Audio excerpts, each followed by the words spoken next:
Welcome to live coverage of the premier meet in the country. Final week, hard to believe, of this Saratoga meeting. Our program brought to you in part by America's Best Racing. For the love of the race, visit americasbestracing.net. Today, some news on what might be next for Epicenter as well after that Travers win. You see that canoe painted in the silks of Winchell Thoroughbreds. We'll have that coming up in the show and a lot more. I'm Greg Wolf. Good to be with you on this Wednesday afternoon. So final 6 days of this meet coming up here at Saratoga. We're going to begin with a jump race to kick off the card here in just a moment. Quick look at the current odds. 2 miles, 3/8 over the jumps. First allowance condition race. And right now it's the entry. Bandua Project 2, the 1 and 1A, favored on the board at 2-1. With me, New York Racing Association handicapper Andy Serling, editor of the Saratoga Special, Joe Clancy. Good to see you both on a beautiful Wednesday afternoon here in upstate New York as we get set. Joe, for this first tier coming up, let's start with the 7 here. And what do you like about Proven Innocent, who's had a race already over the surf course? I think that helps. I mean, and it would set him up for this. He's not rushed back. You know, he had that race early in the meet. He was second there. And if you went back, not many people analyze steeplechase trips, but he gets really stopped on the turn, gets kind of run into the cones by another horse and was making a little ground inside. Probably wasn't going to beat Freddie Flincher, but would have been closer, and I think he moves forward off of that. And lots of flat pedigree behind him. He's No Rumbega and Ironicus's brother, related to Sea Hero back here behind us in the statue, so kind of cool. It's final week, Andy. I know. How do we maximize, for those who've had tough meets, we got them all make it up this week. You know, back in, I think, 95 or 94 or 90, I think it was 95, I got completely just buried the whole meet. It rained a lot. And I got out the last week. I had a big last week. So it can happen. It's always there. There's going to be an abundance of races this week. We're running, I think, 36 the last 3 days. So there will be opportunities. Just keep plugging away. There's part of the entry. So Bandua. Pretty good horse. Did you see one of his last flat races? This horse lost 3 times to bricks and mortar. Yeah, serious flat form. Can he translate to this? He looked really good at Colonial. This is a little different game, so we'll see. Probably a little green compared to some of the others. You can play all the action, including this jump race, to kick off our Wednesday card at Naira Bets. Go to nairabets.com, download the app, and bet any track, anywhere, anytime. With more on this opener, let's go to Liza Hendricks.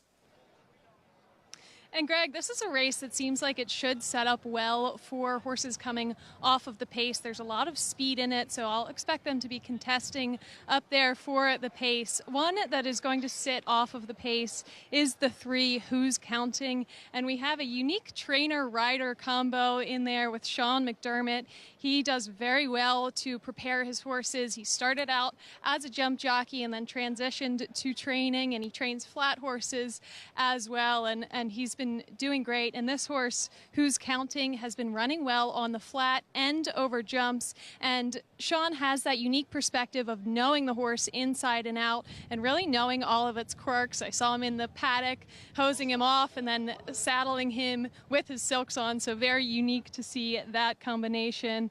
And as I said, it should set up well for him. And another horse who it should set up well for is the 7, Proven Innocent. He has some platform as well, having won a maiden special weight last fall at Belmont for trainer Shug McGahee before transitioning to the jumps with Jack Fisher. And he won his first jump race at Percy Warner, which is in Nashville, and those are competitive races, and he's been doing well. He is getting a little hot, though, which I don't love to see with these steeplechase horses because it is such a beautiful day out here today, so he might not be handling the weather too much and might be a little too keyed up, so I'm going to land on the 3, Who's Counting. Liza, thank you. Yeah, Sean McDermott, trainer, jockey here on Who's Counting. You don't see many of that on the flat. Probably only a steeplechase phenomenon, right? Maybe Robbie Davis come back and ride again. Yeah. He actually did a few years ago, didn't he? I think he did. He doesn't need to when his daughter's winning races for him. Well, he's got a son who's pretty good, too, you know. Have you heard of that guy, Dylan? Yeah, we don't mention him that often in the show. We need to give Jackie a little love. I love Jackie, as you well know. That was one of the best celebrations of the meet. What do you think about Who's Counting's chances in here, Joe? He's done very well. I like that he's beaten winners, which, again, he kind of sneaks into this on the A other than condition as opposed to the never 1-2 that some of the maidens do, which I think that serves a horse well. Kind of similar, something that would catch your eye with a flat horse, you know. 3-1 right now. Favorite, though, back to the 7. Proven Innocent, Jack Fisher, and 9-5 now on the board.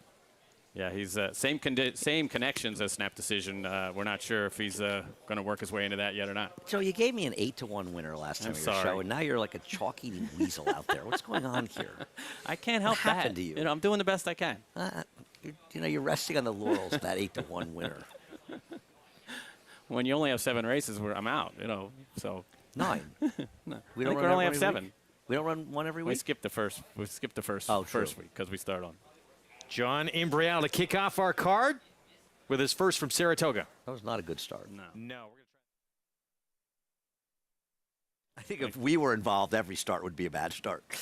Yeah, thank goodness we're not involved. But that's exactly right. It's a recall because the start wasn't fair. You see the starter there, Hector Soler. He did not drop the flag. And he wants everybody in the box where you see those cones. There's 4 cones. He wants the horses in that box before he drops the flag and fair. And if somebody's pushing it one way or the other, then he won't drop the flag, and then it's a false start and a comeback. It's a lot of yelling at the jockeys usually right about would now. not want this job. Hector Soler, tremendous job. Good man. And lining back up. Again, the 7, Proven Innocent, the favorite. Let's go back to John Imbrial.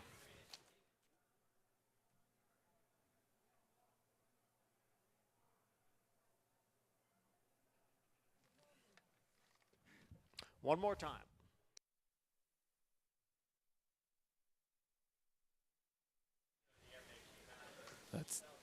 That's 2 down. We're going to I try think again. one of the starters was a little out of position for that one. Correct. And we don't want anybody hurt. And they are animals. They don't always cooperate. So.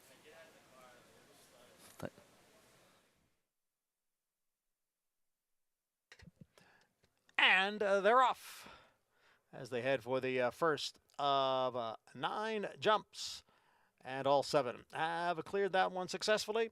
And it is Who's Counting who has the early lead. And right alongside is Project 2. Project 2 and Who's Counting, they are right together.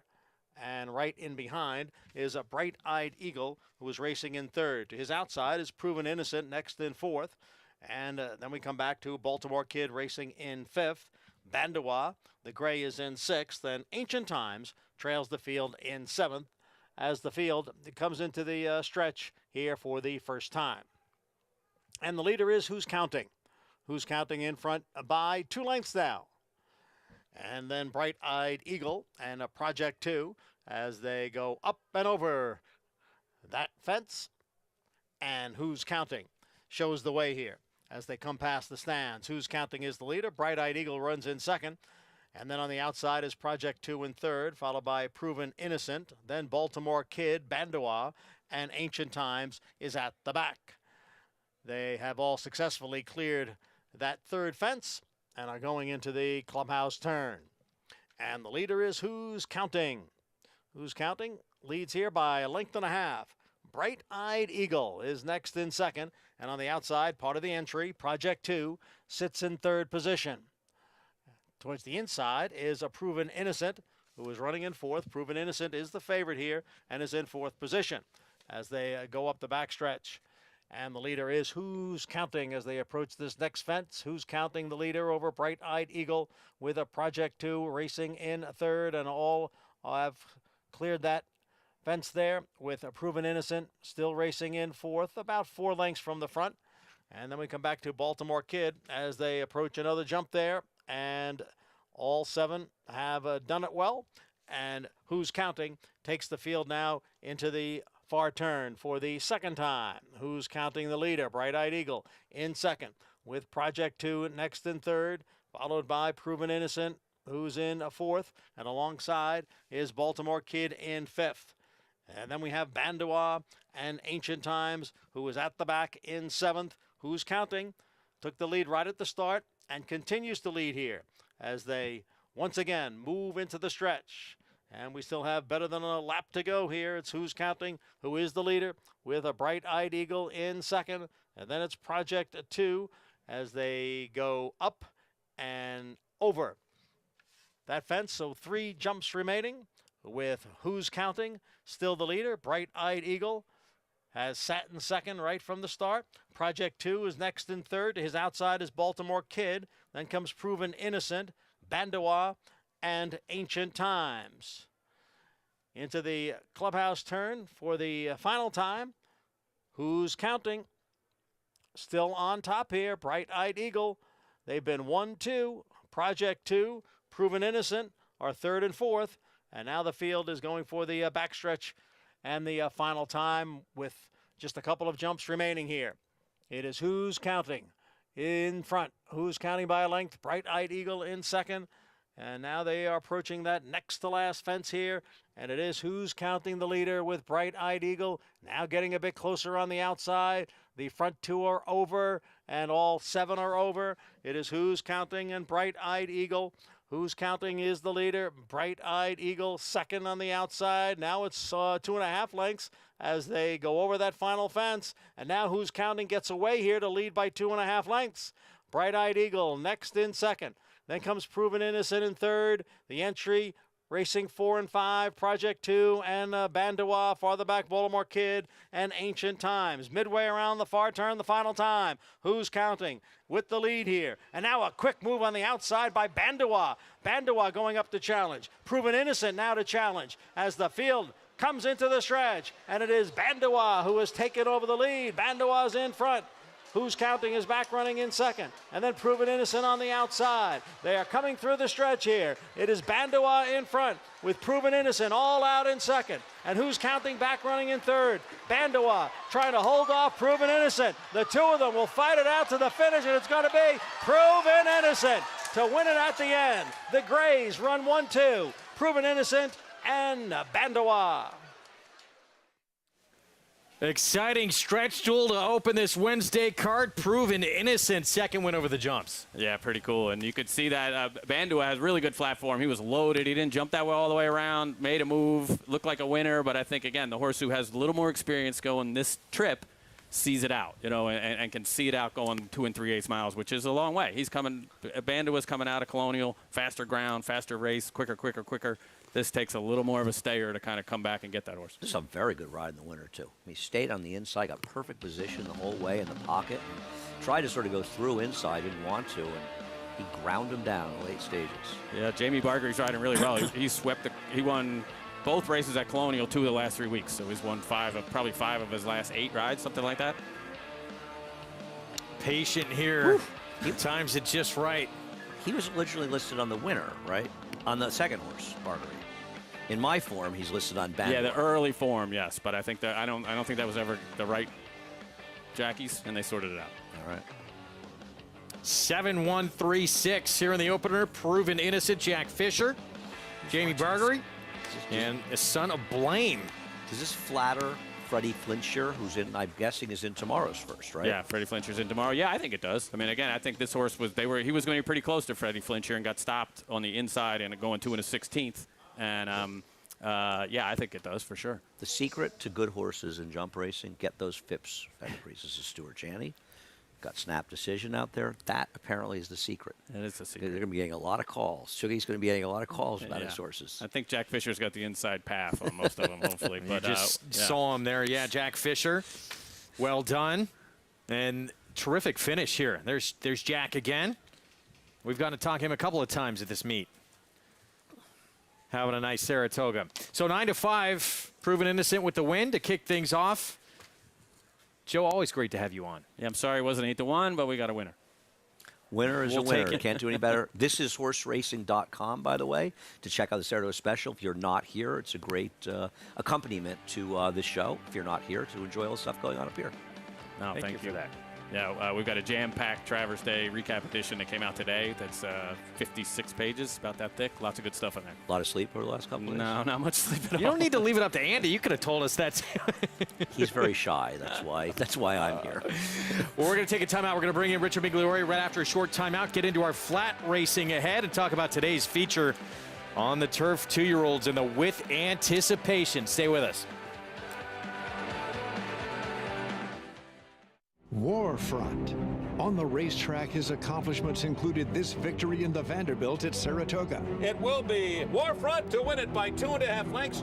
Now this son of Danzig ranks among the world's elite sires. With over 100 stakes winners, Warfront's progeny includes some of the world's most talented runners, both at home and abroad. ranked #1 by percentage of lifetime stakes winners, graded stakes winners, and Grade 1 winners. Warfront, standing at Claiborne Farm. Blood Horse Plus, available through bloodhorse.com, provides exclusive, timely, and unmatched content to subscribers, including Fox Sports, Blood Horse branded weekly programs, a detailed stakes winners section, behind-the-scenes videos from Blood Horse staff, on-demand access to deeper horse statistics, and a $5 monthly credit to equineline.com. Upgrade to Blood Horse Plus today.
Back on Saratoga Live on FS2. Good to have you with us as we head into the final week of action of this tremendous meet here in upstate New York. Our program brought to you in part by Claiborne Farm. 100 years of doing the usual, unusually well. Speaking of, a son of blame in the winner's circle. Over the jumps to kick off our card. Proven Innocent getting by Bandua for the victory here in the opener. Yeah, great ride here, actually. And Bandua, who had that terrific flat form, actually running the Breeders' Cup. Had lost 3 races to Bricks and Mortar a few years ago. Looked like when a flat horse opened up, he was going to get the job done, but Proven Innocent found more. Just kept finding. Great way to start the day. Close finish after 4 minutes and 47 seconds. Seemed like no more than 4 to me, I tell you. 9-5 favorite with the win. $5.90 for the victory. Let's go back to Liza. Thanks, Greg. And here with winning jockey Jamie Bargery. And Jamie, you were just able to sit off the pace and then catch Bandua on the lead. What was going through your head? Did you think you were going to get there? I did, yeah. I won on the second horse as well last time out. So I knew when he got to the front he was going to have a good look at the crowd and look around. So I kind of had something to aim at. And I ride my lad at home most days. And he's a tough horse, and I knew he'd keep finding for me. And yes, as you were mentioning, you ride for Jack Fisher in the morning. So how much does that help you in getting to know those horses and knowing their quirks? It's definitely a huge advantage. Being at home, I know that horse has as big a heart as I do, and he's going to keep finding everything I ask. He's going to give to me.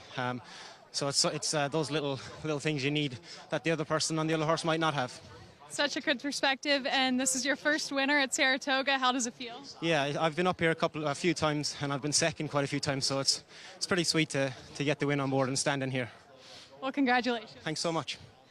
Greg, Jamie Bargery's just been on fire. His first winner up here and winning a ton at Colonial Downs as well.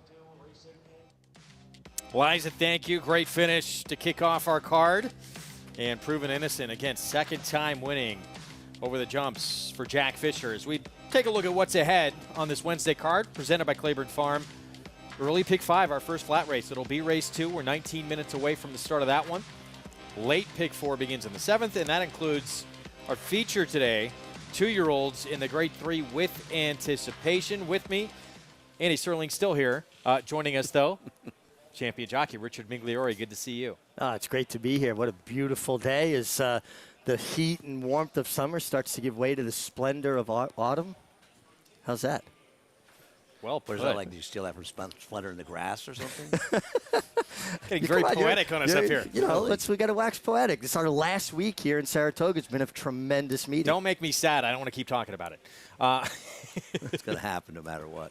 How'd you like to win me? Thinking about staying. How about when I was a kid and we raced for 24 days and you had to go back to school and it was going to end? That was really sad, but it was great to be here. That was a long time ago when you were a kid. A long time ago, yeah. It was, a long time ago. We actually had there were no automobiles back then.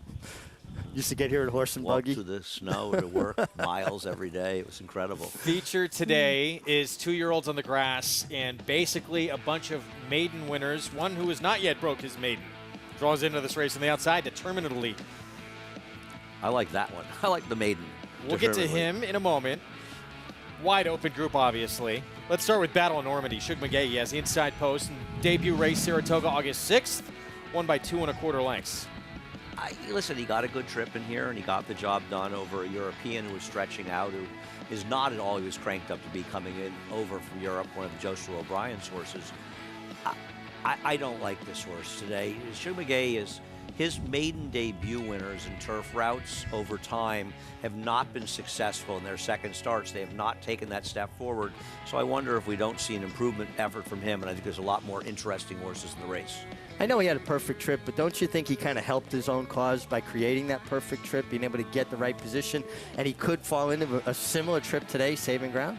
We'll see. It was a very slow pace, relatively speaking, but a lot of these paces in these 2-year races are slow. It just seems to me a lot of the Sugar horses have come back. Not all of them. He's 0 for 9 with horses that won their debuts on the turf coming back in their second start.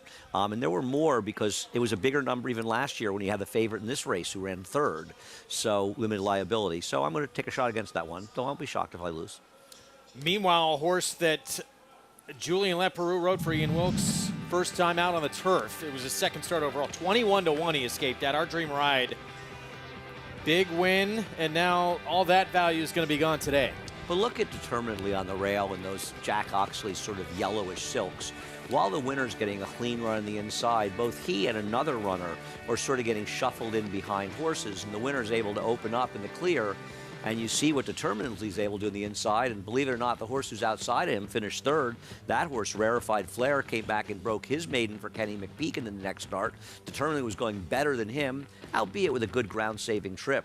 But I just wonder if they had a more clean trip, if Determinedly would have been the winner of that race. So I preferred him. Do you think, though, that there's two dynamics at play here? I mean, Our Dream Ride made a longer, wider run. And he was able to get it done. So that wasn't an ideal trip either. Oh, yeah, no, I don't disagree. But I agree with you. I mean, Determinedly was stymied in traffic, and for him to accelerate the last 16th of a mile the way he did, pointed out how good he ran. No, I don't disagree. I think, people sometimes focus on the winners more than they do, so I'm hoping to get a better price because he's the runner-up, but I won't knock the idea that Our Dream Ride ran well. Those are the two I'm using. I'm going to try to get the two and the winner is in there as well, who I think could improve stretching out an Oscar performance. Ton of inexperience in a race where we'll see. Yeah, anyone can improve in here and leap up and take this grade 3. Basically a field of, with the exception of Determinedly, who hasn't even done it, maiden winners. You can play it all today with Naira Bets and bet $200 on Saratoga. You'll get $20 just for playing. Don't forget, you got to opt in to take advantage of that promotion at NairaBets.com or on the Naira Bets app. All right, we're going to get into our first flat race of the afternoon. New York Bred's $40,000 maiden claiming event, 7/8 of a mile. And it's going to kick off this pick 4. Laughter. Luis Saez will ride 4 to 5 right now. Here's your story, let's begin. The world is fine, come on, dive in. The future's here, it's right before your eyes. Step by step, you're on your way. Welcome to a brighter day. Don't you know it feels good to be alive? You could be alive. Now 9 to bid. Here we go 9 now. They do me in 50. Last call. Here we go down 50. Here we go down 50. Here we go down a half. Bruce, $2 million even. Thank you. Who you betting on? How about an app created specifically for horse racing? Naira Bets. We specialize in thundering hooves, fist pumping, and boosting your bankroll with robust weekly promotions. And offer betting tips from actual horse racing experts. Bet all day and night, nationwide. Get the action and thrill of horse racing with Naira Bets.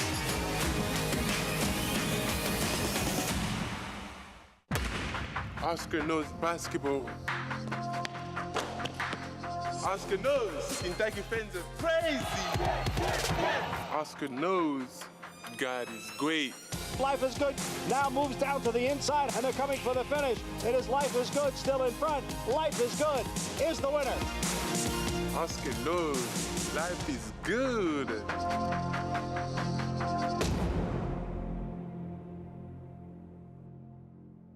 It's America's original sport, and no one covers it better than America'sBestRacing.net. From the sport to the lifestyle, the best races, horses, and destination venues, cocktails, gambling, fashion, and more. America'sBestRacing.net is a sport for you. Live it, love it, bet it.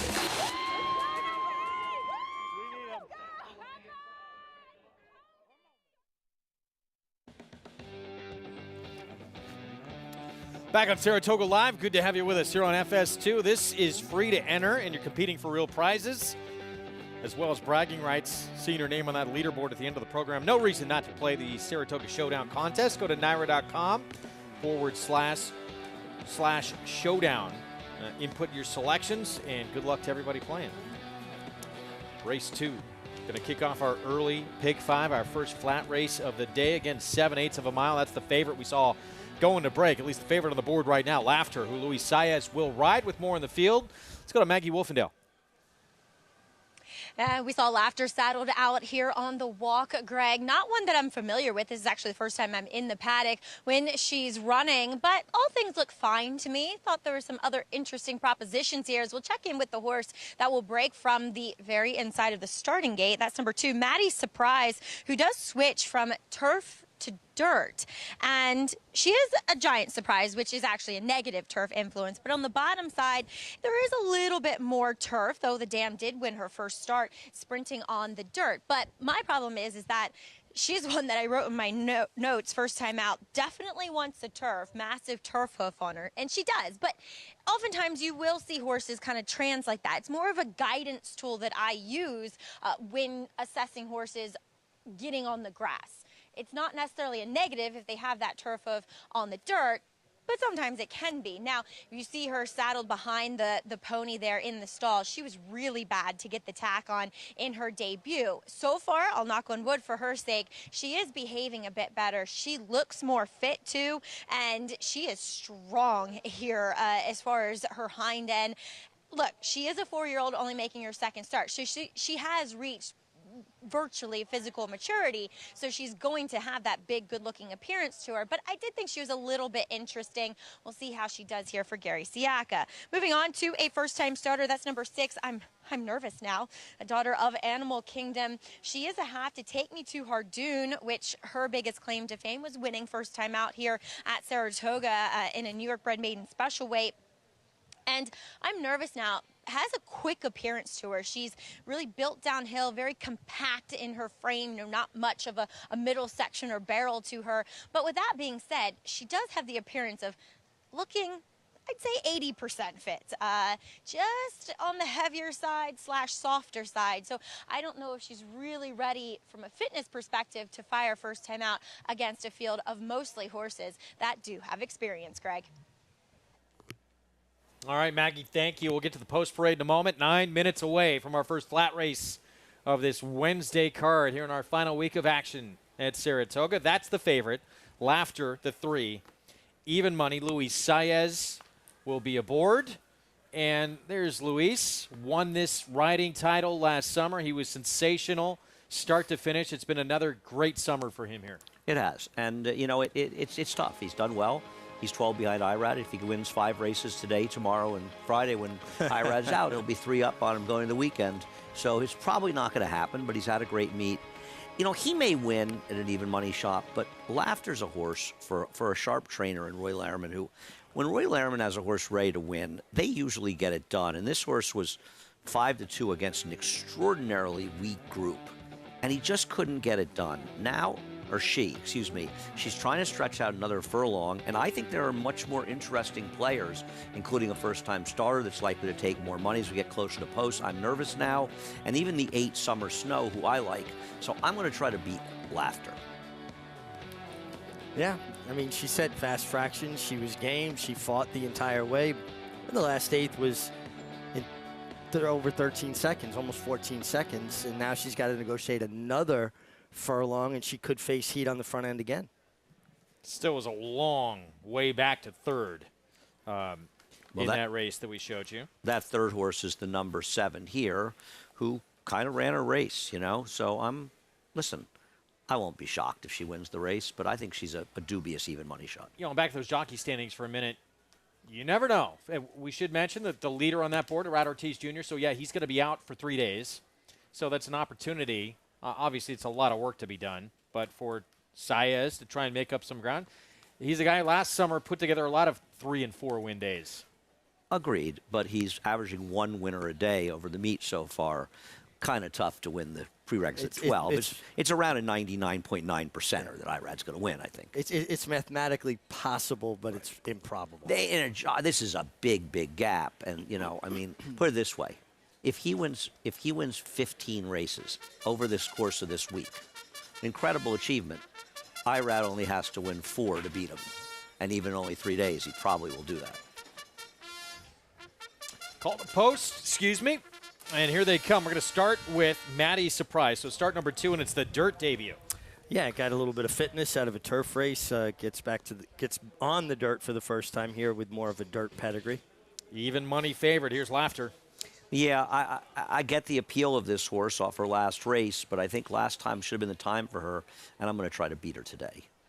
17-1 on Yogi. Did not do a lot of running in that debut. No, really didn't show much of anything that could make you feel like she could turn it around today. Kukaru, Jose Lezcano, Jimmy Ryerson at 28-1.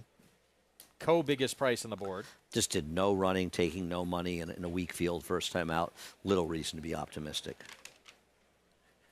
9-2 on a first-timer that reportedly had a decent work in the morning for Saffie Joseph Jr.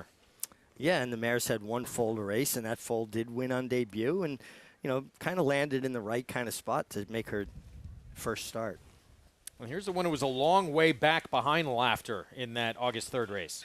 Yeah, and she just didn't do that much running. I guess things could change today, but I didn't see any reason to think so. First time in for a claiming tag after 3 starts against Better for the 8. Yeah, taking that significant drop in class from maiden allowance to maiden 40. Horse has some speed.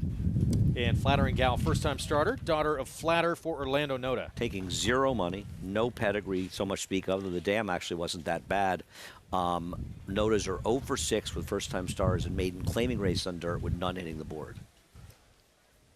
Pick 5 pool just over $300,000. It begins here in our first flat race of the afternoon. We began with the jumps and an even money favorite in Laughter. Let's get back to that Saffie Joseph Jr. run of the 6. I'm nervous now. There she is, great daughter of Animal Kingdom, the Derby winner.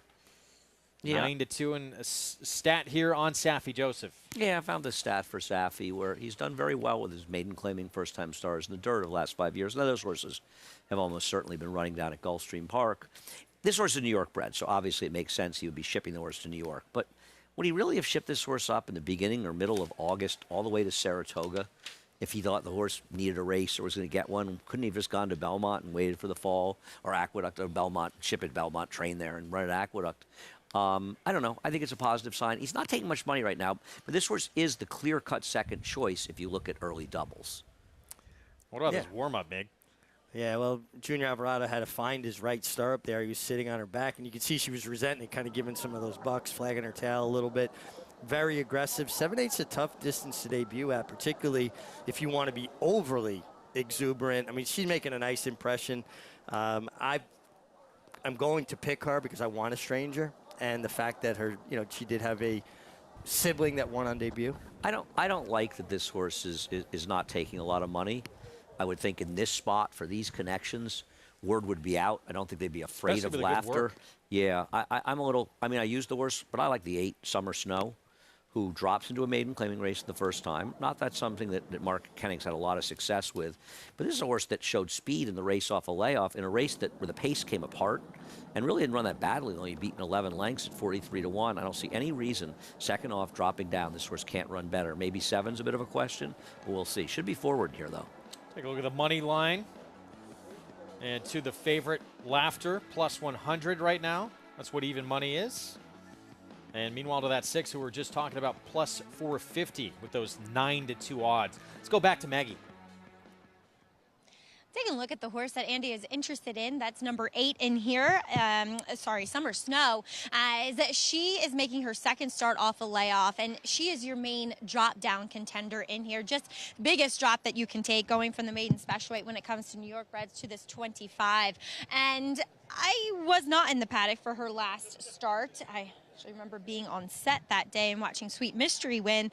But I don't know what she looked like that day, but today she looks really fit, really strong, as we see our esteemed gate crew there posing for some pictures. But Summer Snow, she was a little obstreperous to get the tack on, but once they got that on her, she's been good, but she's been intense. So she's indicating to me that we'll see the same kind of speed, or at least early position, that we have come accustomed to seeing from her in her 3 efforts thus far. So all things good for Summer Snow. I think she is a great alternative to your even money favorite in Laughter. Number 7, Frosty Invasion. I just thought she was, I don't know, a little bit intriguing at this level as she puts the blinkers back on. She hasn't worn them in her last 2 starts, one going a mile, one going 6, and maybe it's a little bit of a Goldilocks effect with her going the 7. I actually really like it for her based upon what I see from her physically. She's a longer, actually really longer body type, but built downhill. So that always is an indication of a horse that's not quite quick enough to be that effective at, 5.5 to 6, but 7 should suit her,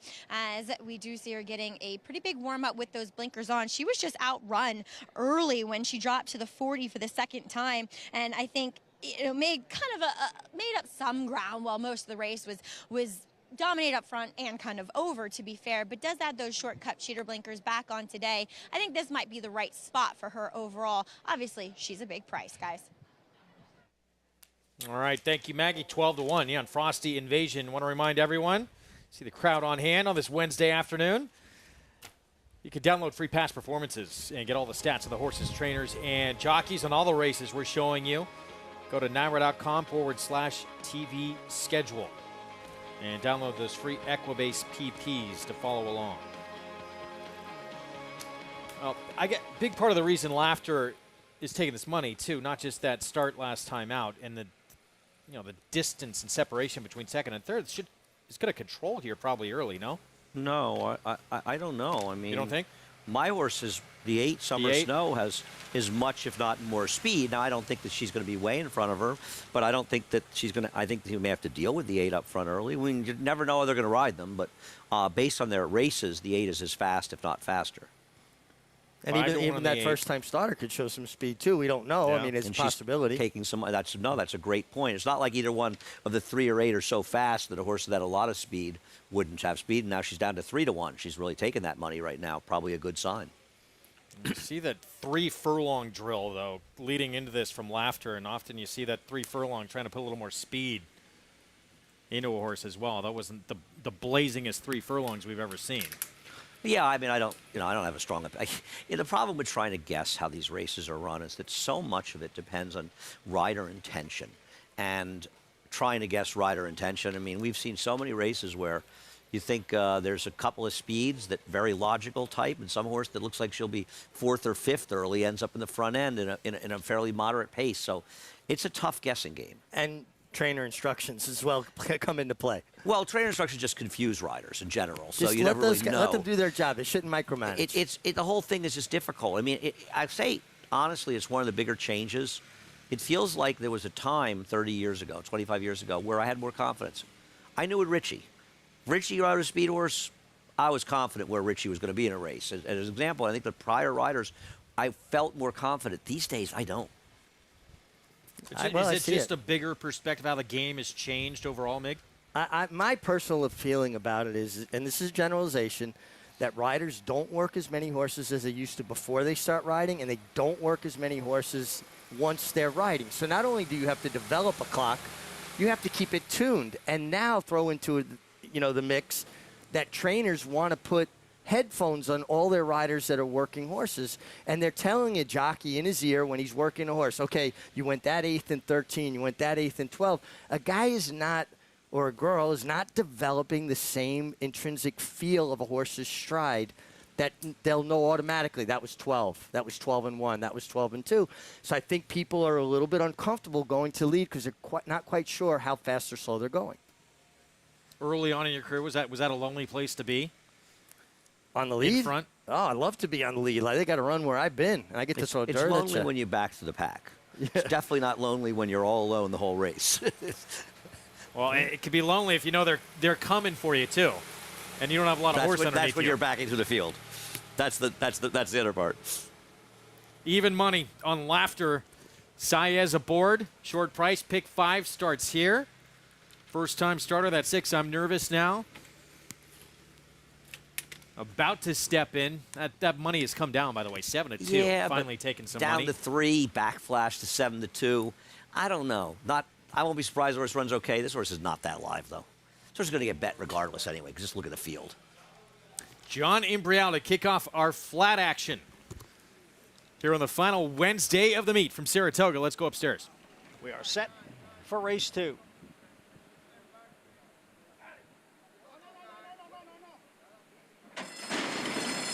And they're off. Hesitant start for number 2, Maddie's Surprise. It is Summer Snow going out for the lead, along with Laughter as they move up the back stretch. And it is Laughter who has the lead. Summer Snow runs in second. Yogi is next in third. Then the gray, I'm Nervous, now in fourth. Maddie's Surprise has now advanced up into fifth. On the outside is a Flattering Gal. And then comes a Frosty Invasion. And at the back of the pack is a Kukuro in eighth. The opening quarter mile in 23 seconds, and it is the favorite, Laughter, who leads here. It's Laughter in front by a length. Summer Snow is in second, now by almost 3 lengths. Then I'm Nervous now in third position, and now moving up a bit. As they go around the far turn, it is Laughter the leader, with Summer Snow, and I'm Nervous now second and third. Then down at the rail is Yogi, who is next in fourth, about to be passed on the outside by a Flattering Gal. Then comes Frosty Invasion. Farther back, it is Maddie's Surprise. The field comes into the stretch after a half in 46 and 3.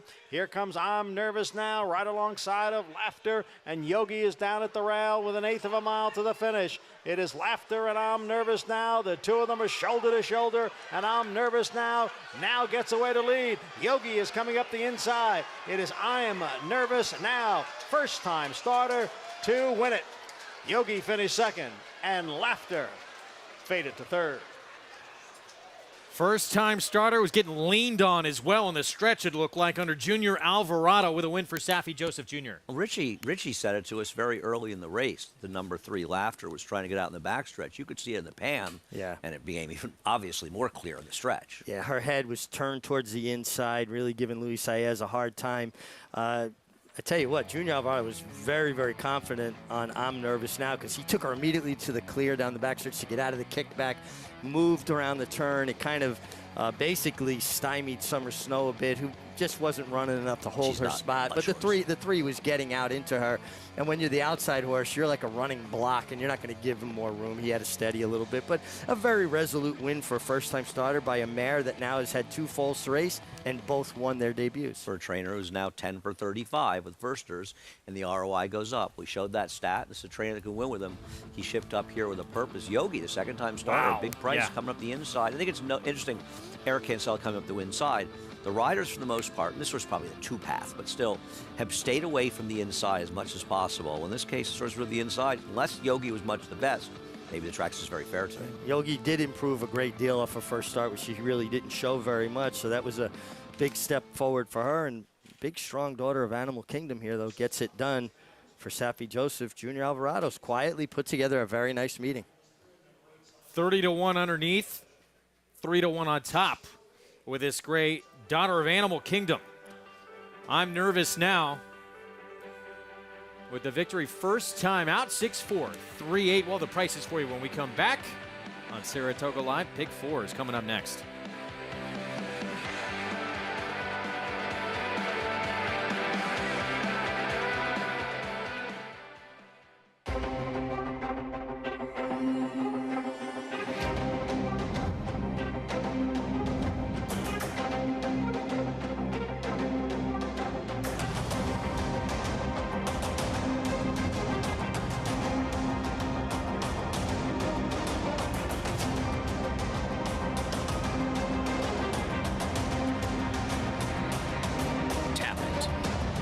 Standing at Gainesway. If you're looking into racing partnerships, you should know they're not all the same. When you partner with Bond Racing Stables, you become a member of a growing family of racing enthusiasts, all guided by 3 generations of experience in thoroughbred breeding, training, and racing. Share in the excitement at Saratoga and Belmont Park, where we've graced the winner's circle with winners like Giacosa, who was bred, born, and raised here at our Song Hill Farm. Get more than just a partnership. Become a member of the Bond Racing family. 3 generations of thoroughbred excellence.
Back on Saratoga Live, and look at, I actually took this drive this morning, and I saw that very spot.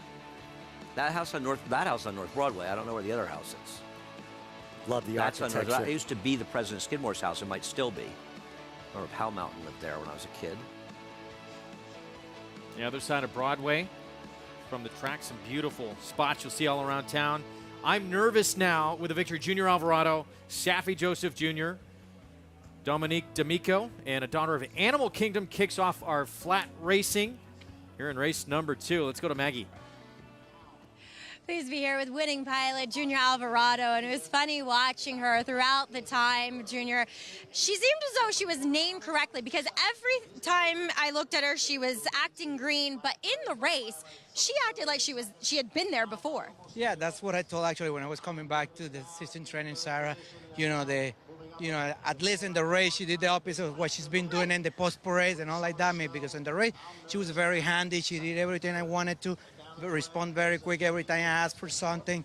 It was just in the post-parade, and even after the race, that she had her own mind on doing things. How often does it happen when they act that green before the race, but then the gates open and they're so professional? Is it more or less the other way? If they're green before the race, they're green during it? Yeah, I definitely I'd rather that way. I'd rather that way because, I can get definitely comfortable in the race and, make decisions and decide what to do in the race with her as long as they're helping you there. Junior, I want to flash back to this past Saturday with almost said Speaker's Corner. Cody's Wish with the upset against Jackie's Warrior. He looked superb pre-race, and he ran that way. A horse that you've had experience with. Talk about this journey with him. Yeah, it was very special. Just the story behind him, and like I remember rode him first time out. Got in a little bit of trouble because he always is a horse. He has sometimes problems, and the gate didn't look good that day. I got in a little bit in trouble, and like they were expecting him win first time out. Then being able to get him back and win, and then get into a nice win strike with him, it was awesome. And then pulled the big upset that day. There is no word that can describe this. As I said, if there's one horse to beat Jackie's Warrior, I'm glad it was Cody's Wish. He was tremendous. Well done, you, and congrats here in this second. Thank you, Maggie. I'm nervous now. She was nervous the entire time except the race, Greg, and it paid off. We saw her warming up. She did not look very happy. It was exerting a lot of energy, but she ran big in her debut. Yogi second. Did you guys have a favorite Yogiism? Hey, boo-boo. Not that Yogi. You got to understand your audience, Greg. Wow. He was a jockey. When you get to the fork, take it. How's that there one? There you go. I knew you'd get a kick out of that. No, that was good. Future ain't what it used to be. That was a good one. Deja vu all over again. I don't really know that many Yogiisms. No one goes anymore. It's too crowded. We're going to get into the pick four coming up in race 3, 5.5 on the turf. Our favorites trying to decipher these turf sprints at 5.5. Restricted race, maiden special weight here. This is our horses that sold for $50,000 or less, their most recent sale. And the favorite right now, Close the Game Sugar. First timer for Adam Rice. Second Dam actually produced an 82 buyer in a sprint win on the grass. Yeah, she did. The second Dam. On the dirt? Grass or dirt? I had hers at 82 on the dirt, so one of us got it wrong. Okay. Oh, no, you're right. You're right. She didn't know. You're right. It was what I wrote down is that her turf form equaled her dirt form. Okay. She's not one that improved. The first Dam did not win the turf.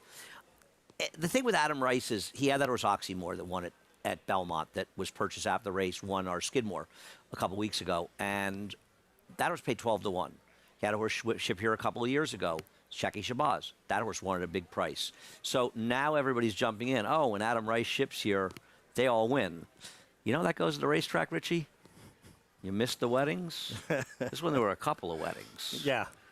Maybe this one is Liz Taylor and is going to have many weddings. I have finally found someone whose handwriting is as bad as mine. Okay? Except the difference is that I don't know how you read any of that. I'm writing it while I'm doing work. I can read it.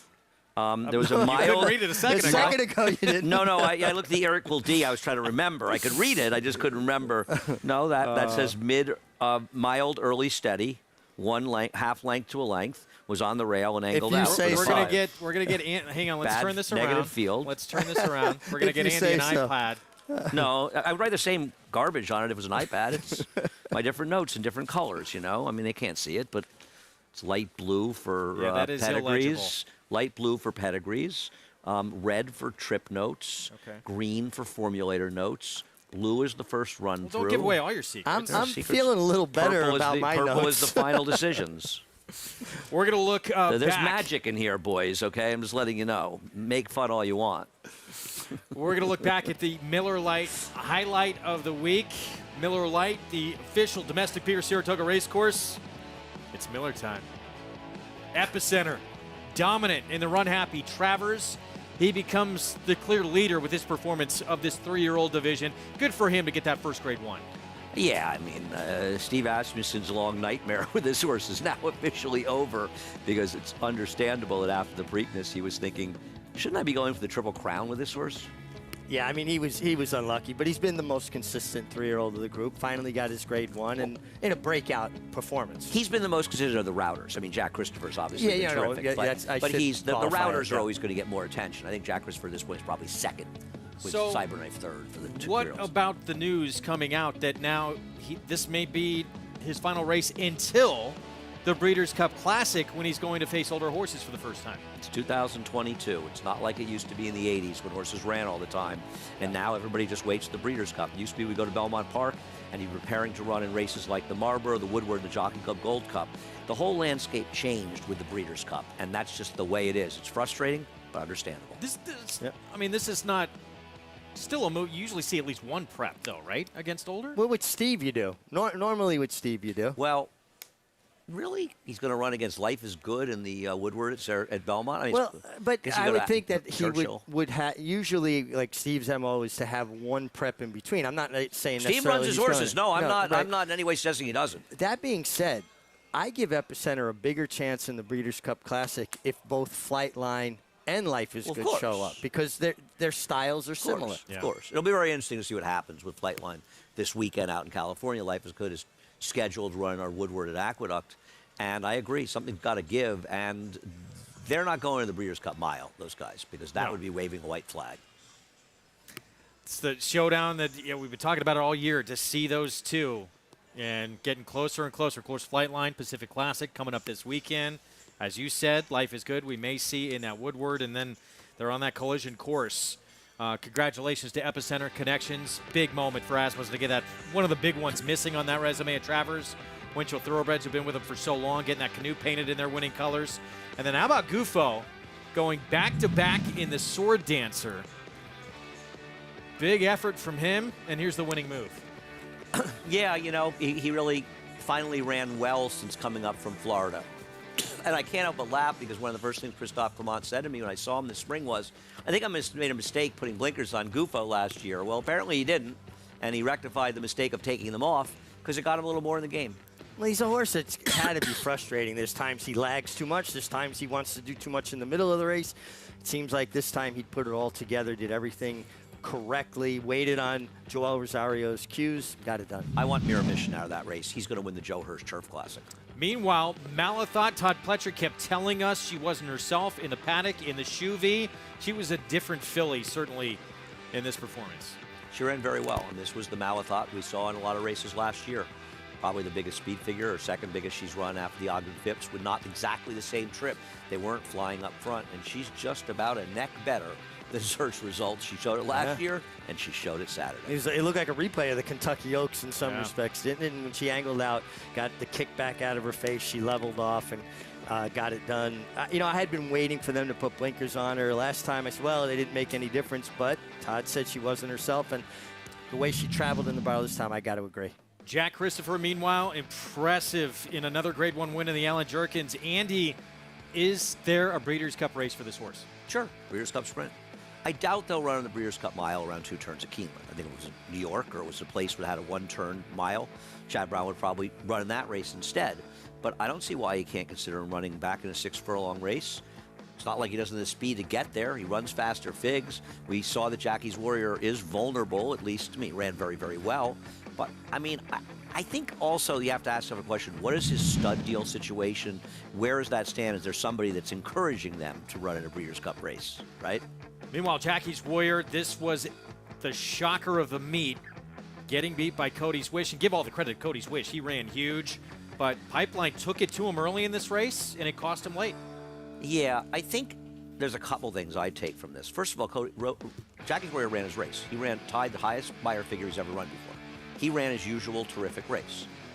His usual terrific race isn't as good as some of the really top sprinters we saw in years past. And Cody's Wish put together a big improved performance. Jackie's Warrior ran fine. Cody's Wish just ran better. Cody's Wish ran. He really finished.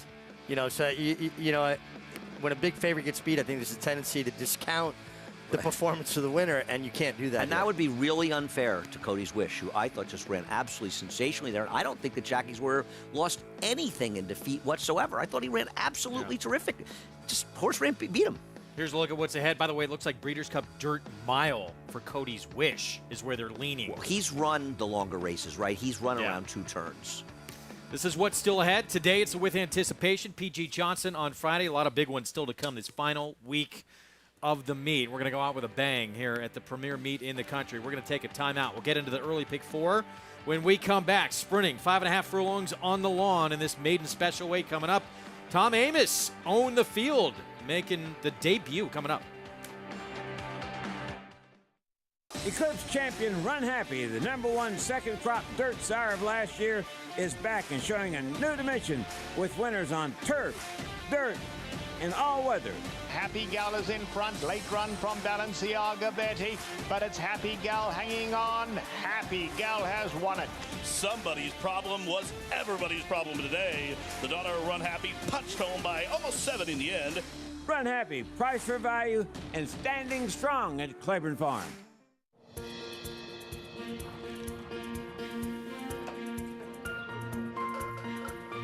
We take pride in what we do. I'm an assistant trainer. Carpenter. I'm a peace officer. I'm a jockey. I'm a gardener. I'm a groom. I love what I do. We are New York Racing. New York Racing helps support my small business. It's extremely important to the New York economy. This is like a big family. We are New York Horse Racing.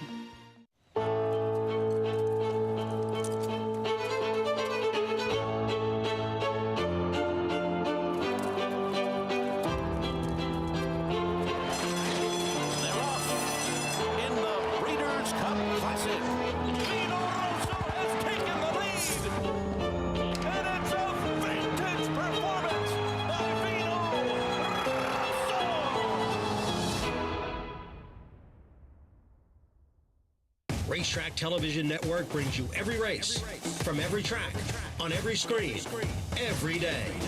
With monthly packages starting as low as $5, RTN gives you great value and access to more live HD streaming and race replays than anyone. Visit RTN.tv today to sign up and watch on almost any device, including Roku and Amazon Fire. RTN has packages that start at $5 per month.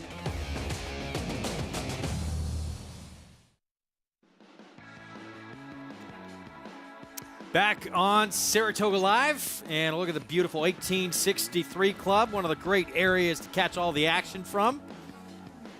Our program, of course, brought to you by the champion sprinter Run Happy. Now stands a legendary stall #1 at Claiborne Farm. We're getting set for the pick 4 coming up. If you can make it to 1863, highly recommend catching that view from the deck. I've made a few trips there this year. You took me for lunch there one day. I did. I greatly appreciate that. was Race very 3, nice 5.5 time. furlongs on the turf here coming up. There's Web Slinger. Spider-Man fans all over this one with Luis Saez. That's not why I picked him. I like Spider. What is that? Oh, I see. He's a web slinger. Greg, I'm learning so much from you today. This is really enlightening. Let's go to Maggie for more on the field for the third. Yeah, I like Web Slinger here too.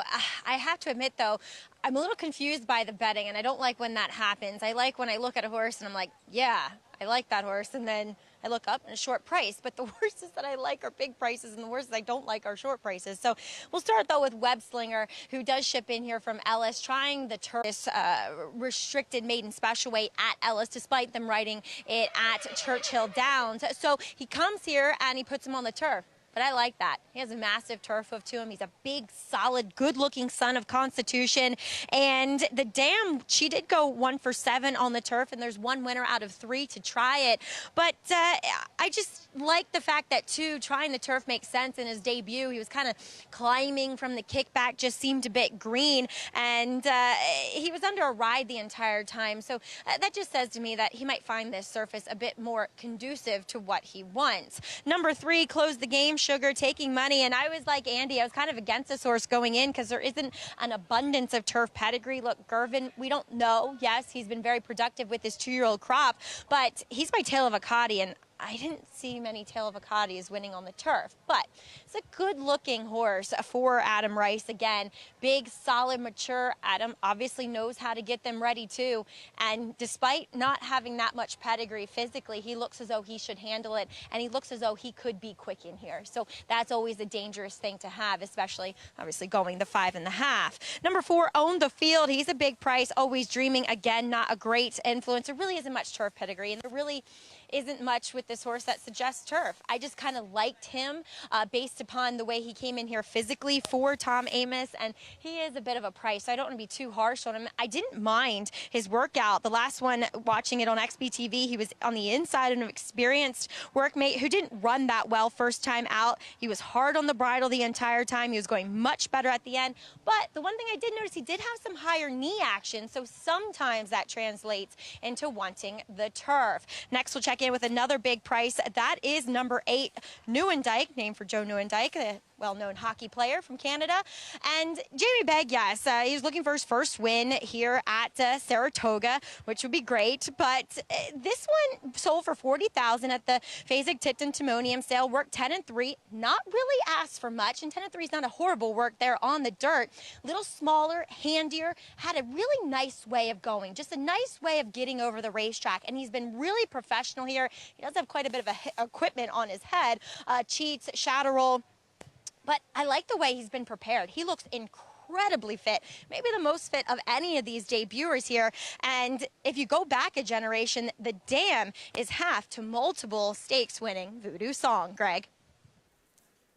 My favorite, who made such an impact here a few summers ago. You can play this pick 4 real quick. With Naira Bets, get signed up. Started, go to nairabets.com, download the app, $200 deposit match. Sign up bonus for new members. Use that code to take advantage. Toga 200. Go ahead. I want to say I'm not against the 3 close the game Sugar. I picked the horse second. I picked the race 2, 3, 5. I just feel as though you've missed a wedding already this year with Adam Rice, who had a $27 horse at Belmont, and now they're all jumping on the 3 because he's been a wise guy shipping horses in, but at 2-1 you're not getting paid. That's my only concern with this horse. Here we go with our post spread. We start with Wicked Secret. Dallas Stewart with the first timer. The horse did not work an impressive 10 4/5 the 2-year-old sale. It's probably why he sold cheaply, and there are 3 foals that didn't do much running. Here's the Web Slinger, 5-1, Marcassi. Looking sharp on the racetrack out of more of a turf mare who has produced 1 turf winner. Close the game Sugar, Adam Rice, Jose Ortiz. We'll see how the Gervins do on the turf. If Adam Rice thinks the horse is a turf horse, probably is. We'll find out. Tom Amoss with Own the Field. The dam was 0 for 4 on the grass. It's the first foal. She was a winner on synthetic. This is her first foal. Tom Amoss did get to work this horse on the turf, though. Rock Chalk with a race already over the turf at Saratoga. In a lot of ways, is the horse to beat with probably a best performance second in a very weak field. Ironman Jimmy, dam produced Math Tool won $800,000. Yeah, 2 turf winners and a good turf work, half a mile in 48-3. Shadwell, I think. Multiple group winner on the grass. Yeah, here's the 7-3-0. This horse is going to be forward in this race, second time in the turf, and really didn't run that badly and didn't run that much worse than the 5, who's a much shorter price. And Nieuwendyk, John Velasquez on the first timer by Nyquist. Yeah, very interesting pedigree on the female side of the family. The grand dam is Mystic Chant, who produced Voodoo Song, amongst others. So there is definitely a strong turf influence on the female side. 5 minutes away. Race 3 coming up. It starts this pick 4. So let's go back to Rock Chalk. As Andy said, yeah, in a lot of ways, because of that debut, this is the one to beat here. George Weaver, second time out. The debut came at this meet August 14th. And was second, beat a length and a quarter. And this horse ran well in here. Had a mild steady early, which I can read in my notes, even if you can't, Richie. Probably cost about a half length to length, but got a very good ride by Eric Kinsell. Saved ground, angled out, and that's what you want to do to be successful. I see so many of these riders trying to emulate Joel Rosario in turf sprints and how well he rides. Finished second to a well-met Joe Sharp winner, but this was a bad field. I'm sorry, I just don't think this is a very good field.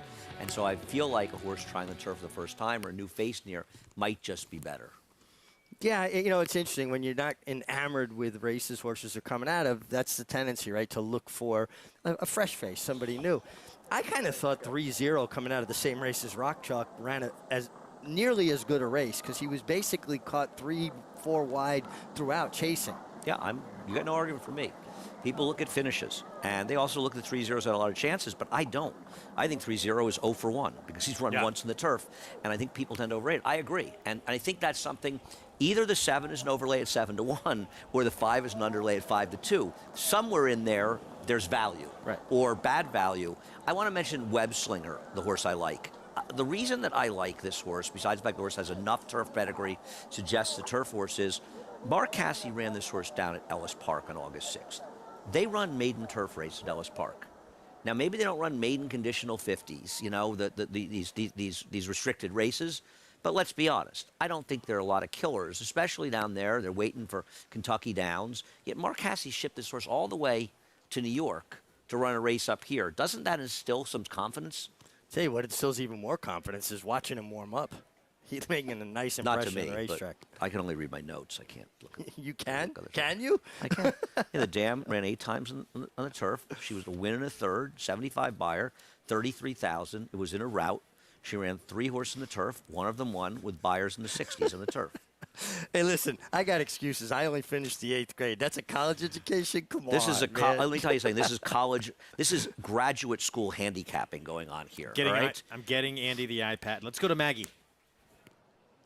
Andy, if you weren't busy trying to read your notes, you would have heard me say that I asked Mark Casse if there are any restricted maiden special weights, and he said no. So that is why we see him here. But yeah, he looked sensational. He's actually giving our zipline camera a big look. Like, I don't know if I should be afraid of that thing. Why is it following me? But I loved his warm up. I mean, I came out here, watched him warm up, and I usually don't give my picks immediately. I immediately gave our producer Josh the 2, please. As we'll take a look at number 1, Wicked Secret. It was one of those horses where I walked in and I said, why is this horse taking money? And he has drifted up a little bit. I mean, maybe he showed something different on the turf, but I wasn't in love with what I saw from him in his dirt workouts, to be honest, that we watched on XBTV. He does look like a turf horse, but he also looks like a horse that might want longer than this, too. Just a little bit more of that even frame. Comes in here fit, but also looks as though he needs to strengthen. So one I'll watch with interest at this 5.5 distance, but may eventually want a bit longer than this, and maybe Dallas is just getting him a race so he can take him down the fairgrounds, as we'll also check in with number 7, 3-0. At least based on the physical side of things, and I usually don't love horses that have run this much in their 2-year-old season, but look at the weight and conditioning this horse is carrying after having run 5 times already. Horses that have run that much as 2-year-olds usually don't look that strong. He seems like a horse that is actually, despite maybe not running that well in some of the starts, is thriving on racing. So I appreciate that. And I agree with Richie in that he probably had the more taxing trip and physically makes a little bit of a better impression, just slightly, than your current favorite, Greg. All right, thank you, Maggie. Minute away, 6-1, still very enticing on 3-0. No, well, you know, I mean, once again, I'm not betting this horse 6-1. It says to me that the 5 should probably be about 4-1. This horse should be about 5-1. Yeah. I mean, you could say the 5 was making her first start, so even though it was only the first start on the turf for 3-0, the horse has had more bottom. It is a very big rider change, though. No disrespect to the former rider, but he's no Flavien Prat. Now, I'm not saying that he did anything wrong last time, but getting Flavien Prat on this horse has to help him. So you're getting that big rider change. He was 10 of 10 last time, and he got caught in a tough position. You're chasing 3 to 4 wide the entire turn in the turf sprint. I'm looking at a race with a lot of first-time starters. This horse is probably going to be quick again. Maybe he even makes the lead here. I'm going to take a little bit of a swing. I'm going to say something about him making the lead. You're right. He might make the lead. Having said that, if this Adam Rice horse can run a step, the 3, he's going to be in front because that's what Adam Rice horses they train do. their horses to be now, fast. I'm not, listen, I bet against the 3, so maybe I'm supposed to follow that, and I'm going to make a little 2-7 box right now in the exacta. You've convinced me. By the way, no value on the 2 at 5-2. I'm not betting that horse to win at all. And that's a terrible price in the 2. I bet the 2-7 box, too. I'll do that. I'm not going to bet the horse to win. 5-2 is ridiculous.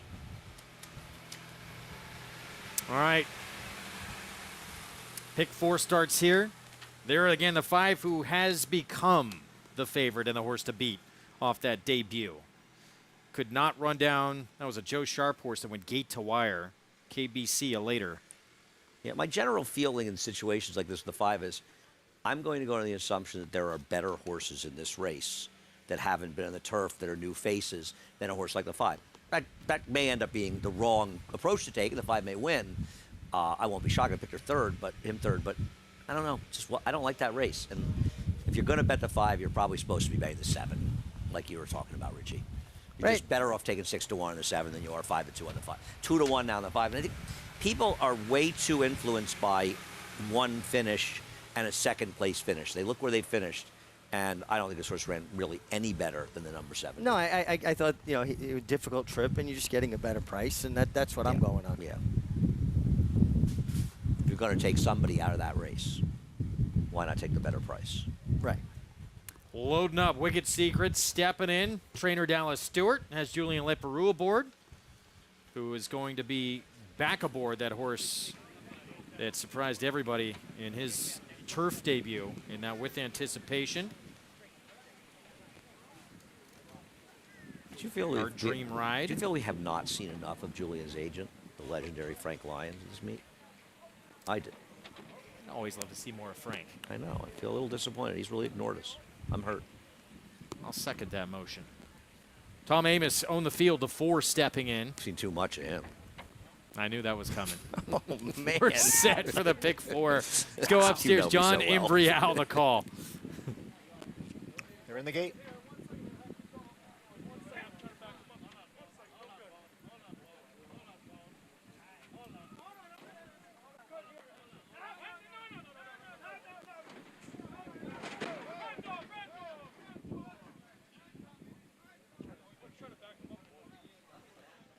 Pop the gate open. So the gate open on the 7, who never really took a step forward. So luckily did not get away here. Remember that starting crew comes around. He did take a step forward. The outside horse was acting up, kind of set him off. And they're off. 3-0 going out for the early lead. On the field. Came away racing in second, now being passed there by Neuendijk. It is 3-0 the leader. Neuendijk runs in second. On the field is next in third. And then on the outside is Iron Man Jimmy, who's running in fourth. In between horses, Rock Chalk is next in fifth, followed by Web Slinger. Then close the game Sugar, and trailing the field is Wicked Secret in eighth. The quarter in 22 and 3/5 seconds as these 2-year-old maidens go around the far turn. 3-0 leads by 2. Neuendijk next in second. Iron Man Jimmy on the outside with On the Field down towards the hedge. Then comes Close the Game Sugar. The field is in the stretch, and it is 3-0 who has opened up here. 3-0 leads by 4 lengths.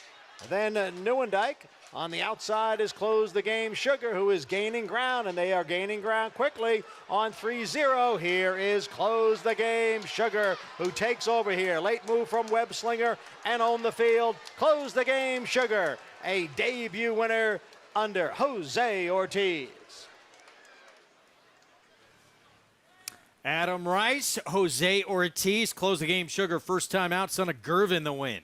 Yeah, the 7 was able to clear 3-0, but as Richie noted, mid-stretch got very late, a slow time of 106.44. They'll probably, given the turf, want to watch the 3-ace going to the finish of this race again, because there's no question that Web Slinger stayed out behind this horse. Now, I don't know that it was a foul being committed, but there's absolutely no question. The 2 is inside right here. Watch this, Richie. Okay, right in here. Now watch this. What happens? Why did the 2 steady out? There's no question. There should be an inquiry. A very, good observation, but we have to see a head-on before we I'm right. I'm saying without a head-on, you don't know that Jose came over. If the 5 didn't maybe react to the 3 coming around him and came in and took his ground, but that's why you need to see a head-on. Here's the look down the stretch. And the 3, Close the Game Sugar under Jose Ortiz. Finally puts that crop away. And then hand ride to the finish. I think it's a very fair point that the 2 was very, very unlucky. Oh, the 2 was unfortunate that he had a steady at a critical juncture of the race. A little different than we've seen from other Adam Rice runners that win on debut. This one coming from off the pace. Yeah. And again, very slow time, so maybe certainly some give in this turf. Let's go back and look at the head-on, see if we can get a better look at what happened here with the 2.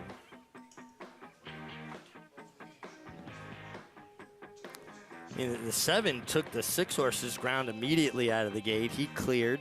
Okay. The 2 is, you can see the 2 clearly on the inside in those red and the diamonds. The 3 is in, which one is the 3's outside of 3's the 3 outside. path right the now. 5's right next to The the 2, 5 right? horse is the one who takes his ground, but why Well, does he take his ground? And you could see he wanted to run there. He was trying to half run off with Luis Absolutely Saez. not caused by the 3. Absolutely. No, the 5 caused it. The 5 comes in 100%. right here and takes his ground. Correct. Yep. Not caused by the 3. Nothing to do with the 3 at all.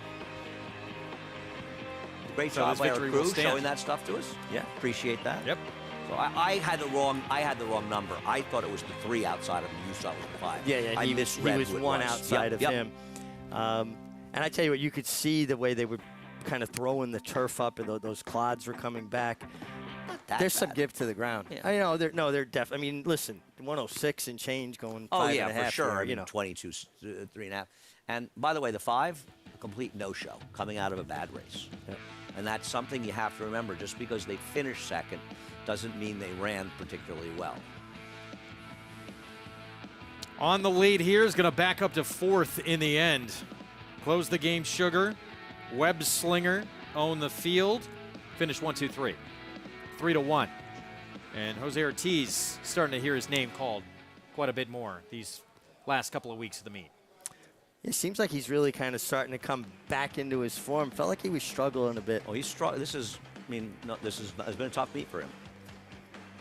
3-1 on your winner. Close the game, Sugar wins first time out to kick off the pick 4. We'll have the prices when we come back.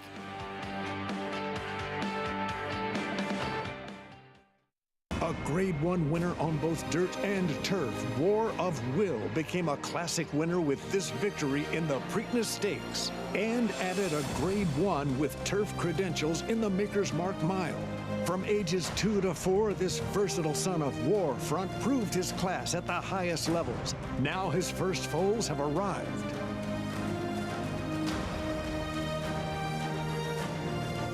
War of Will, standing at Claiborne Farm.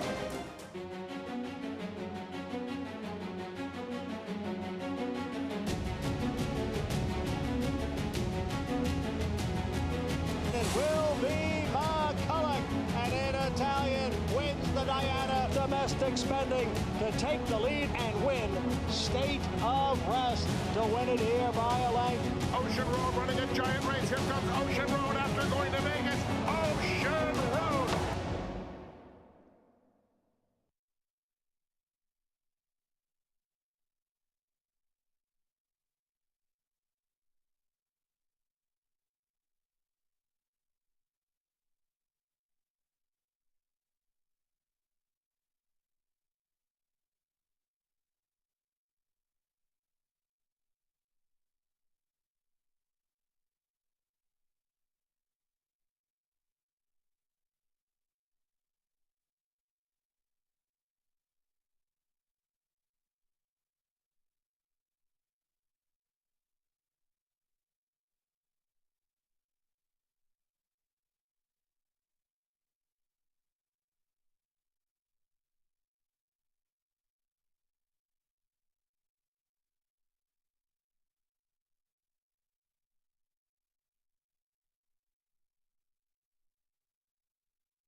We're back on Saratoga Live on FS2, program brought to you in part by Hillendale at Alapa. We are underway in the early pick 4 on this Wednesday card. And as you look at the gorgeous new addition here at the racetrack, overlooking the paddock, those paddock suites. What a great vantage point. Close the game, Sugar. wins. First time out, trained, owned by Adam Rice, a Gervin 2-year-old with Jose Ortiz aboard. $8.30 for the win, 3-2-4 finish. Let's go to Maggie. It's a good thing Jonathan Kinchin isn't on with us right now because Adam's shirt game is on point, my man. Thank you. I appreciate it. I've tried a little bit, but, you know, got to have something nice out here. Well, it looks good in the winner's circle, that's for sure. As close the game, Sugar, yet again, another 2-year-old winner you brought here, this time to the spa, but he was ready. Yeah. You know, I was on the AEs a couple weeks ago, and I was disappointed I didn't get to run, but, you know, nobody wants to scratch out of these races. Nice little restriction for them, and it is what it is. So we went back, twiddled our thumbs, and waited, and it worked out, so. Yet again, you have your brother-in-law on, Jose Ortiz. How much confidence does that instill in both of you to work as a team? Well, you know, he understands that when I give him directions and I talk to him about the horses, like, I'm giving it to him from a first person. Like, I've ridden this horse since the day he got a saddle put on, and other than a little intermission in the beginning of winter, but other than that, you know, he's been my best friend and I've been his. So when I talk to Jose and I tell him he's prepared and what he wants to do, and, you know, Jose understands, and I don't really have to tell him much. You know, he stopped by the farm this winter and hopped on him, and, you know, he come over and breezed Oxymore, and he breezed this horse as well. And actually at that time he was only 2-minute licking, and he really showed us something, and we were sitting here, you know, biding our time, hoping for it, and it worked out. You're joking that he and Oxymore were turned out in the field together. Who was the more dominant one out there?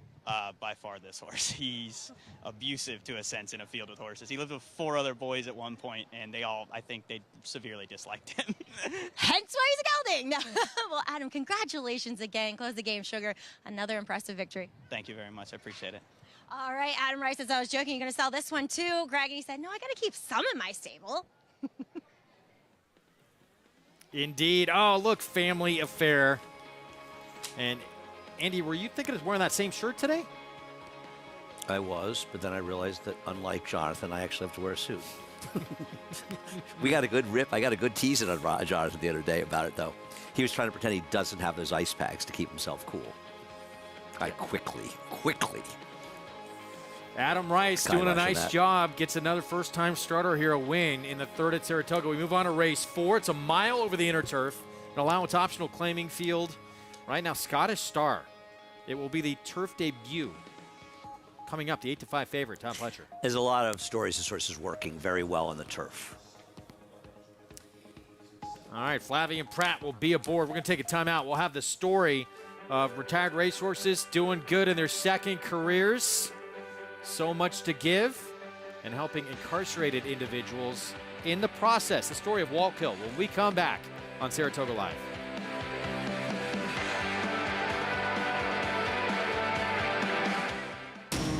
Every hair, every muscle, every contour, every pulse. In the juvenile. Essential quality has won.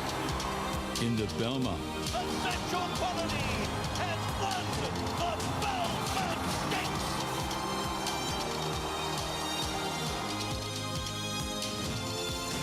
Well named. Who you betting on? How about an app created specifically for horse racing? Naira Bets. We specialize in thundering hooves, fist pumping, and boosting your bankroll with robust weekly promotions. And offer betting tips from actual horse racing experts. Bet all day and night, nationwide. Get the action and thrill of horse racing with Naira Bets. The momentum continues for War Dancer as Dancing Buck scores a decisive victory on the Saratoga turf. And it is the New York-bred Dancing Buck who wins it. And Elegant Dancer scores at Monmouth. It's War Dancer's Elegant Dancer, winning by 6 lengths. Interesting note on War Dancer I just got. He is the leading third crop sire for winners and earnings on turf. So he is certainly off to a blazing start at stud. Now with 34 wins in 2022 and over $4 million in progeny earnings, War Dancer is a sire on fire.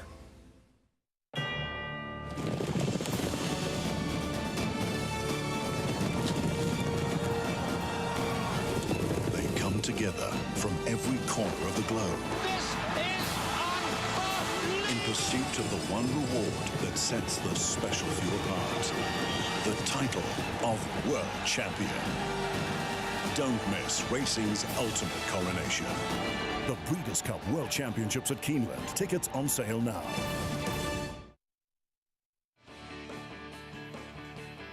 Back on Saratoga Live here on FS2. Great to have you with us. Race 4 is coming up in about 19 minutes. We'll have more on that field in just a moment.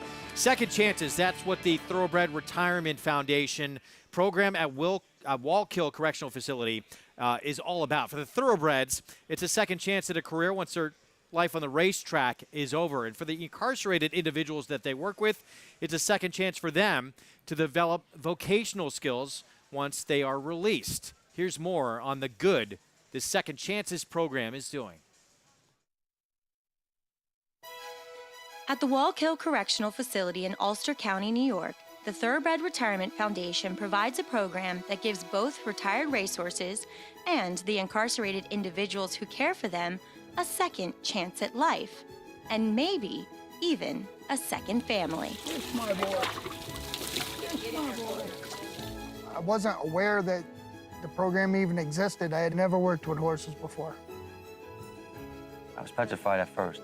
And I'm not really scared of many things. But when you're next to one of them and they're humongous like that, it's definitely a challenge.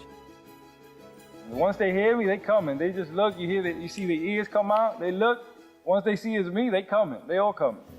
And it's like, oh man, it's like babies, you know. It's beautiful, you know. They're locked in most of the time when they're not out with us from 8:30 to 2:30 every day. So those other times when they're inside, they're not themselves. But when they step foot out here at 8:30 in the morning, they change. They're totally different people. I didn't know it was going to be such an emotional thing. And you really do kind of bond with the animals, and they look for you to be there for them. It's more love out here. It's more peace, tranquility, solace, anything you want to call it, the epitome of peace to me. Definitely a game changer for being someone who's incarcerated and always being around grown men, different behaviors, and not being able to actually express your feelings to them. You come out here, you can do that with the animals. I need that. Whatever it takes to get home to my family, I'm going to try it. But then I got out here and I met a whole new family. How's the family? Yeah. Like you said, this is a family. This is a family between the horses, us. Like, you know, we bond a lot here. I didn't even know I could drive a tractor. I didn't know I could mow a lawn. Anything to make this place look better, to make it better for the horses. At the end of the day, it's all for the horses. All for the horses. It doesn't feel like work. It feels like you're home. Come on, girls. To be able to say to somebody, I have a certificate, like I was successful while I was incarcerated. I may have made a mistake, but I was able to get that second chance while I was here as well. I did get a letter of assurance saying that some people were interested in employing me, so like that's just everything I'm hoping for right now. I talk to them, I speak to them about things that I don't speak to people about in there. I can feel like they actually relate to me, and the same second chance that they're given, I feel like I'm getting.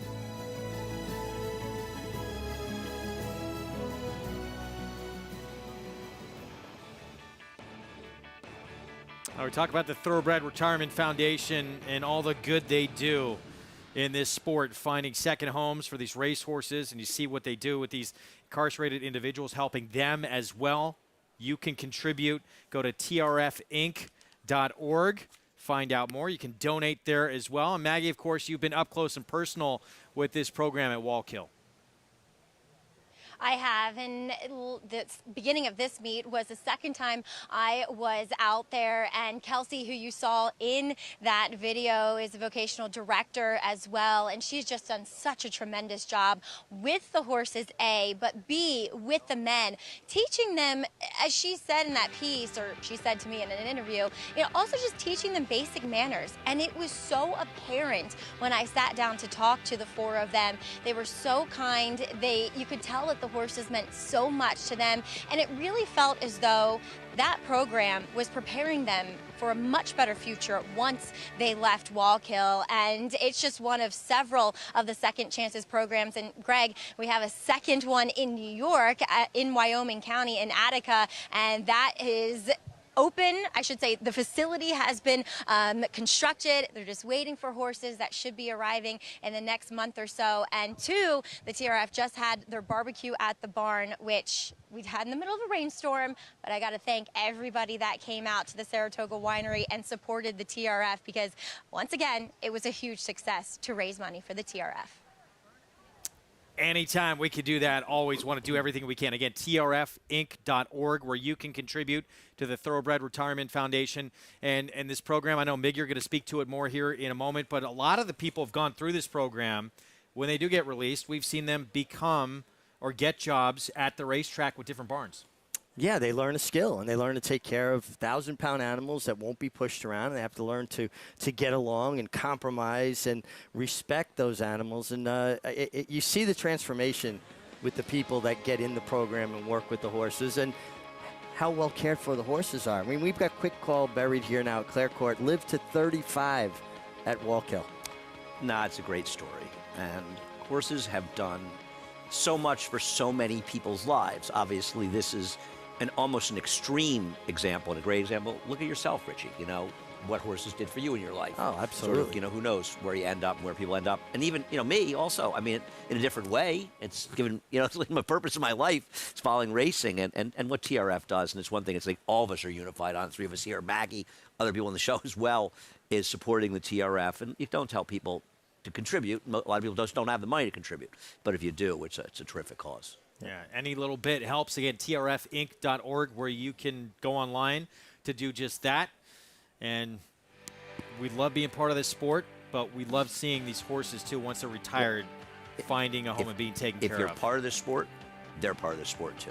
Responsibility to do it, absolutely. Fourth next from Saratoga. When we come back, we're approaching the 12-minute mark to post. We'll be back. Spun to run. In the Breeders' Cup Dirt Mile, he defeated a loaded field that included multiple Grade 1 winners Omaha Beach and Improbable. His brilliant speed figures were among the fastest of any 3-year-old at a mile or more. And he hails from the legendary Danzig sire line.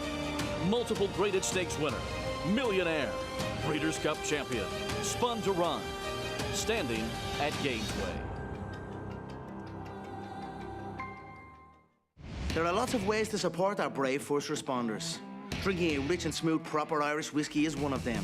For every bottle of proper number 12 we sell, a donation is made to first responders. Here's to the proper heroes. Shlonda. RaceLens is the most in-depth product in horse racing, with unique features found nowhere else. True odds, predictive analysis, and pace projection. RaceLens. It will change the way you follow horse racing and take your game to the next level.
Welcome back to Saratoga Live as we have horses set and ready for today's fourth race. As we'll take a look at number 2, Baby Blythe, who cuts back in distance for Hall of Fame trainer Shug McGahee. And last time, if you go back and watch that mile and 3/8 here at Saratoga, she was really, really headstrong throughout the running of that event, which is around 3 turns. And she was wide, too, on the inner turf course. Not always the best place to be, and fighting your rider and expending all that energy isn't great either. And I know she's been a little bit frustrating for Shug for the fact of where do you run or what distance is best. Physically, she doesn't look like a miler. But today, for whatever reason, she is also a lot more laid back, just not as energetic as I've seen her in the past. So I don't know if that's a good thing or a bad thing, but I will say at least cutting back to a mile, it's going to mitigate being really headstrong and just expending too much of that energy in the early stages of the race. Now, we do see number 5, Scottish Star, taking a lot of money, and she is making her East Coast debut and turf debut for Todd Pletcher. She's a big, burly mare. She was acting up a little bit at times here in the paddock. Just a very kind of energetic filly, really kind of boss mare type of attitude. She does look as though she should handle the turf, and I do think a mile is an ideal distance for her, but taking a short price on a horse, Greg, that has never tried this. Maggie, thank you. Post parade starts with Amelia's Moon. Yeah, Amelia's Moon is trying the turf for the first time as a couple turf runners, but nothing of any substance. Baby Blythe, that monster turf performance last summer at Saratoga. I like the turn back for her. She was kind of keen last time going a mile and 3/8. Zainal Arab, Manny Franco for Chad Brown. 1 or 2 for Chad Brown in here. She was wide without cover last time and ran okay. I'm just not sure how good she is. Here's the stablemate at 4-1 with Johnny V. Yeah, has shown speed in the past, is versatile. She should probably be right in behind the pace. Turf debut. So here's Scottish Star, coming from the West Coast. Has been working with Witt, and Witt has an impressive win of the Better Talk Now the other day. Outworked by Witt, but nonetheless, Witt would probably win this race. Looks like the speed, too. Secret Time, Danny Gargan, Jose Ortiz. The close belatedly, going 5.5, gets to a more appropriate distance and has back races that would make her competitive. So 5-1 outside. Back to the point you just made quickly, Andy, which some may not have caught. Yeah, Scottish Star, the 5, who's the favorite, does look like, we'll see if that dirt speed translates, but should be in front. She's the controlling speed. I mean, she's got significant dirt, as you say. See if it translates. Got significant speed in here. Unless one of the 2 Chad Brown horses decides to be super aggressive, she's going to be in front in all likelihood. And, that and the workouts are all reasons she was favored. It's interesting that Todd Pletcher seemed to show no interest in running her in a dirt race and is pointing her towards the turf. Now, there is some pedigree. The dam was a multiple winner in Argentina on the turf. Don't know what that means. This is 1 or 2 foals. Hard to know. Key deputy is a deputy minister, the sire, so you don't think of that as a real turf pedigree, but I'm not arguing with Todd Pletcher. Meanwhile, there's Nevisian Sunrise, 7-2 on the board, and the last effort was this one, July 10th at Belmont. And Zainal Arab, stablemate, was in this race as well. This is 2 kinds of trips, right? Nevisian Sunset is getting buried behind horses here, and Irad just gets a little bit unlucky. I think it was Irad Sunrise. And Zainal Arab was out in the clear, attacking the pace. So neither one of these had an ideal trip, Richie. No, they didn't. Different ways. But even here, Irad still on Nevisian Sunrise.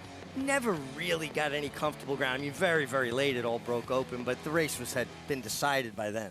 Yeah, I'm not sure how to analyze it. I look at those 2 trips, and I think, well, did Nevisian Sunrise really have that much run? She's had a lot of chances for Chad Brown and failed a number of times shorter prices. Zainal Arab has actually improved in the turf despite a lack of pedigree on the dam side. Now, she's a war front, and they're sort of amazing. She came a very weak field 2 back. I don't know which one I prefer of the 2, and the public seems to feel the same way. Both on the board, yes, 7-2. As we take a look at the stablemate, whose last 2 tries, yes, shifted to grass and run 88, 84 buyer speed figures. Yeah, this is a horse that looked like she had some promise on the dirt early and just never really worked out. So then Chad Brown went to the turf, but she's run okay. I think she's improved on the turf but you have to improve on the turf. The races are tougher. Yeah, I don't have a strong opinion, honestly, about these energies. One of the reasons, like so many people, I like the 5 is it seemed like there were 2 Chad Brown horses that are just okay. The 3, meanwhile, Rob, they were both 7-2. Did you see that? Yeah, they were both, wow. The 3 and 4 were 7-2. Bang, 1 flash, 3 down to 2-1. So I guess the pup with the bettors made a very quick decision. They preferred St. Rob. That was a big switch. That's wild, there. right? Wow. 2-1 on the 3, 4-1 on the 4 now. They were both at that same number as Andy was talking about. This one's remained the favorite. So Scottish Star Turf debut, moving to Hall of Famer Todd Pletcher's barn. And game plan's got to be go, you would think. You'd think, and one of the reasons we like Flavien Prat is he is not afraid to be aggressive. No, and I don't think he has to be aggressive. I think she's going to take him there regardless. You just saw him kind of shimmy his saddle back a little bit. You know, sometimes horse stretching out that has speed, you don't want your saddle too far forward because then it'll tend to rock forward if you've got to take a hold of them. I want to talk to you about Flavien Prat's meet if we have a second here, Richie. You know, a rider coming in, and obviously a super talented rider, but coming in here, starting to get some business at Belmont. I can't speak for you. I've been extraordinarily impressed by what I've seen from this rider. I think he is the most complete rider here. I think there are some guys that do certain things better than him. I think he does everything well. I don't disagree. Got to look at the man he'll be riding for, Hall of Famer Todd Pletcher in the stands. And, yeah, Flavien, instant impact here, shifting to the East Coast. Let's go back to Maggie. And we'll check in with number 3, Zayn Al-Arab. Yeah, that was crazy. She's drifted back up to 5-2 now. But I couldn't draw lines too much between these two. But the one thing I will say about Zayn Al-Arab is she came into the paddock with a purpose. So as we saw in that last replay, she was forwardly placed. She was attending that pace last time out. And I do think that we'll see much of the same from her. The problem is that she is drawn to the inside of number 5, Scottish Star. But she actually kind of chilled out on the racetrack, which I appreciate. And she just looks incredibly fit here and really strong behind the saddle. So just things I like to see. But I didn't have any problems at all with Chad Brown's other horse and Nevisian Sunrise. I do want to talk about number 1, Amelia's Moon. Why not? We'll just talk about everybody in this field. It's not, there aren't that many people. She is the rank outsider, obviously, at 22-1. There is turf, though. I mean, Malibu Moon can kind of get any kind of horse. And the Dam was a 3-time turf winner, stakes winner on it, and half to a 2-time turf winner who was graded stakes placed. And she looks like she should turf, to be quite honest. Now, we do see her with those front wraps yet again for her 3rd start off the bench, and for Michelle Hemingway, who did get a work into her back here last Friday on the turf, and indicating that she must have liked what she had seen. I also noticed she's wearing a Sherwin this time. I'm not sure if she wore that at Monmouth. As you see, she kind of has a white marking down the center of her nose, so you can't really tell there. But she is wearing it today, and maybe it's something she's needed. Maybe, you know, one of the reasons she was away is that maybe she has a breathing problem. I don't know. I'm just, speculating. But I think it's an interesting equipment change and surface change for her. Look, she's going to have to run the best race of her career with it. As we'll take a look at number 6, Secret Time. I don't know. This is a little bit of a pet of mine. That's why I'm going with her.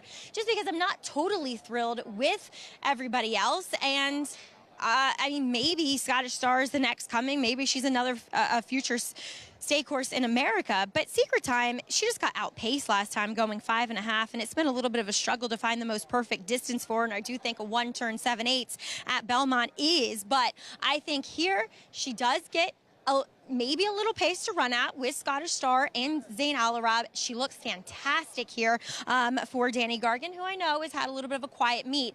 But again, Greg, she's just kind of one of those horses that I've always liked and figured at a price. Let's try it. All right, Maggie, thank you. See what happens here with this 4th coming up. 9-5 favorite throughout has been this Scottish Star, who graded stakes place, sprinting on the dirt out on the West Coast. And it is a little interesting. Yeah, the Pletcher says immediately, let's just go grass.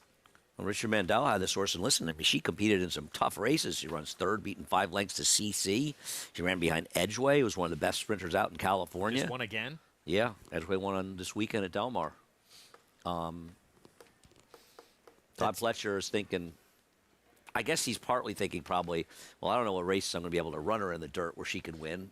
And she's obviously, he saw grass in her. And, I mean, all of her works, recorded works that we see in the form are on the turf. You know, so obviously he liked what he saw there. Maybe he felt like it was easier on her as well. Listen, if she can transfer her dirt form to the turf, she's going to be very, very tough to beat. Right.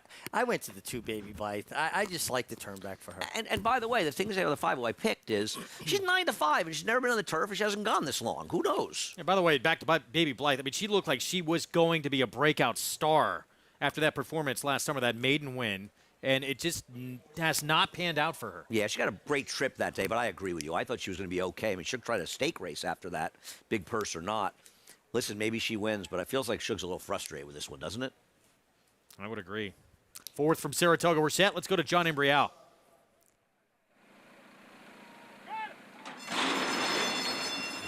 And they're off. And it is Zain Alarab along with Scottish Star. Navisian Sunrise is right there. Navisian Sunrise takes the lead. Scottish Star is racing in second, and Zain Alarab is now back in third as they go into the clubhouse turn. And then it is Amelia's Moon who's running in fourth as the field continues along here. And up front, Navisian Sunrise steps away to lead by 4 lengths with Scottish Star in second. And Zain Alarab is next in third. It's 5 lengths. Back to Secret Time, who is in a 4th position, followed at the inside by Amelia's Moon and Baby Blythe. They're midway up the backstretch after a quarter in 23 3, and Navisian Sunrise has opened up on the field here. Navisian Sunrise has a 9 or 10 length lead. Ran the half in a demanding 46 2/5 seconds. Navisian Sunrise isolated right now, heading for the far turn. Navisian Sunrise on top with Scottish Star in pursuit in second. Zain Alarab is down on the inside in third. Then comes Secret Time, followed by Baby Blythe and Amelia's Moon.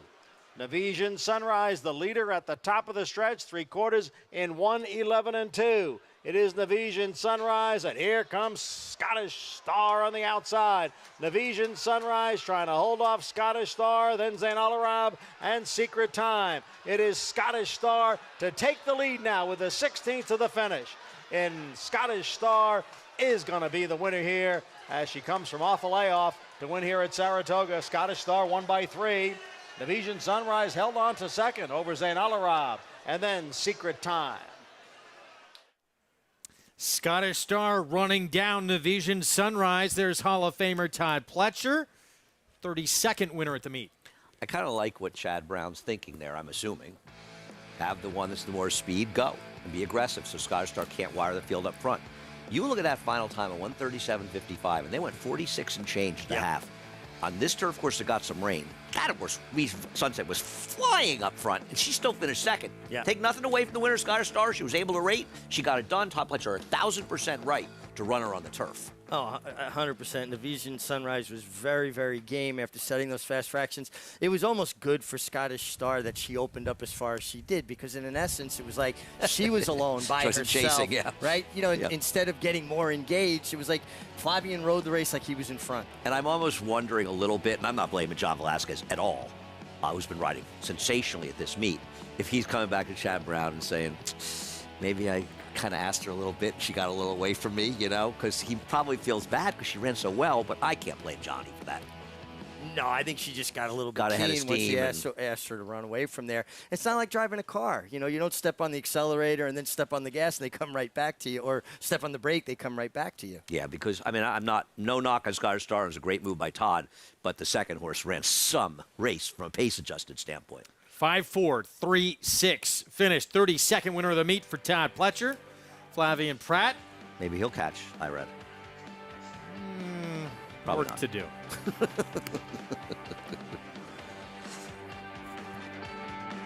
Union Rags, proving Lane's End's tried and true stallion making formula. A formula that leads to success for our partners and our stallions. He's a leader in his sire crop by graded stakes winners and grade 1 winners. He's a commercial standout with multiple million-dollar sales and a 6-figure yearling average. And with 4 full books bred at 50 and 60,000, he has even more exciting progeny in the pipeline. Union Rags, a stallion that stands above the rest. The November sale has become literally a Star of Stars sale. Horse for horse, it's probably incomparable with any other sale in the world. Whether you're a consignor, you're a buyer, or you're just a fan of the sport, it's the one you want to be watching. The best mares fold to the best stallions. I think it's really one of the highlights in the industry. All of the top broodmare prospects will be converging on a stage that you will literally have buyers from all over the world fighting it out while those horses are standing in the auction ring. You can barely move inside the pavilion. There's so many people here, and the buzz is electric. You can't replicate that anywhere in the world, in my opinion. To have horses in this phasing-tipped November sale is what all owners dream of. It means that your mare was one of the best racing on the racetrack. It's the night of the stars. 9-5, give me 10 minutes. 9-5, now to 9-5, 9-7, give me 9. Racetrack Television Network brings you every race, from every track, on every screen, every day. With monthly packages starting as low as $5, RTN gives you great value and access to more live HD streaming and race replays than anyone. Visit RTN.tv today to sign up and watch on almost any device, including Roku and Amazon Fire. RTN has packages that start at $5 per month.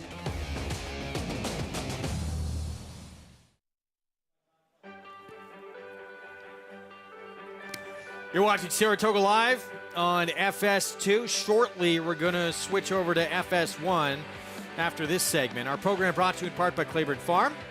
100 years of doing the usual, unusually well. As you look at that 1863 club, Scottish Star, nice transition to the lawn with this performance. Moving to the barn of Todd Pletcher.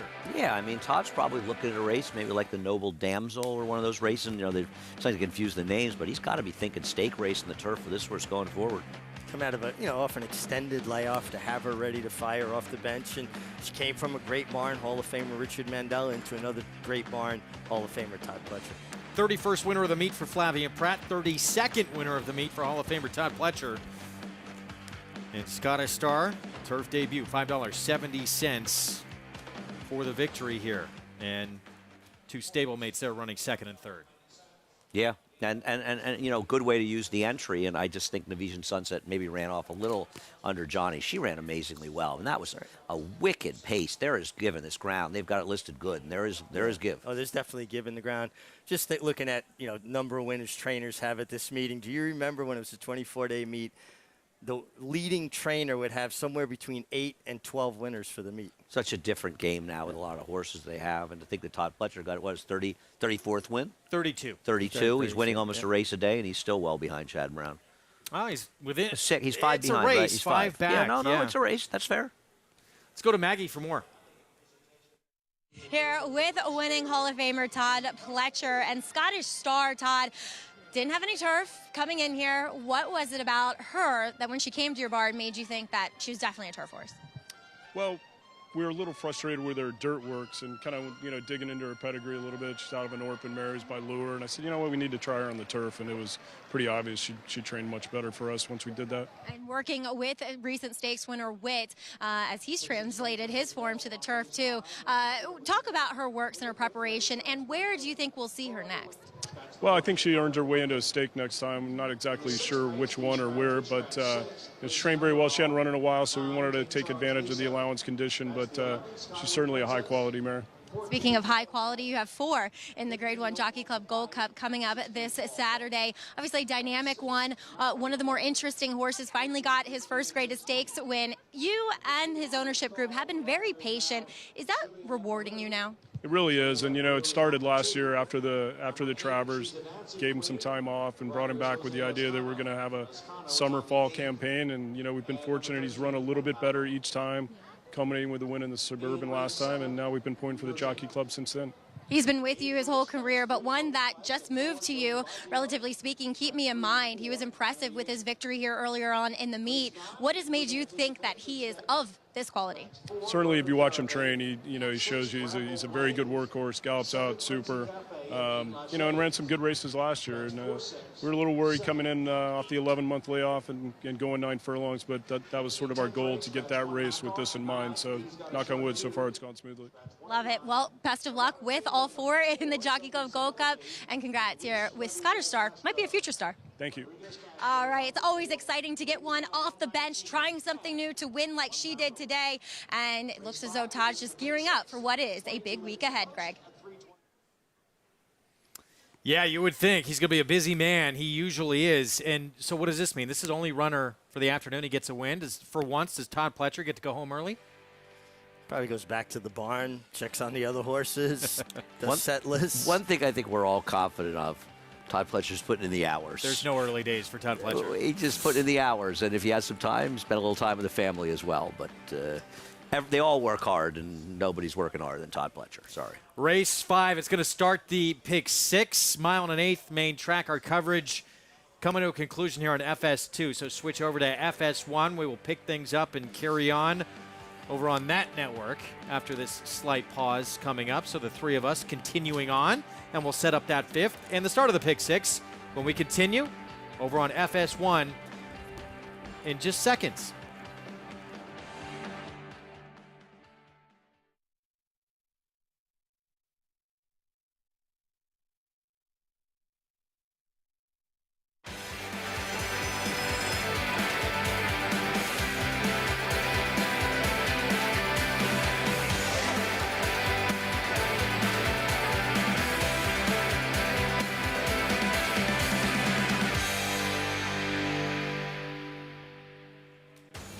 Welcome to those just joining us on FS1. You're watching Saratoga Live at the premier meet in the country. Final week of the meet. Coming up, our program brought to you in part by America's Best Racing. For the love of the race, visit americasbestracing.net today. Terrific overview of this historic racetrack. And what a meet it has been. Some big moments still to come here. Final 6 days. I was thinking as I was walking over this morning, and I live just a few blocks away, and in a neighborhood where I grew up, near where my mom still lives, and I was thinking walking here, I've walked and a lot of times riding my bike, because I rode my bike all the time as a kid when I wasn't playing gin in a boogie joint. It's how amazing it is that just in the midst of this town, this really nice town, is one of the most amazing places in the world. And for me, maybe the most important place in the world. Oh, it's an amazing town. The people of Saratoga are amazing, the racetrack.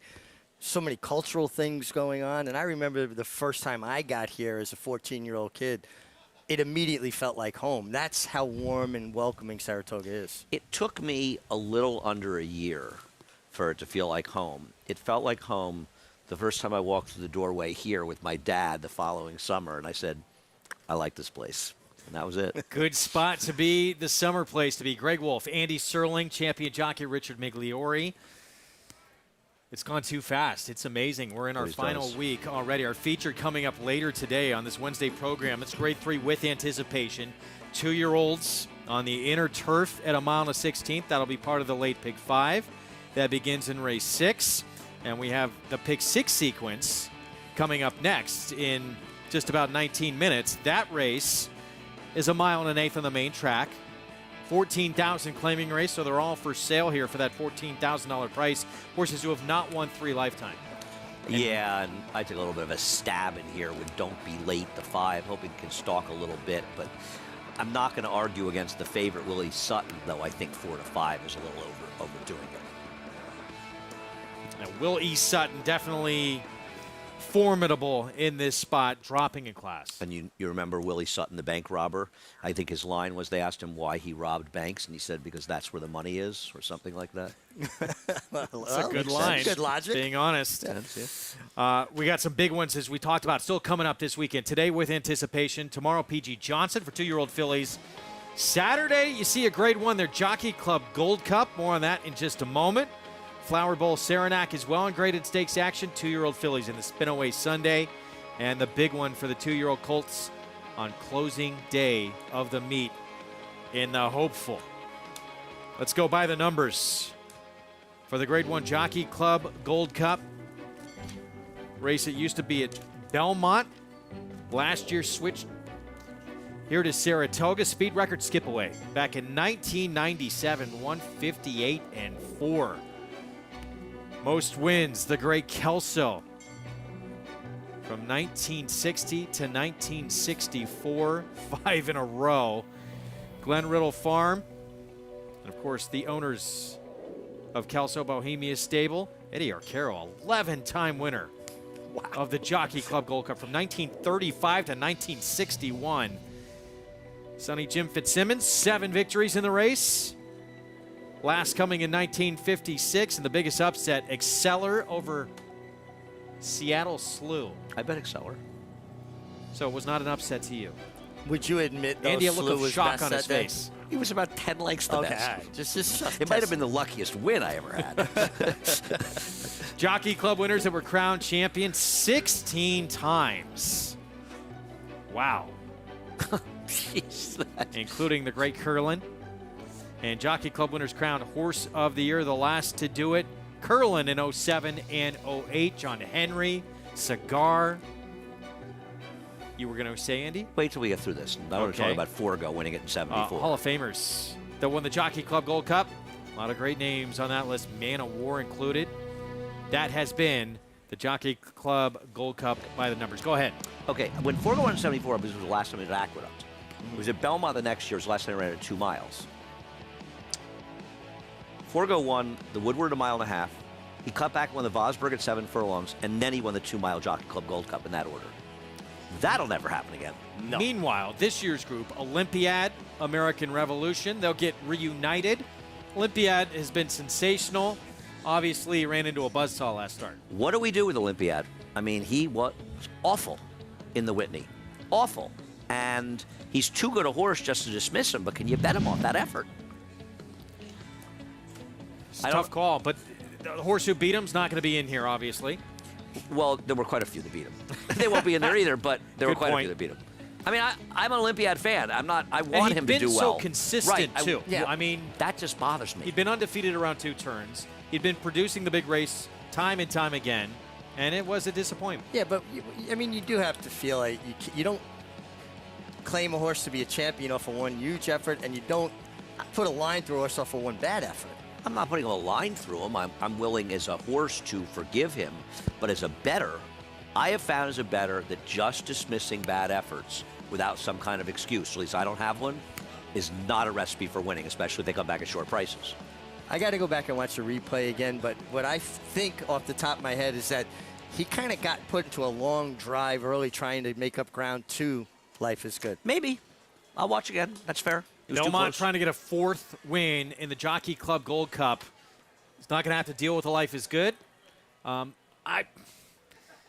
would expect the way this horse has performed a bounce-back effort. I really, really hope so. You know, I really do for Bill, the connections as well. And he's a very, very good horse. Sure. And you'd hate to think that he put those guys in a string and he just isn't running effectively. I mean, maybe he didn't love it in Saratoga. You make a very valid point, though, Richie. He was close to the pace, and I think maybe Bill probably feels too close to the pace because we didn't want to let Life is Good as cheap competition get too far away from. Right, and then you wind up in that chase mode, and you're running harder than you want to for longer than you want to, and you give up. We're drawing the raid. We already drew it. PP should be the entry should be out before we're off the air, so we'll talk about it. I think getting a solid feel for this. Well, here's a couple that are going to line up against Olympiad and American Revolution for that matter. Dynamic one. First captain, they met in the Suburban at Belmont on July 9th.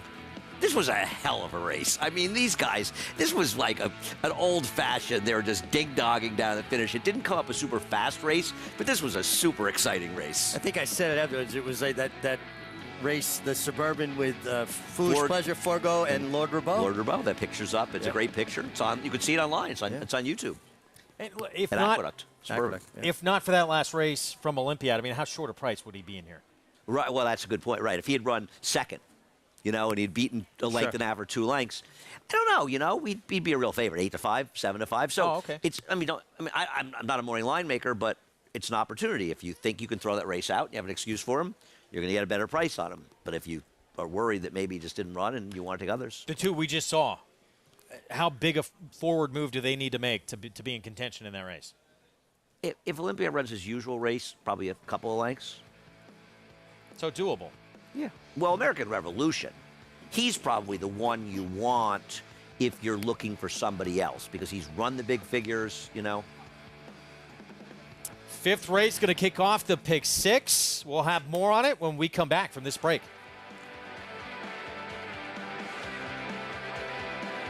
Eclipse champion Run Happy, the #1 second crop dirt sire of last year, is back and showing a new dimension with winners on turf, dirt, and all weather.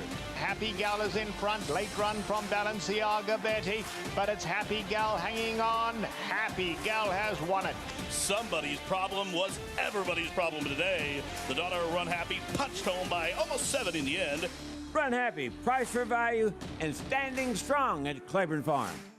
How do you become the gold standard in racing partnerships? One horse, one partner, one victory at a time. Congratulations to all our partners who have made West Point the gold standard for the last 3 decades.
I'm already getting hungry. Get me to Carnegie Deli, please. Should we put in our order? PA would do it for us. There's so many great food options here. You know, I had my first Shake Shack burger today. How was it? How was it? You'd ask. 5 stars? I've been up that way, but I'm not. Our program brought to you by Naira Bets, where you can play all the action. Get signed up, started on the app at nairabets.com. Pick 6, as we mentioned, beginning in this 5th race. Mile and an 1/8 on the main track for non-winners of 3 lifetime. And with us for the first time this afternoon, let's welcome in Acacia Clement. Hey, Greg, and we'll start here in the paddock with your current favorite, Willie Sutton, who is first off the claim for Rob Falcone and does take a drop in class in making his first start for the barn. That often can be a bit of a cause for pause. However, up here in Saratoga, I'm a little bit more forgiving with these kinds of drops, particularly when you look at Rob Falcone looking for his first win of the meet and a horse that just, let's be honest, has been an underachiever throughout his career. So I'm not going to put too much stock into the fact that he is dropping. I've always felt that he is a 2-turn horse. He's incredibly fit in here today. He comes back with the same type of equipment that he was wearing previously. Last time out, he actually broke sharply and then just kind of steadily lost some ground. And it seemed like Manny Franco was working on him the entire time. He's the type of horse you have to keep after. So I like that Manny stays, knowing what he's going to have underneath of him in here. A couple of other intriguing prospects, though. Taking a look at the 5, Don't Be Late. He was one when I first walked into the paddock and took a look at him. I said, I'm not sure if I'm really sold on the 2 turns and the 9 furlongs for him. But he's one of those horses that he kind of puffed himself up more when they put the tack on him. He strided out nicely. He does wear a full hood with those blinkers receivers attached to it, so his ears are covered. We often see Dave Donk use this type of equipment to keep horses settled. He has some natural speed, and he takes a needed drop in class. The number 6 Road to Success is a reclaim for George Weaver, who had this horse back in 2021 when he won at Belmont with him to break his maiden. I thought it was interesting that George dips back in. The barn's been having a good meet. He definitely is a horse that prefers longer, both in the amount of substance that he has, in his demeanor, a very laid-back type of individual. He's a little bit interesting, and I'll expect him to be a lot more forward than he was last time out, Greg. All right, Acacia, thank you. Here's our post spread. We start with the remaining half of the entry, the Big Gray.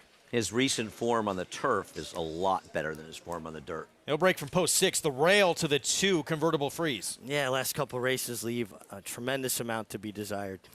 Ravenna was just in this condition and was 9th of 11. Yeah, I think there's an argument if the pace gets hot, he could pick up some pieces at least. Even money favorite is the one to beat, drops in class, Willie Sutton. It claimed for 14 at the very beginning of the meet, has had time off, shows up here at a reduced level, making a nice physical impression on the track. Don't be late, 7-1 for the barn of David Donk. He was involved in the same pace that Willie Sutton was in last time. That kind of fell apart. Well, Willie Sutton beat him a lot. He was even more forward. He's my long shot play here. Road to Success was a short price at this level, at this meet earlier in July. Did not fire. Horse has been very popular at the claim box. He's got 2 wins, 6 seconds. I like him stretching back out. And outside at 8-1, Scotty, been off since early May. He's one that you hopefully, if you like him, he takes advantage of a bit of pace in here. And between the 4, 5, and 6, maybe there's a little bit of a pace. You got to hope it comes back for him to get it done. Son of Flincher, the 7 Scotty. He was so good on the grass.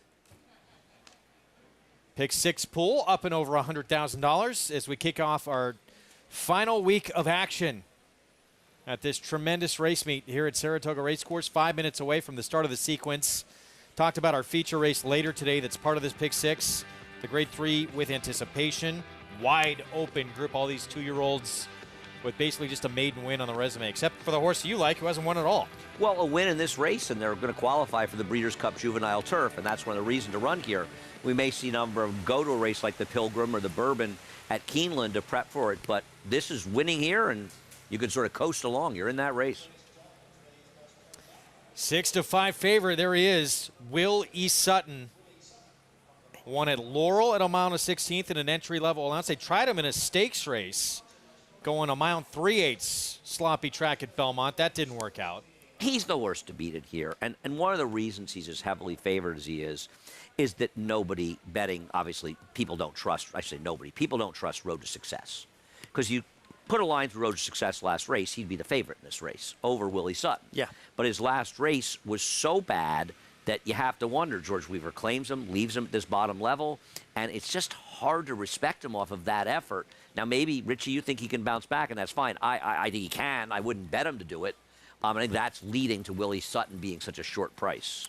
I wish I had more confidence that Eric Kinsell would just put this horse on the lead, coming out of the 2 sprints. Well, he has to be in front. I mean, if he's not in front, coming out of either sprints, Eric did something wrong. He's supposed to be in front.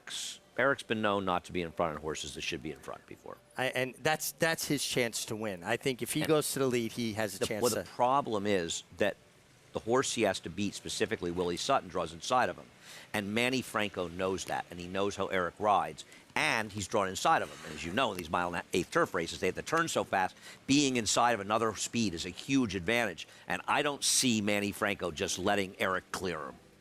And sometimes, as you know, I think it's a very good point. And it's a rider's responsibility to not only know the habits of the horses around him in the race, but the habits of the riders and what their tendencies are. And how would you ride how would you ride Willie Sutton if you were riding with Eric on the 6? You'd be going. Well, I'm coming out running. Here's how Kendrick Carmouche rode Road to Success back on June 4th at Belmont. This was a 6.5 furlong sprint. He was close to the pace, and this makes you think, well, you got to be in front, stretching out to a mile and 1/8. Yeah, and this is an effort that would probably win here. And he's certainly efficient in these mile and 1/8 2-turn races, and being forward is to his advantage. So I have to imagine he would like to go. The problem is that last race was just awful. I mean, it wasn't supposed to be no trouble, but he was terrible in every way. I can't back him off that race. Maybe he rebounds, but not with my money. Well, that and watching that race, you can see why he has 6 seconds. He was very content to run alongside the other horse and just nose him out for second. He doesn't look like he has that desire to really run by and horses. His resume's backed it up to 6 seconds in 13 career starts. Let's go back to Acacia. And with the warm-up that Willie Sutton got on the track from Manny Franco, I don't think that there's going to be a situation where we don't see your favorite aggressively ridden in this spot. But taking a look at a horse to the outside in Scotty, who, as Andy had mentioned, likely is hoping for a bit of a pace meltdown because he doesn't have early speed, and he doesn't look like he would either. He hasn't raced since May. It's been a couple months off the shelf, and my notes from him even back in the spring were that I just always felt that he lacked a little bit of strength behind the saddle. Again, that's their push. That's how they get out of the gate. He's one that I'm a little bit concerned about coming here to Saratoga in this deeper track, going 1 1/8 miles, which is a distance that I don't think he necessarily prefers, and maybe just being strong enough, being fit enough. I will say that he has been pretty good about picking up a check and being able to come from off of it. We'll see if he gets a setup in here. To get down to the inside, the number 2 convertible Freeze takes a drop in class. This is the lowest level that he will have run at. And first time out for the Cantramasis, he was very tough to handle. He was off a little bit slow, then he was keen. He was pulling on Trevor McCarthy, who is not riding today as he is serving a suspension as well. He was throwing his head up this horse, and then he was getting out really badly. He was very tough to handle throughout. So Jose Ortiz climbs aboard today. Physically, he looks terrific. His coat looks great, but every horse from the Cantramasis barn is always well turned out. The question is going to be, when he breaks from the gate, is he going to be able to settle from the inside post and not give his rider a lot of trouble, especially as he's going the distance? Physically, I don't mind the 9 furlongs for him. I'm just a little concerned if he's going to waste all of that energy, Greg, fighting the rider. In the preliminaries, he's done everything okay, and I don't notice any equipment changes on him, but that's going to be the challenge for Jose Ortiz today. All right, thank you, Acacia. They're packed up to the fence to watch this start of the pick 6 here coming up. Pool growing, up and over 135,000 here as we look again at Don't Be Late. But Don't Be Late ran a race 3 back, and that race gives him a chance in here. He's very game that day. And last time out, he's engaged in that pace, and he was even more forward than Willie Sutton was. And that was, to me, I know that pace is not listed as fast. You'll get Time from US, they don't list it as fast. But I look at it as a very contentious pace that fell apart. It's 44-1 that day. I think it's a better situation. Maybe he's a little less aggressive in here with Louis Cardenas. And I'm just kind of hoping. I'm looking for an alternative. I don't want any part of the 6 after his last race. I have no argument that Willie Sutton is the horse to beat. I don't want to take him at 6-5, though. And you knew he'd be short. I mean, I know he'd be 6-5, but he's 7-5 in the line, so it's not like you're surprising me short. And frankly, I don't want anybody else here in my heart. I'm rooting for my friend Nick Zito to win a race, though. That horse showed some ability. We're talking about Ravenio. He's not impossible to the early in his career. That's he a actually 3. showed some ability and thought that maybe he could, take a step forward. Now things didn't work out, but maybe if things really heat up and he just lays in wait and comes with 1 run, he can pick up some pieces. Maybe convertible Freeze will win. I bet him last time. It was awful. Nope. Well, Ravenio will not be getting anything to run at here as he is a late scratch. Yeah, so Ravenio coming off the board. There he is, back to the barn for the 3. So starting gate crew making those changes with the numbers. Biggest price on the board coming off. And there's Jose Lezcano. Started to really have a nice second half of this meet. Jose's the rider you kind of forget is around. I don't mean that because he doesn't have as much. He's not riding for these flashy in the stakes and stuff. But day in and day out, he's really just a terrific, terrific rider. And as long as you forget, because he's overshadowed by the bigger names that win a lot more glitzy races. Is that fair, Richie? Oh, absolutely. He's not getting the marquee horses, so he's not going to get the headlines, if you will, but he's been riding terrific. What do you want from a rider? Number one thing is to put horses in a position to win from. And he does. And he does. Yep, as good a turf rider as there is, too. Yeah, no, I'm a fan of Jose. Just incredible. Been around a long time. He very quietly has been here a long time. He rode in New Jersey, but he came here. And remember, he had an absolutely brutal meet-up here one year.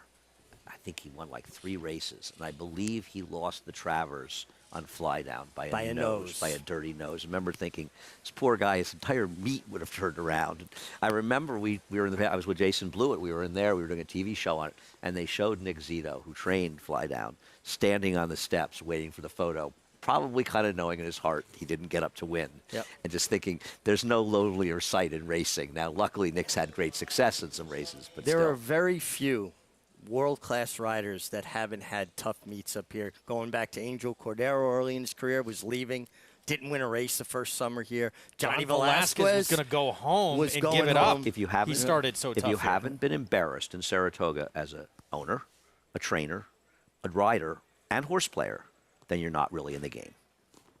Yeah, I mean, there's incredible stories, but the perseverance and the willingness to take your why we lumps love it and keep coming back. We also for more. love it because when things go well up here, you feel a sense of achievement. I do as a handicapper. When I have a good meet and my picks do well, I'm proud of the job I did because I've got my butt kicked up here many times. 2015, my opinion was so bad, it's amazing I'm still employed. This year you could say the same. No, my opinion's been good this year, actually. I've managed to not embarrass myself, but I've got 6 race days left. Even money. You had a day. You actually didn't you sweep the pick 6? I had the last 7 winners one day. Not by my opinion, but that's one day. The year 2015, I had 7 winners one day, and I think I had 7 winners the rest of the meet. It can go like that. Pick 6 starts here. Let's go to John Imbrial. And they're off. Bit of a bobble there at the start for number 6, Road to Success, but he is now moving up to challenge for the lead as they go into the clubhouse turn.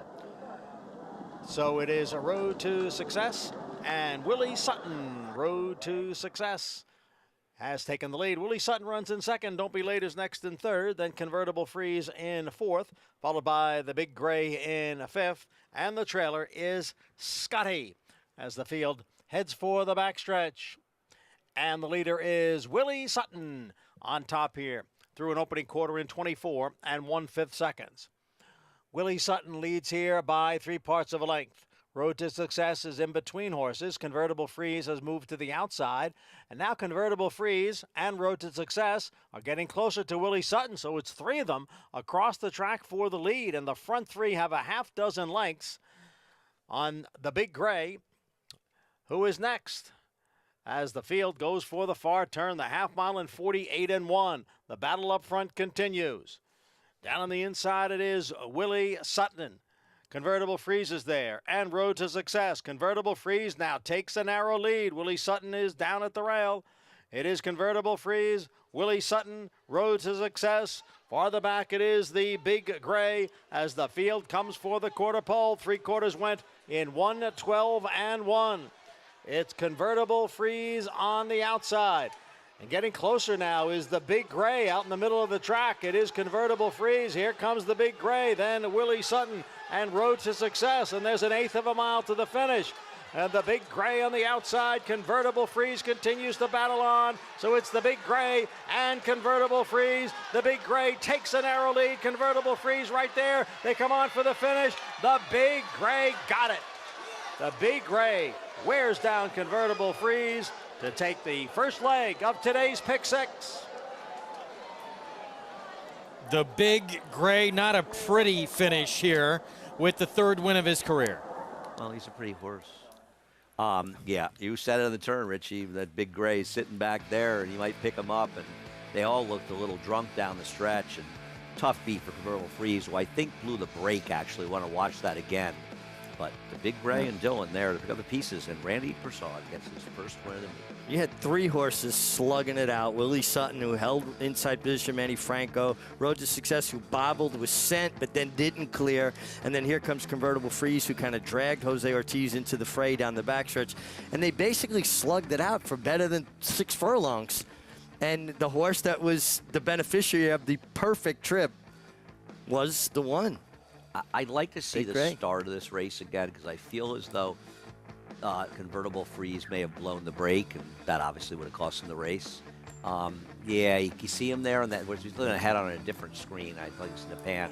He did not come out sharply. That was a very tough beat for Convertible Freeze. Very tough beat for him, Jose Ortiz and Matt Cantermacho.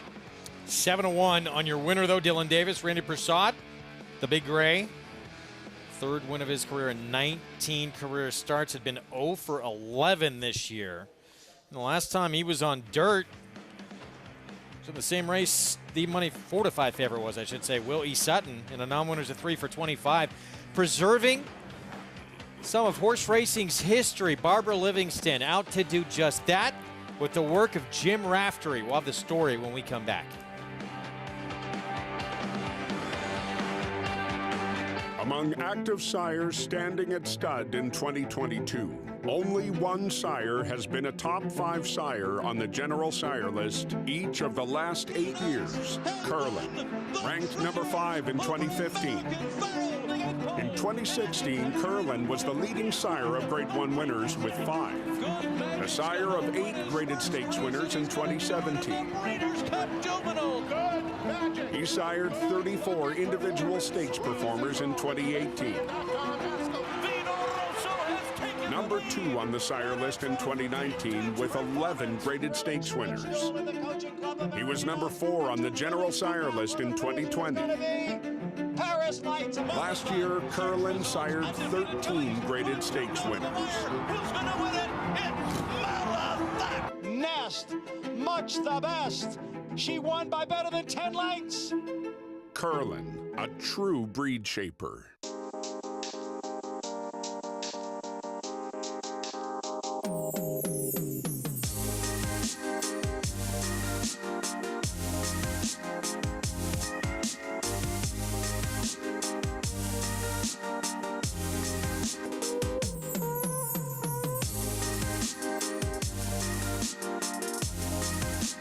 Stay fabulous.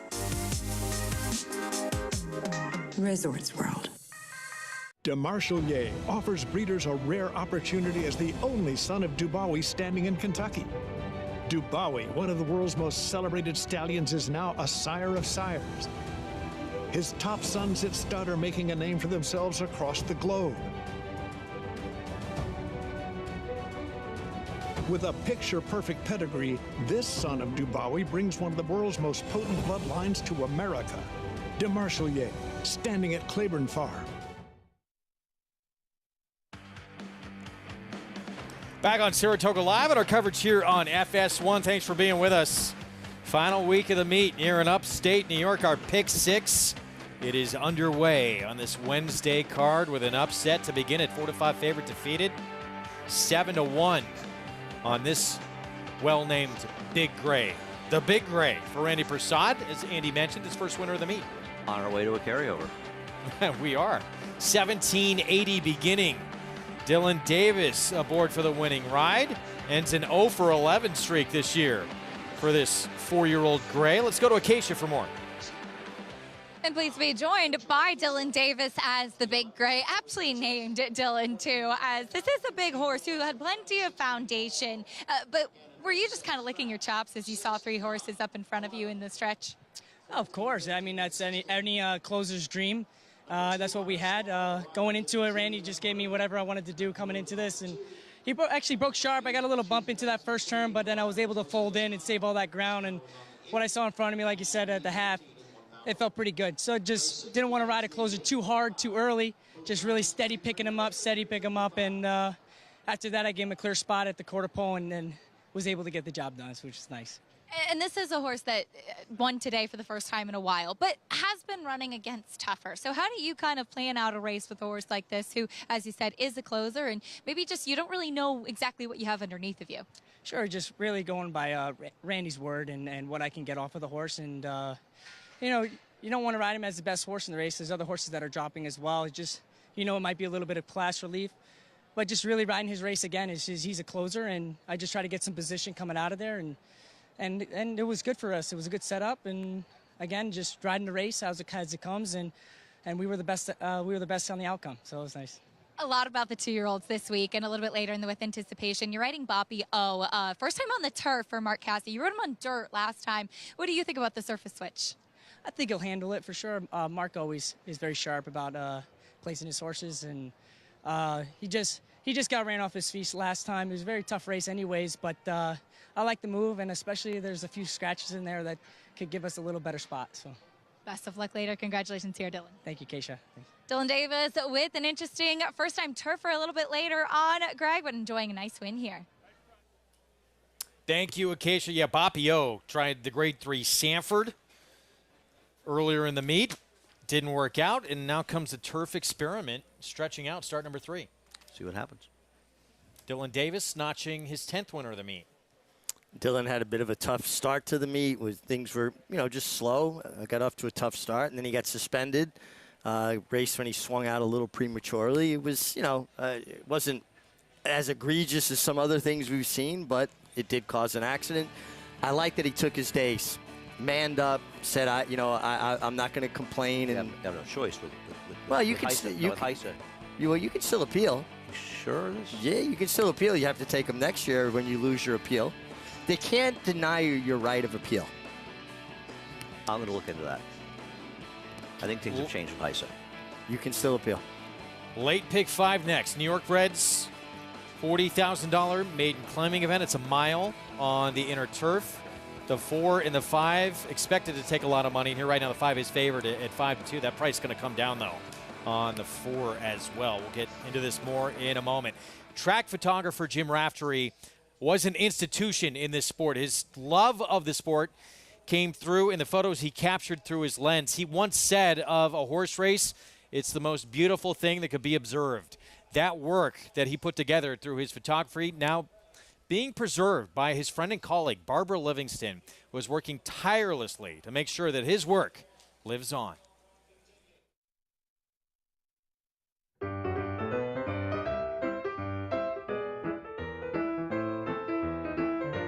Jim Raftery, in my opinion, was the greatest horse racing photographer of all time, who probably had the largest scope, and certainly in this country, but maybe even the world, of photographs, up to 50 years, depending on the racetrack, but he covered 6 tracks regularly and others. And during the glory time of racing, you couldn't be asking for more than Bold Ruler and Nashua and Swaps and Forgo and Secretariat. So it's just an amazing piece of history, and to be able to try to share some of that to make people really think about where our sport came from.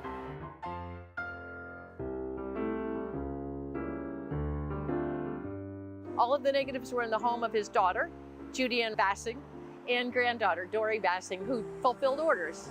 And they finally said, yes, we want his work seen again. It's pretty remarkable. It's more than remarkable. It's something I couldn't have foreseen, how overwhelming his photography was, like how much he thought through every single picture. I mean, there are 2 million that are unique and fascinating. To have other people come in and go to the museum, go look at the exhibit, and let me know every day I'm hearing from people what it means. And I feel like I'm sort of doing my best to make good for Mr. Raftery. And with what he gave to our sport, 50 years of his life, undying devotion to it is remarkable. Can I give him that back? And people loving it is, I can't express how satisfying that is.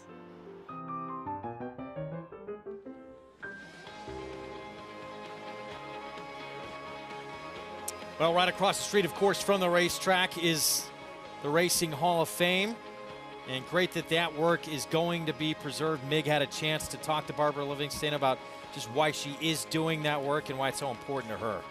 And, that was, to me, one of the most intriguing parts about it is why would you undertake this endeavor? She's got so many of her own photographs, but she talks about it like being in a cocoon and bringing it back to life, and it's just amazing. And his work was amazing, and I had personal experiences. Mr. Raftery got off a horse prematurely in the winner's circle one day and got a stern talking to the next day in a nice way. Made me feel bad. I was wrong. I was out of line in a hurry. But if you're around Saratoga and you get an opportunity, you should certainly stop in Racing Museum and Hall of Fame. Just an incredible exhibit, and amongst other incredible exhibits. Just to tie it up, though, too, you had a race to ride, so you wanted to get back and get those silks on for the next race. And he was saying the photo is so important, right, to all the owners and everyone who puts everything into a horse. That was his point, right? Yeah, they had a couple of groups of people getting in the photos. And after, the second group, I jumped off, took my tack off because I got to ride the next race. And he talked to me the next day about how much that photo means to the people that are getting into it and how I denied them that opportunity. And I felt terrible after the fact, but he did it in a way that made me learn from it, not resent it. Legend in this sport, and that work being preserved. by his friend and colleague Barbara Livingston. Race 6, late pick 5 time, 17 minutes away. Again, a mile on the inner turf coming up. We'll have more in this race when we come back from a short timeout. Man who gives tours regularly across the street at the Hall of Fame, the great Tom Durkin, his legendary voice. Kart Talk was so popular, we got part 2 coming up with JK. Stay tuned for that.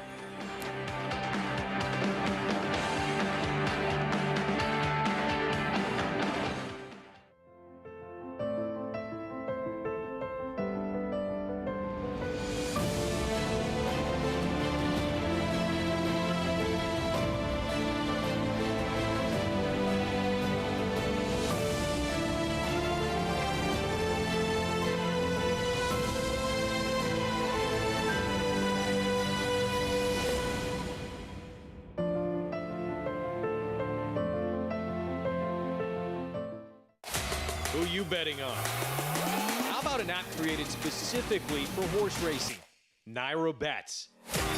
We specialize in thundering hooves, fist pumping, and boosting your bankroll with robust weekly promotions. And offer betting tips from actual horse racing experts. Bet all day and night, nationwide. Get the action and thrill of horse racing with Naira Bets.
Catholic Boy, Untamed Domain on the outside next, and then comes Naughty Boy on the far outside. Shoke, who had trouble at the top of the stretch, is trying to make up some late ground, but it's Catholic Boy.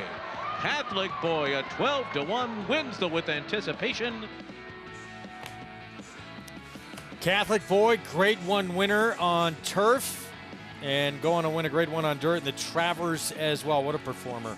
Won that With Anticipation, 2017. Incredibly versatile son of More Than Ready, and just such an exciting prospect as a stallion for able to win a Grade 1 on turf and dirt. Jonathan Thomas did a tremendous job conditioning him. Yeah, he ran third in the Breeders' Cup Juvenile Turf, I believe, after this, right? I believe. Program brought to you by Claiborne Farm. 100 years of doing the usual unusually well. That's our feature later today. Race named in honor of the great With Anticipation. 15-time winner in his career, won over 2.6 mil. Multiple Grade 1 winner. And this is a wide open group. Gonna take a look at Battle of Normandy, who won first time out for Shug McGahee at this meet back on August 6th. Ran fine to get it done first time out. Not easy to win first time out. Mile and 16th the turf. Good trip overall. I'm going to play against this horse, but I won't be shocked if I lose. I love the way Kendrick Carmouche got them out.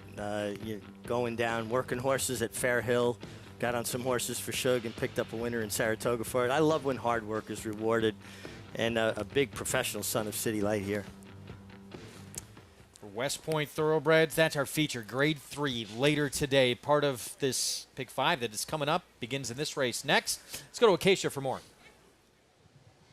And taking a look at a couple of the logical ones in this race, Greg, starting with a class dropper in Sal's Dream Girl, named for Sal's wonderful wife, Mary Ann. So wishing them the best here as the blinkers do go on and she takes a drop in class. This filly, who is sharp today, she was a little bit vocal coming here into the paddock. She's one who has been sharp throughout her career, and I would assume that those shortcut blinkers going on today would be to get her to kind of channel that energy a little bit more. She has shown a little bit of speed in the past. Unfortunately, last time out, she had the outside post, and she's a little bit of a lighter frame type of filly. She's not the most substantial type. Outside post, wasn't able to clear, parked wide throughout, and she never saw the rail in that race. And she's, in fact, the sharpest that I've seen her in a while in here today. Incredibly fit, coming in once again. She is one that seems like she maybe lives on her nerves a little bit. She doesn't carry her condition much from race to race. That being said, given who she's been facing and taking the drop in class here, plus those blinkers, she makes sense. And given her demeanor, I think that she's one who could potentially be forward. The number 4, Eau Claire. She showed speed 2 starts back at Belmont. She's also taking a drop in class for the first time. She's not a dirt horse. The pedigree isn't dirt. She doesn't look like a dirt horse. And she is very big, too, having tried the 7 furlongs last time out. She looks like she's going to appreciate getting to go back out to the mile in here today. A lot of length to her frame, long legs to her. Very, very fit, and I had noted that off of the layoff at Belmont, which is when I last saw her back in April, she was a little bit of a bulkier type. She's way more fit and defined now, coming in off of a few races, which certainly that will do to her. 2 starts back, she was galloping along pretty comfortably on the front end. I think the class drop makes her a big player in this spot, though it does seem like they've been kind of searching as to where she might belong. Manny Franco going to be in the saddle. The number 7, Wine Goddess, is stretching out in distance, and this is my first time laying eyes on her, but she's a filly by Cantharos, who's typically his progeny are a little bit more stouter, quicker type of builds, and this filly, she has some length to her frame for the sire line, and she did try the turf for the first time.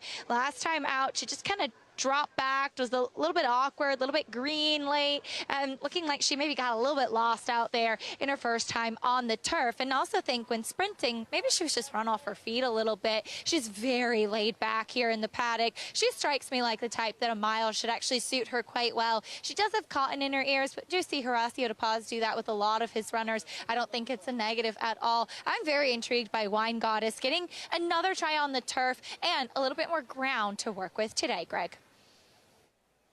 Thanks, Acacia. We're going to take a timeout. We'll have the post parade when we come back. Pick 5 begins here at a mile on the inner turf next.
Irish Hill and Duchess View Stallions, proudly standing the ultra-fast, multiple stakes winning son of Uncle Mo, King for a Day, the only horse to defeat 2019 3-year-old champion Maximum Security. Well, King for a Day was basically a clone of Uncle Mo. I mean, good speed, the ability to carry it over distance of ground, real professional horse and a really cool horse to train. Sire maker extraordinaire Uncle Mo, represented in New York by King for a Day. Visit IHDVStallions.com to book your mare today. Racetrack Television Network brings you every race, from every track, on every screen, every day. With monthly packages starting as low as $5, RTN gives you great value and access to more live HD streaming and race replays than anyone. Visit RTN.tv today to sign up and watch on almost any device, including Roku and Amazon Fire. RTN has packages that start at $5 per month.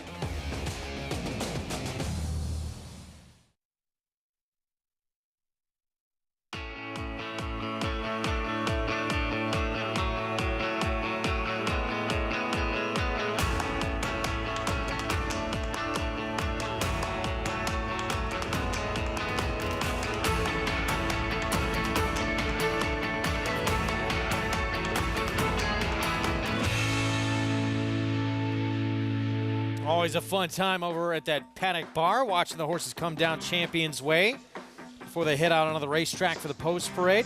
6th race going to kick off this pick 5. It's our favorite wager, $346,000 in the pool and growing. We're going to begin with a runner making her turf debut. So Are You. Just no turf pedigree to speak of, and this horse would have to improve many lengths to be competitive. Next door, Julian Leperoux will be on the 2 Honor Star. Another one with not a tremendous amount of turf pedigree. Does have a turf fork over at Oklahoma. Is a half to Have You Gone Away. Grade 1 winner for Tom Morley. Bourbon Diversion. Barkley Tag trains. Makes the first start in New York of 2021. Hasn't run since January. Would have to improve, but could perhaps improve off the layoff. Still a pretty good price here on the 4, Al Claire. I think a very big price. Making that drop from maiden allowance or start 2 back on the turf is certainly good enough to win here. Blinkers going on the 5. Here's the favorite, Sal's Dream Girl. Well, I prefer the 4 Eau Claire, like it seems like everybody else up here. I could see Sal Dreams Girl. She had a wide trip last time and ran well 2 back. Wine Goddess, trained by Horatio de Paz. Makes me feel like there's some sort of story. I heard Acacia likes this horse. I respect her opinion. I don't see it. Jose Lizcano, rider change on She's a Dancing Queen. I like to stretch out for this filly in her 3rd start. I thought she was somewhat compromised in both turf sprints, but she showed some ability. And Soretta, last time she was in against this level, she's dropping back down. She had the lead in the stretch. She wound up 3rd. Yeah, and if she takes another step forward, she moved back up to maiden allowance company, getting back to a more appropriate start for maiden 40. A couple also eligibles draw into this race. Treat Street for Mark Hennig. Stretching out, it's going to have to work out some kind of a trip from the outside with Eric Cancel. And Rosie Byrne, Michelle John Julio. Yeah, post 10, not doing this one any favors either, but does get anything off the AEs. Would have to improve. So that's your field. 4 minutes away from the start of the late pick 5 as we see that pick 5 pool closing in on $400,000. Here's our money line, Andy. Explain. Well, I'm happy to take the plus 500 on Eau Claire, and many people bet sports, so you're familiar with it. This is a little bit different because it's not any short-priced horses, but you're obviously taking back those odds. So you bet 100 to win on the number 4 at this price of 5 to 1. You'd be winning 500. You get 600 back, 500 profit. I will be betting Eau Claire the 4, but I don't think we'll be getting 5 to 1. I think we'll get 7 to 2 to 3 to 1. I'm not sure that's a bad price on her, to be honest with you. To me, on paper, it's very cut and dry. The 4 or 5 are supposed to win this race. And I don't think there's that much difference between the 2 of them. While Sal's Dream got a wide trip, I prefer Eau Claire, who has some speed. So does Sal's Dream Girl. But I think what happened last time trying the dirt was, my guess is they thought, you know what, she's probably not good enough to win a maiden special way in the dirt, on the turf. Let's try her on the dirt, give her one chance in the dirt, see if she's a dirt horse. If she doesn't perform well there, we'll drop her down to a maiden claiming race. Nobody's going to claim this horse anyway. If they do, good luck to them. I think it's a very logical assumption. You know, try everything first before someone claims her, and then they try it, and maybe they hit the key. Yep. Here's the Barnes numbers. Maiden special weights to maiden claiming on turf the last 5 years. They're outstanding, almost 40%. Now, they're short-priced horses. They're 540 horses that are winning at a high percentage, but high percentage nonetheless. And they're not in New York. But still, when this barn drops, you're not supposed to be scared they're dropping. And, you know, for anybody, you look at drops for different reasons, and you look at Danny Gargan dropping the number 5 Sal's Dream Girl, and Delcourt and the connections dropping Eau Claire. What maiden special do they feel they're going to win? The other thing is, it's September. We've got at most 3 months more of turf racing. It's not like you run them, you pay the bills, you don't feel like you're going to win maiden specials. Try to win the race. And then you go on from there, and you go into maybe a starter, you find where you are.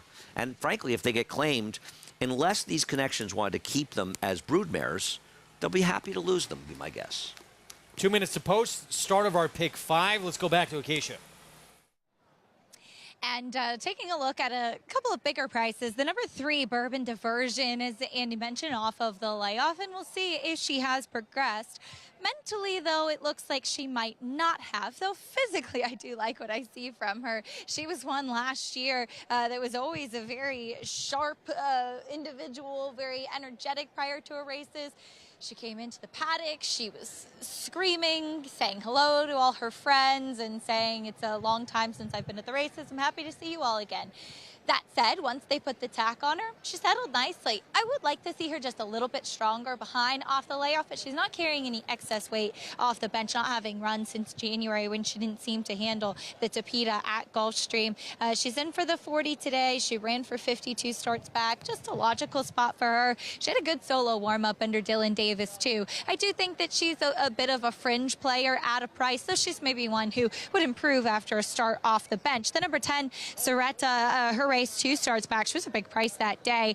There was a lot going on in that race, too. There was, unfortunately, a spill there. There was a couple horses pulled up in regards to that. So I'm not putting much stock into that race for her.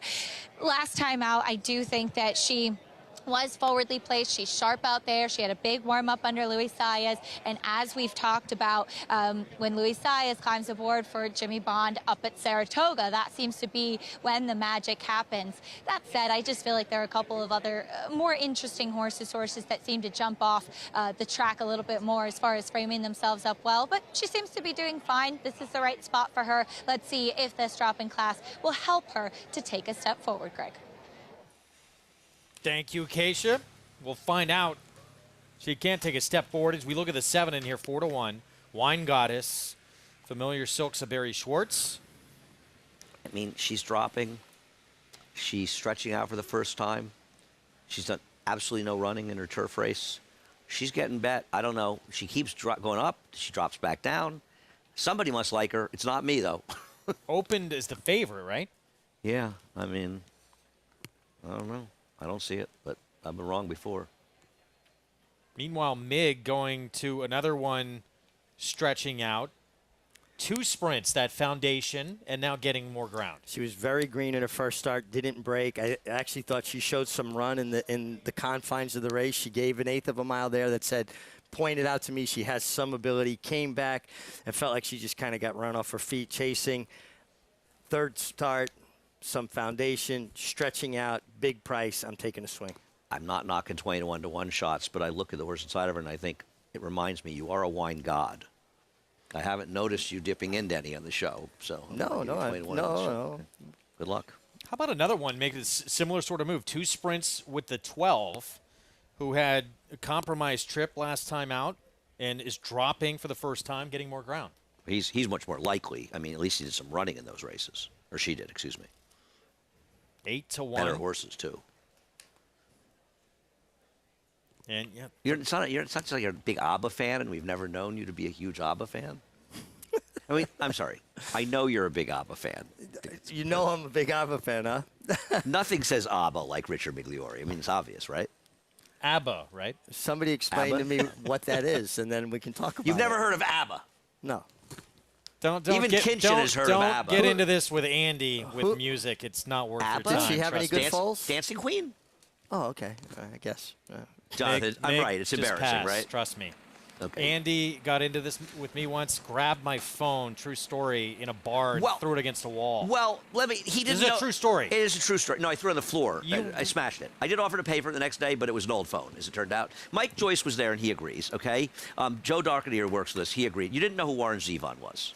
I'm sorry. Something's seriously wrong with you Well, that you would do that to now someone. They're separate incidents. The fact that there's something seriously wrong with me is also well noted. But I mean, we had a few drinks, and you had never heard of Warren Zevon. I dare you. Paul came in. Paul, the fact that he had never heard of Warren Zevon, that's pretty sad, right? 2-1. Yeah, Paul Paul's agrees. agreeing Jonathan's with you. agreeing. Wow, I'm sorry. getting ganged They up might on. have broken your phone on it. Who did he Late sire? pick 5 starts here. Let's go to Johnny Brielle. And they're off. There's Eau Claire from the outside. Treat Street now moves up. Soretta is there along with Sal's Dream Girl. It is She's a Dancing Queen who has come on through now to challenge Street Street for the lead as the two of them are on top going into the clubhouse turn.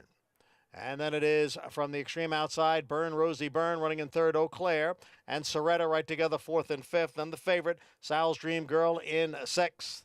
Bourbon Diversion races in seventh. Wine Goddess is next in eighth. And at the back, Honor Star, and So Are You.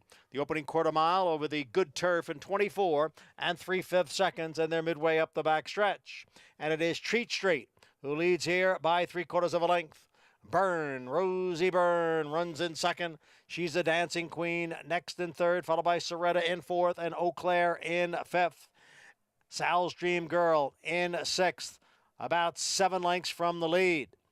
Then comes Bourbon Diversion. Farther back is Wine Goddess, So Are You, and Honor Star. The half in 49 and 4. Treat Street, Rosie Byrne. They continue 1-2 as they come for the top of the stretch. Soretta is on the move on the outside in third. She's the Dancing Queen has dropped back. Then Sal's Dream Girl and Eau Claire. The field heads for home now. Still Treat Street. Here's Soretta on the outside, and here is Sal's Dream Girl, who is now kicking in late. Sal's Dream Girl. Here comes Bourbon Diversion. Sal's Dream Girl, Bourbon Diversion, Soretta, and Wine Goddess making a late move, but they're coming for the finish, and Sal's Dream Girl has broken her maiden. Sal's Dream Girl, the winner, then Bourbon Diversion, Wine Goddess, and Soretta. 2 today for Flavien Prat. Sal's Dream Girl teaming up with Danny Gargan for the win. Kept her out of trouble, as he often does, and got the clear run and proved a ton the best. Eau Claire, and a little bit of traffic may not have mattered, but she got bottled up. But this one, Richie, got the clean run. Yeah, she got the clean run, and we talked about Flavien Prat earlier. Technically, as sound a rider as there is out there, finds trips, produces horses at the right time, and the drop-in class certainly helps Sal's Dream Girl. She kicked away nicely through the stretch. Yeah, much the best. Went off 2-1 favorite, so chalk begins the late pick 5. Sal's Dream Girl to win 5-3, 7-10, 16-1 underneath. Bourbon Diversion. You guys, you don't know what ABBA is. You don't know Warren Zevon. Things Bourbon Diversion held off Wine Goddess. Yeah. Well, you know, I prefer bourbon. You prefer wine. There you go. I win again. Sal's Dream Girl, much the best down the stretch here, and a formful beginning to the late pick 5. That's another one for Flavien. So he's only now, today, what is he now? Only 13 behind Irad? He's making a charge. I'm telling you, it's coming. He sweeps the card tomorrow, he's right there. Let's go to Acacia. Very pleased to be joined by my dear friends Sal and Marianne Spadali, as Marianne, your namesake, won here at Saratoga. I am honored that my husband named this horse after me. And Sal, we no less too. Getting a win. Unfortunately, we did have to drop in for 40,000, but it's all about finding the right spot, and she finished up well today. She did. She ran great, and the bottom line is my wife's been with me 1,000%. 40 years together. I'm so happy that this horse got to win for her. She's the love of my life, and I'm just so glad that we got to win this together. So it's a joy. You know, when you win here, it's an absolute blessing, and we're honored to win this. So she ran great, and we just keep on going. So and we all know that you are the lucky one to have Marianne, Sal. There's no doubt about that. No doubt. I'm really the lucky one. You gotta love this, guys. So much love here in the winner's circle, celebrating Sal's Dream Girl, the horse, and his beautiful wife. Thank you, guys. Thank you. Thank you, sweetheart. Thanks. Happy connections. That's got to be something to have a horse named after you get the W. That's great. It's awesome. That was great. Love that. So many great things about the game, and that was one of them. That would be a lot of pressure. It doesn't often work out that way. As we know by the gentleman sitting to our right, who's very gingerly holding on to something. He had a horse named after him as well. Well, it's actually named for your dad, right? 5-3, 7-10. Here in the 6th, Sal's Dream Girl. Pratt keeping this one busy to the finish. This was fun. I actually get paid for Had a good this. time. This was fun. Yep. It was all right. You were very quiet there as we said that. I wonder what was going on. 2-1 under 16-1. He's going to have to go check him out. Even with the favorite on top, if you liked Bourbon Diversion a little bit, creating some value underneath. What we talked about him earlier, and just again, what a tremendous meet it has been in a first full time riding this Saratoga meet for Flavien Prat. Yep. Great rider. I love that he goes over the harness track too. You know, his dad was a harness driver, and he enjoys that too. He's a horseman. It's fun to get to sit to talk with Flavien and Sal's Dream Girl. Perfect Trip, Urban Diversion, very game. The whole off Wine Goddess, who ran well, improved in her second turf start. Does that mean that Meg is hanging out at the harness track? Is that what we sense here? He's alluding to. No, it's great. I spent my entire childhood there. Yeah, I think Bookie joined. I think Ab is Saratoga playing harness. there Saturday night. You too played there once. You too? Yeah. No, they did not. Yeah. At the harness track. Yeah, they played in the parking lot. That's right. They played in the they played in the middle, in the infield. Yeah. Okay. And yeah. And you were there? I did not go. I was not in town. He was at the ABBA concert. I saw them in the Albany Knickerbocker Arena. That's it for the three of us. We got the next crew coming up. Lafitte Pinkai and Company going to take it from here. They'll get into the late pick four again. The With Anticipation feature on this Wednesday card for 2-year-olds on the turf. J.K. Pauley waiting in the wings as well. A lot more coming up on Saratoga Live right after a break.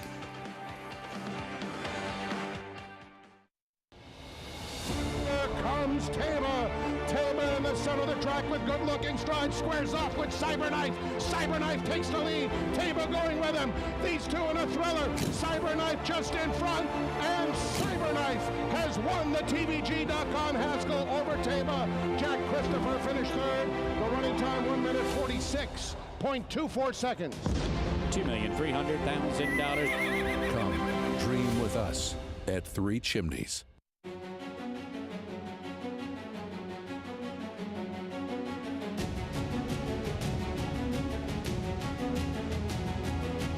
It will be McCulloch, and an Italian wins the Diana. Domestic spending to take the lead and win Ocean Road. It will be State of Rest pulling off the upset in this $1 million Grade 1 Saratoga Derby.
Saratoga Live continues.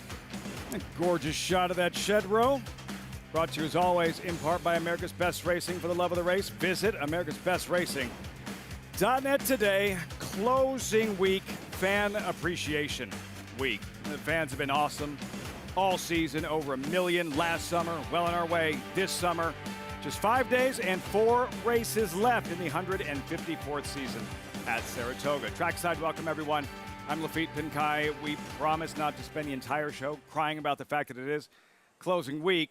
That's part of the story, though, for closing week, because in truth, it's about the future. It's about the 2-year-olds and the fact that 4 of the 9 stakes races this weekend are for 2-year-olds. Here's the rundown closing weekend highlights. Today's With Anticipation, 2-year-olds on grass. Female equivalent tomorrow, PG Johnson. Jockey Club Gold Cup, Flower Bowl, that's older horses. Spin Away on Sunday, Hopeful Closing Day, the marquee 2-year-old events of the summer, as I welcome in my co-host, 2-time Hopeful winning jockey, Gary Stevens. Gary, 6 days left, 5+. What are you looking forward to the most closing week? I'm looking forward to the With Anticipation in about an hour and a half from now. But I'm also looking forward to the Hopeful Mo Strike, the Spin Away on the weekend, another grade 1 for 2-year-old fillies. Naughty Gal for the coach, Wayne Lucas, has had an outstanding meet here. So it's been fun, and you're right. This meet has been all about the future, and we've got a loaded closing week coming up. The highlights always about those 2-year-olds, and With Anticipation coming up a little bit later on, race number 9, the 18th running. Here's the field. Turf course listed as good with some overnight rain potential. Breeders' Cup Juvenile Turf implications. Number 1, Battle of Midway, 3-1. Morning line favorite, several scratches, but still a wide. Battle of Normandy, I should say. 3-1 morning line favorite. As we welcome in our handicappers, Jonathan Kinchin, Paul LaDuca. Guys, let's start big picture. What do you make of the overall talent and potential of the 2-year-olds in this With Anticipation field?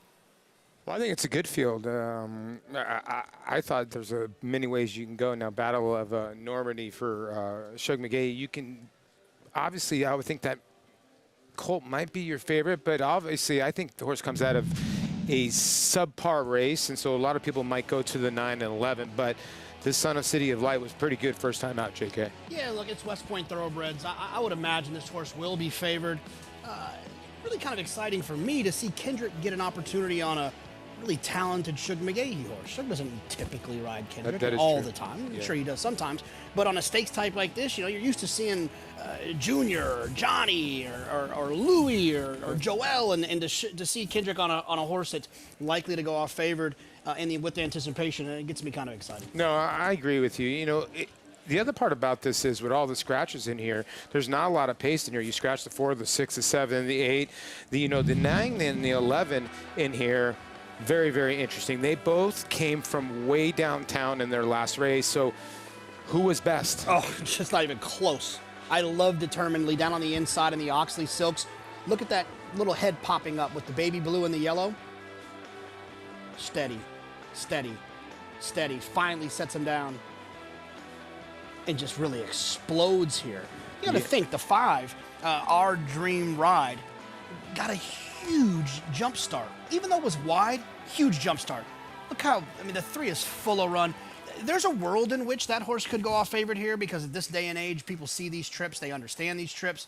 That horse had a terrible trip. Should take another step forward, but that West Point wagering power might overcome that one. Yeah, after looking at that last replay that we just saw, Determinedly was doing something for the first time last time, Lafitte. Actually, 2 things, going around 2 turns and turf, and we could see the way that he finished. He might go off his favorite. Key horse to draw in. 2 horses have won this race and the Breeders' Cup Juvenile Turf now 2007 and Fire at Will just 2 years ago. Today's races brought to you by Claiborne Farm. Just in time for the late pick 4 starts in the 7th, 17 minutes. Aforementioned grade 3 With Anticipation, race 9. Main track fast, turf courses good. Temperature around 75 degrees. 1 week left at Saratoga. Get signed up if you haven't, NyraBets.com. Use that promo code TOGA200 and earn up to a $200 deposit match after your first deposit. Bet any track, anywhere, anytime. Join now at NyraBets.com to earn your $200 deposit match. When we return, do not touch that dial. This isn't an encore or a replay. It's part 2. Jonathan Kinchin's Cart Talk with legendary track announcer Tom Durkin. Way too much good stuff for just one episode. That's later on Saratoga Live. We'll be right back.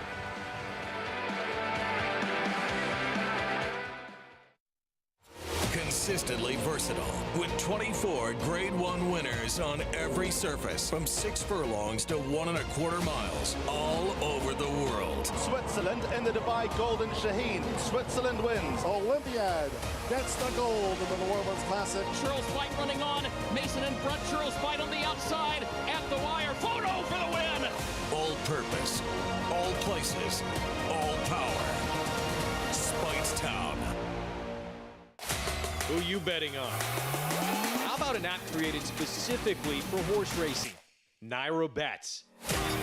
We specialize in thundering hooves, fist pumping, and boosting your bankroll with robust weekly promotions. And offer betting tips from actual horse racing experts.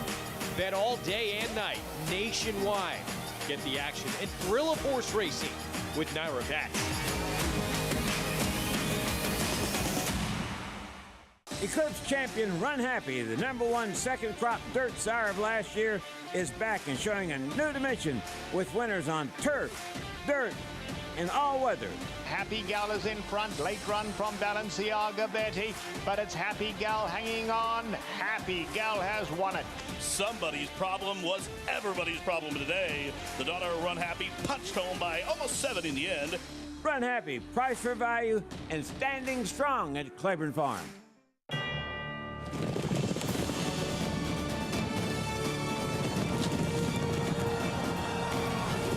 They come together from every corner of the globe.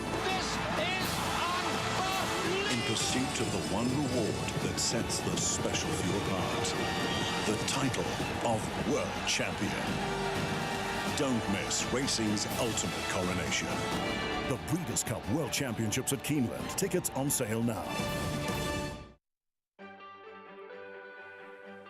Time for the late pick 4, Saratoga. Saratoga Live is always brought to you in part by Claiborne Farm. 100 years doing the usual, unusually well. Updated odds, race 7. Start of that late pick 4, $32,000 claiming turf sprint. 7 of them. And you're looking at the current favorite, number 4, XY Speed. Now 2-1 with about 14 minutes to go, and we say hello to Acacia Clement standing by with this race 7 paddock report. Acacia, really good stuff in the last race, the post-race interview. That was a lot of fun with your friends there.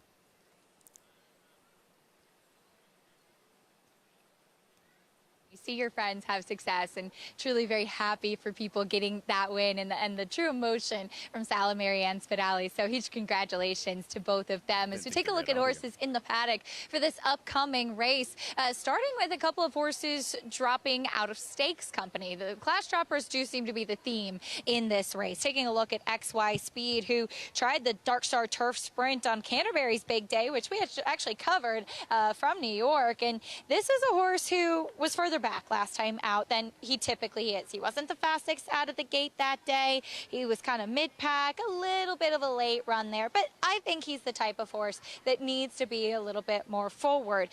He did face some good horses that day for what it's worth too. The second place finisher came back to win his next 2 races, one on turf and one in an off the turf race. Once again, just as he always is, XY Speed carries his condition from race to race. He's a big, robust son of First Samurai. My one slight concern is that looking at the turf course conditions, we did have some rain yesterday. Such a big, heavy horse like him, it seems like the firmer the turf, the better for XY Speed. So maybe just something to consider, but he has won on some turf in the past with a little bit of cut in it, but he's striding out nicely. He's forward here in the paddock out of that same race, and then after trying turf company at Ellis last time out is 7 cents. The big gray, you can't miss him, that's for sure.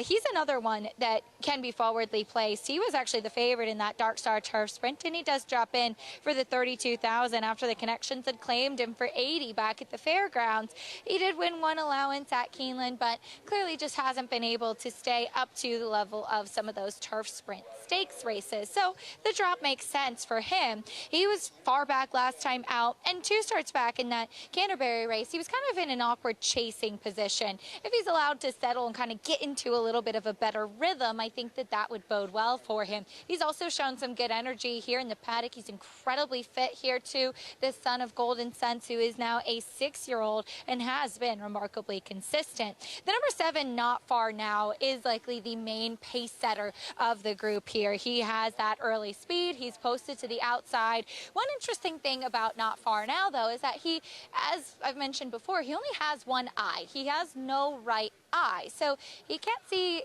any of the empty space to his outside, but he can see the horses to the inside. So I like that for him with this outside post. He's very fit. He is dappled out from head to toe, and he does cut back in distance to a sprint, which Physically, I prefer him a touch longer, but he's so sharp and he does have early speed. Maybe if he shortens up, he's going to be able to sustain that speed a little bit better, as he does drop back down to a level that he did win at last time out. But this race does kick off the late pick 4. Guys, we need a little bit of help as I head over to Jonathan and Paul. Thanks, Acacia. Yeah, I'm going to get started here. I only needed the 4 and the 6 here. The 4, XY speed, the 6, 7 cents. 7 cents, I think, maybe is going to appreciate getting back to the Lasix in the second leg. 2, 6, 7, Buy and Breeze.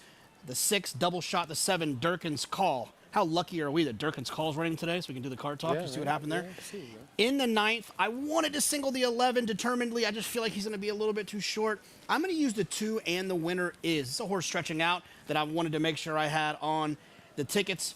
And then to wrap it up, 3, 5, 8, and 10. The 5, Sinful Dancer, being my favorite of those. Just a hard group to trust. We have the same exact ticket in the last 3, 5, 8, 10, and you know what? I just did your dirty work for you because I singled the 11.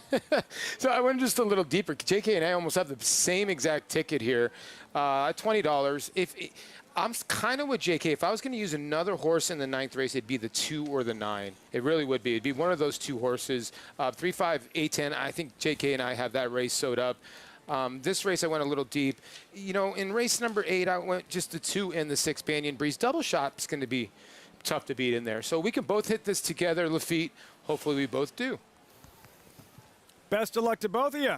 And everyone playing this late pick 4, Riders Up at Saratoga. Meantime, don't forget to bet Saratoga with Naira Bets today for a $20 bonus. Wager at least $200 on the spa.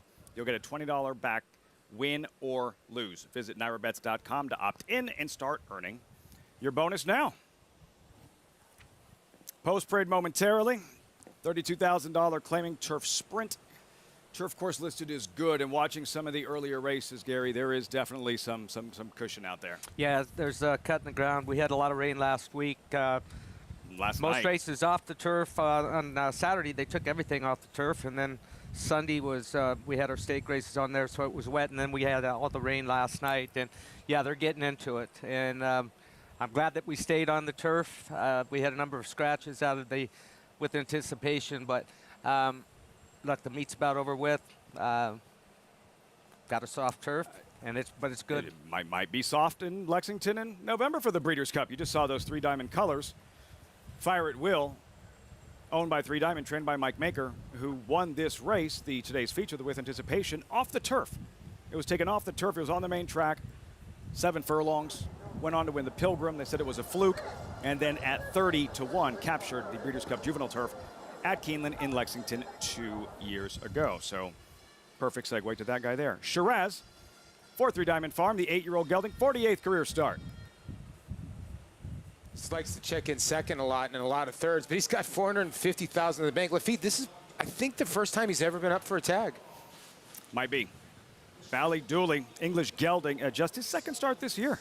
Came in off a long break last time, didn't run particularly well. Now shows up in here for a tag. Not a great sign. Duress, Flavian Pratt seeking a third. Yeah, 0 for 8 the last 2 years and 0 for 5 here at Saratoga Turf Course, so that doesn't bode well, but Flavian Pratt's on fire. XY Speed, 2nd and 2 for Mike Maker. Yeah, this one's going to need to make the lead. I think this horse's best chances to find the front end, does have the best speed figures, but I think wants to find the front in here. Spirit Animal, owned by the Go to Toga Racing LLC. Last 2 times really hasn't gotten out of the gate. Now they employ Kendrick Carmouche, more of a speed rider. Hopefully this son of Lemon Drop Kid can break today. 7 cents, looking nothing like his 2-time Breeders' Cup champion sire, Golden Sense. Drawn outside of the main competition. Last race wasn't good. The races before that, Lasix, ran extremely well. One-eyed, New York bred, not far now. Don't be laughing at 7 cents. Some of us turned gray way early there, Lafitte. Not Far Now is a horse that has shown speed going long. Now, does this horse have enough speed to clear going 5.5? Has shown speed going 7 furlongs at Belmont. Field for this 7th race, gentlemen. $32,000 claiming turf sprint. Let's stay right there with Not Far Now. Gary, your top selection. He's quick. He's by Triple Crown winner American Pharaoh. What do you make of his chances coming off this July 10th effort at Belmont Park? This is the shortest that he's ever run. Yeah, this is 2 back at Belmont. Took him gate to wire here. He doesn't need he's not a need the lead type since he started running on the turf is the thing. I mean, he can sit just off of it if he needs to, but I think he will be on the lead here. Like I said, the shortest distance he's ever run, coming off of, swapping back to 5.5 furlongs today. Look, 7 cents, it looks too good to be true for me. I like what J.K. said about this horse getting back on Lasix today. Couldn't race on Lasix in his last few because they were stakes races, but and XY Speed, they've got a lot of miles on him. XY Speed, 24 races in his career, 7 cents. He's been busy, 42 races, not a lot of miles on Not Far Now. He's got 14 career races with 4 wins. I like his draw. 7 cents, trained by Brad Cox, had Cyberknife run second in the Unhappy Travers last week. Paulie J.K., his last win. This was 3 starts back, late April. Keeneland, guys, and he handles a quality field on that afternoon, including Maven and others. Yeah, Paulie, I mean, I think when you look at a horse like 7 cents and you see the last race how it was so poor, you got to ask yourself, why did that happen? What changed? What was the difference? And if you looked at the past performances, including this race, he's always been running on Lasix. He comes back in that race last time at Ellis Park, doesn't run on races, runs poorly. He's on Lasix here today. I think he's going to run like he ran here. Yeah, you can make a case. He's a double-edged sword, right? If he gets back to this race, he probably wins. But then you could say to yourself, is he going backwards? Because his last race, he didn't really run, you're right, without Lasix. The time before that, that Canterbury Sprint was a lot lower than people think. So when they look at that 4th place finish, they think maybe he's declining a tiny bit. But 7-2, I think's a price you want. Now, the 2 Bally Dooley is the horse that I'm interested in, because if you look at Eric Cancel, whenever he rides this Son of Helmet, he sends. The problem with this horse is the gate. If he can get out of the gate, I truly believe that this horse can maybe outfoot a lot of horses early in here and try to take it to him early. But every time Eric's been on this horse, he's been on the send. Yeah, and look, being drawn inside with some tactical speed, saving ground always comes in handy. But I wanted to check in with Acacia about the 3 Duress, who's coming in off a 52-day layoff. Not the longest layoff in the world, but Acacia, how does that one look on the racetrack? You know, Jonathan, Duress is like a little bit of a pet of mine. He just is always a horse that makes such a good impression, and it's easy to kind of fall into his trap. Now, he is a horse that, as you mentioned, is coming off a little bit of a freshening, making his first start at Saratoga this summer, not having raced since that Belmont third behind Not Far Now. And one thing I noticed about him in that most recent trip is that with the outside post, he was wide throughout there too. The winner wired the field, Not Far Now, who he'll meet again in here today. This one was 3 wide early, ranged up on the outside, and then he just kind of flattened out. So you can see Flavien Prat is giving him a big warm-up. He looks very fit today. Sometimes he's carrying just a little bit of excess weight from race to race. I thought he looked spectacular at 11-1. Again, he is the type of horse that often is just very appealing to the eye. But if there is a little bit of pace up front, he could be one that will be rolling late. And hopefully he's able to tuck in and save some ground. As XY Speed got a very big warm-up. Spirit Animal got an aggressive warm-up. Not Far Now was sharp on the track.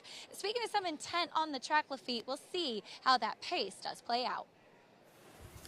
Something to watch right from the start. Duress, you were just looking at Flavien Prat. Gary looking for a 3rd win. Took down the 4th race Scottish Star, the 6th race Sal's Dream Girl, and a date with a big horse on Saturday, cross country, Flightline in the Pacific Classic, Flavien Prat. Yeah, I'm excited to watch all of Saturday's races out here and then flip over. What time we figure that race is going to go out there? About 10:30 our time? 10:30 Eastern something? I got to stick it out. Or Flightline? Yeah. At 3 in the morning, you're staying up to watch Flightline.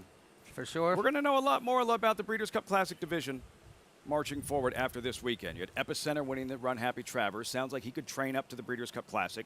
Jockey Club Gold Cup right here. It's such an impactful race en route to the Breeders' Cup Classic. More on that later. The second time here at Saratoga, and Flightline cross country in a huge test at 1.25 miles. Yeah, and I was a huge fan of Frankel. Wish I could have saw him run in person. I'm a huge fan of Flightline as well. I haven't missed any of his races. I've enjoyed watching him when I was out in California training in the mornings, but I'll for sure be up watching him on Saturday. Special animal. As the seasons change, summer to fall, and those Breeders' Cup prep races, and here in New York at Aqueduct, the Belmont meet at Aqueduct. We'll have a chance to see Life is Good coming off that big Whitney victory in the Woodward. And this weekend, all about the 2-year-olds with Anticipation. Later this evening, race number 9 on the program, J.K. Paul. But first, this 7th race, and the start of the late pick 4, and XY Speed, number 4, continues to reign as a 5-2 choice. Yeah, I mean, look, this is a horse who's been running in stakes races, and now he shows up in here for a tag. I think a lot of times most would look at that as a negative, but it's a 6-year-old gelding. You got Mike Maker, who's very proficient in the claiming game. You got Mike Dubb, also very proficient in the claiming game. And I think the reason that is because they know what they got, and they will part ways when it's time to part ways. Doesn't mean that the horse can't win today. Just thinks that, maybe this is the time to drop in. If they take the horse and we win this purse, all is good. Yeah, I'm kind of with you. You look where they got this horse from. Gerald Bennett used to have this horse. For a lot of people who don't know Gerald Bennett, he's usually the leading trainer, one of the leading trainers at Tampa. So this horse ran some really good races at Tampa. He'll send some horses up to Monmouth as well, and this horse ran at Monmouth. Then obviously privately purchased. So you don't really know what, Michael Dubb and they paid for this horse. If they paid $50,000, dropping for $32 makes sense, because if they win this race, and the horse gets claimed, they get out and they win a little money. So I can understand why the horse is 5-2. Now battling for your second favorite is between the 6 and the 7 in here, JK. And I like the 2 a little bit. But of those 2 horses, do you like the 6 or the 7 better? I prefer the 6, just because I'm trying to play this game with the 6, right? The idea that there's that bad race last time that kind of dirties up the form. And there's the races before that. In my opinion, they don't lay over this field, but dang, man, he's got a huge edge in here versus these. And I have an excuse for the last race. It's the hardest part is when you have a bad race and you can't find an excuse for the race. It's hard to then come back again. I have an excuse with the Lasix. How much are you guys factoring in the condition of the turf course? We haven't dealt with much other than firm most of the summer. There's some give in this turf course. It's hard for me, Lafitte, because you just don't know. Gary will tell you, you don't know. I mean, some horses, it's just like on a muddy racetrack to a soft. Some will absolutely love it. But over here in North America, we don't go -5 heavy like they do over in Europe. We really don't know which horses are going to really handle it, because we really don't run a lot of soft turf races. You know what I mean, JK? What do you say? Look, the 4's run okay on not firm course before. The 6 hasn't had a chance to be on a not firm course. The 7's run well on a not firm course. I would imagine this thing's starting to dry out a little bit because I'm still sweating over here on the side. Guys, I'm looking at Duress. Now, it can be confusing. You look down, he's run on good turf, ran horrible. Then you look further down, he won on yielding turf. Didn't win, he run second on yielding turf. So I'm trying to figure out, who's going to handle it, who's not going to handle it. XY Speed, he's run well on good turf before. But every race course is different. A good turf course at Belmont is different than a good turf course here at Saratoga. 2 different kinds of turf courses. Like they said, it's not bottomless. It's not a bog. It's just softer than what we've been dealing with most of the summer with grass racing here at Saratoga.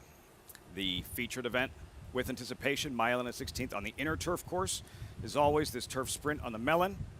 And in the colors of Mike Dubb, currently second in the owner standings here at Saratoga, chasing Seth Klarman. XY Speed, quick, got to get him facing the right direction, however, with Jose Ortiz. Ortiz looking for a second win this afternoon. We hand things over to John Imbrial, the voice of New York racing. Post time for the 7th, start of the late pick 4 at Saratoga on this final Wednesday of the meet. Cents and Not Far Now.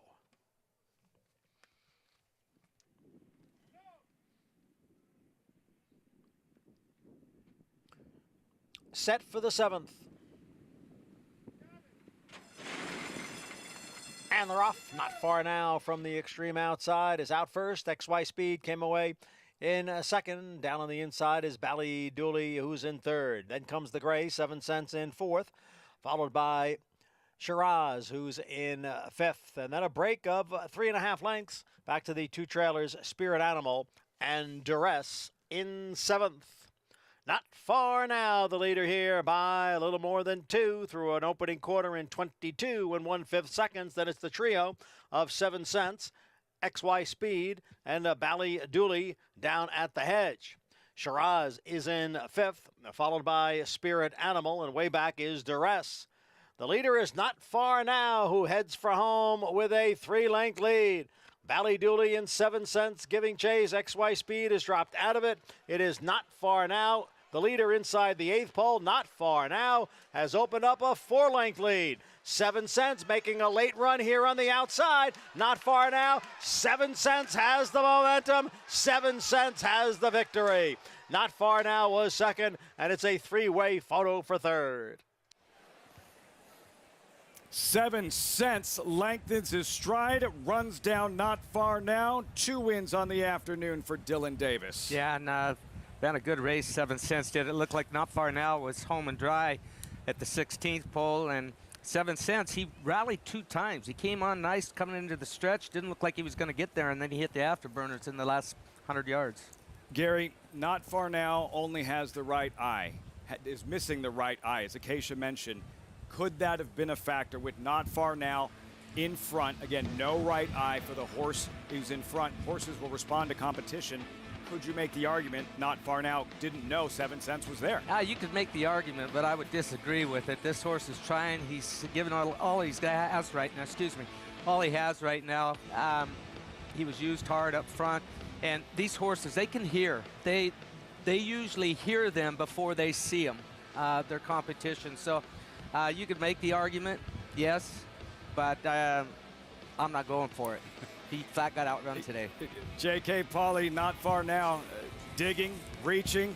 Manny Franco going to work, but just too much 7 cents in the end, and Dylan Davis. It was really, really quiet on this set until about the last 50 yards. I'll tell you that right now, because it looked like the 7 was home and cooled out, and then I turned over to JK, and I'm like, he's getting late. Come on, Dilly Dill. And then that's when JK started the root on. But you know what? I think Gary hit the nail on the head. I think this horse was persistent, and Brad Cox's son looks nothing like his father. Identical. It's Brad, his son, and our producer Terrence. They all look like they'd be the same person. Look, it's funny. It's really interesting what G said. I would like for him to elaborate a little bit. It's like it feels like not only do they hear the horse, but you got to imagine that Dylan was chirping and yelling and carrying on at 7 cents. You'd think the horse would hear the rider as well. G, how much does the noise that you're making as the rider to encourage your horse affect the other horses in the race? Got him down. That last resort. You might dip this a couple times to get him rolling and then go to your crop, and he went left-handed on him. This horse was getting all the encouragement that he needed, and I'm talking about Not Far Now. And they know where the finish line is as well. I think that he just flat got outrun today by just a persevering 7 cents. First race that he wasn't in a stakes race since his last win at Keeneland. 32,000. Brad Cox's son, looks nothing like him. 6, 7, 2, 3. Those results when we come back. Plus Rudy Rod, trainer Rudy Rodriguez. We know, not his best summer. Well documented. Let's see what he can salvage closing week. Hot Peppers runs on Friday. Fast Filly, the Grade 2 Prioress. The preview next on Saratoga Live on Fox Sports 1. A Grade 1 winner of nearly $2 million, Silver State hails from the sire line of legendary Claiborne stallion Danzig. And his second dam is full sister to Kentucky Derby winner Monarchos. After winning the Oaklawn Handicap, Silver State defeated Knicks Go in the Grade 1 Metropolitan Handicap. On the board in 12 of 14 starts from ages 2 to 4, his career included a 6-race winning streak. Grade 1 winner Silver State, standing at Claiborne Farm.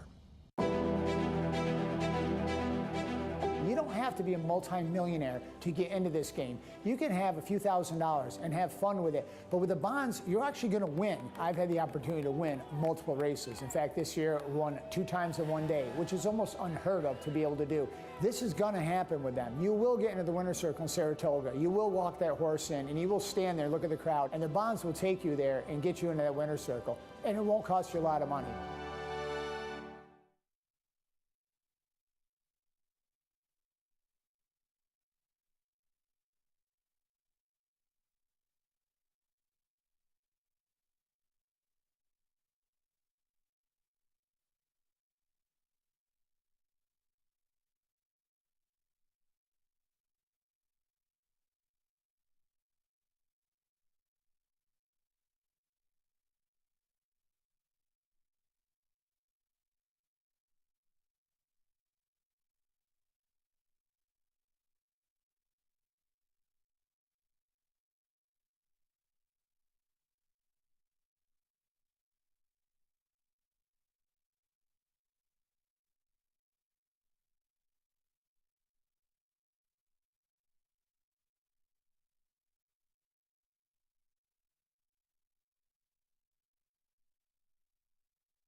Welcome back to Saratoga Live, as always, brought to you in part by Hill & Dale.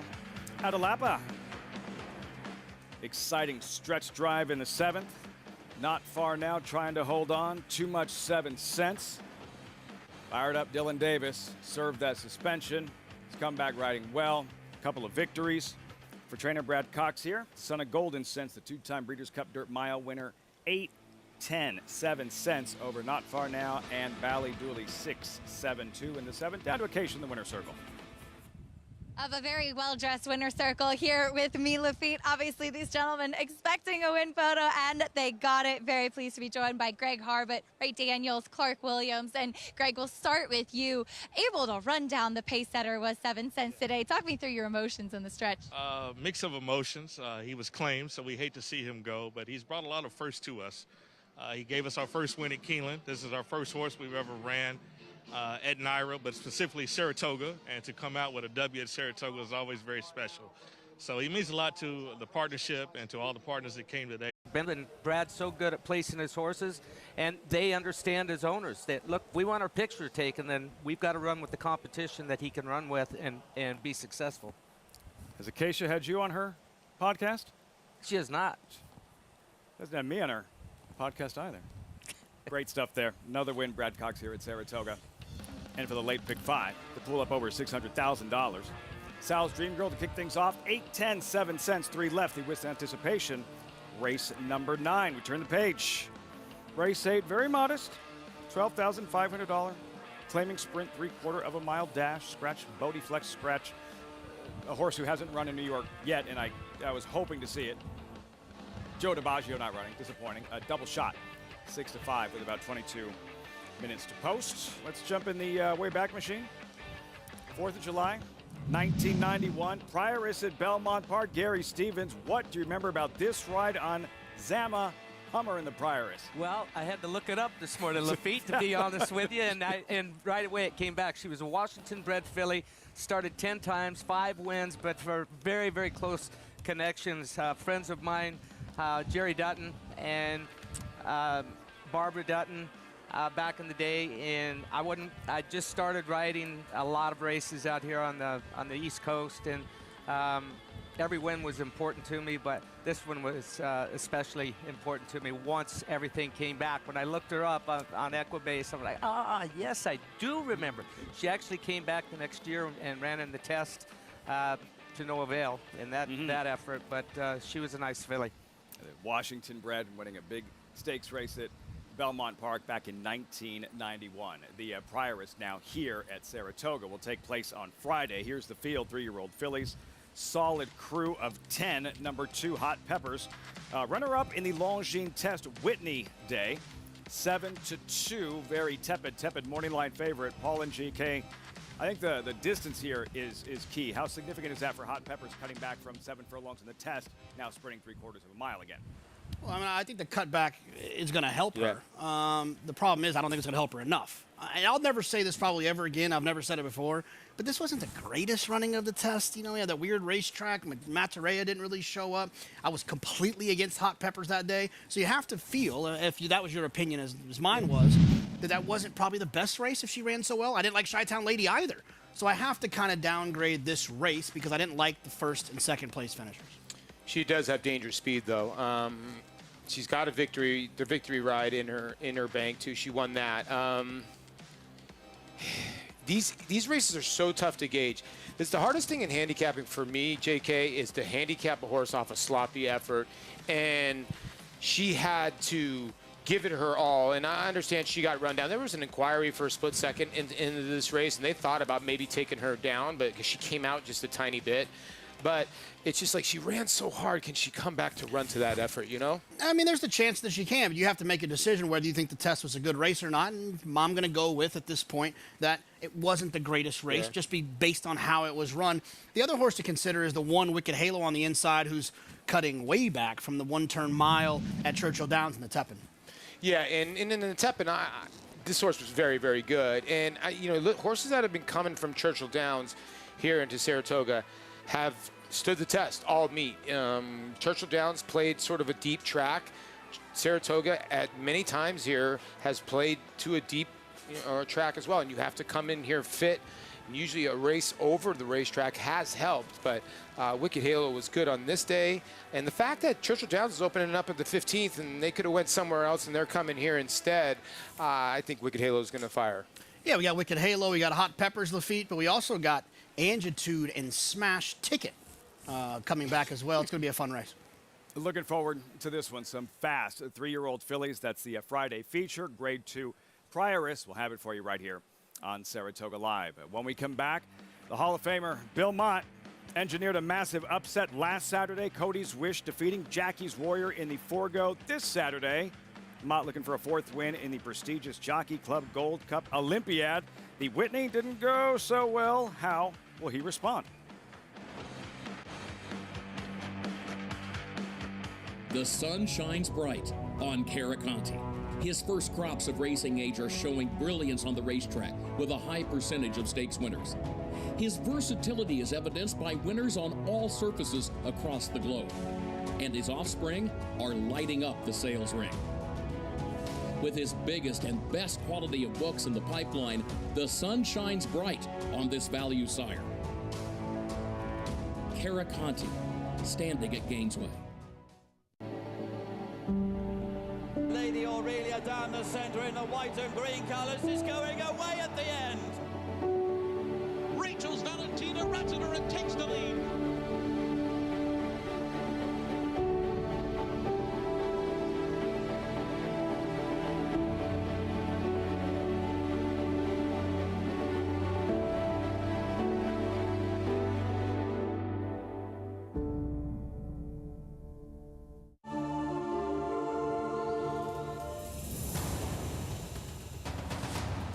Maintaining a comfortable lead. Power Attack is second, but it is Sharp as Attack with another tremendous performance. He's much better than his debut today. Look at him roll in the Tyro by almost 10 lengths. It's Sharp Azteca, and he was sharp as can be today. Racetrack Television Network brings you every race, from every track, on every screen, every day. With monthly packages starting as low as $5, RTN gives you great value and access to more live HD streaming and race replays than anyone. Visit RTN.tv today to sign up and watch on almost any device, including Roku and Amazon Fire. RTN has packages that start at $5 per month.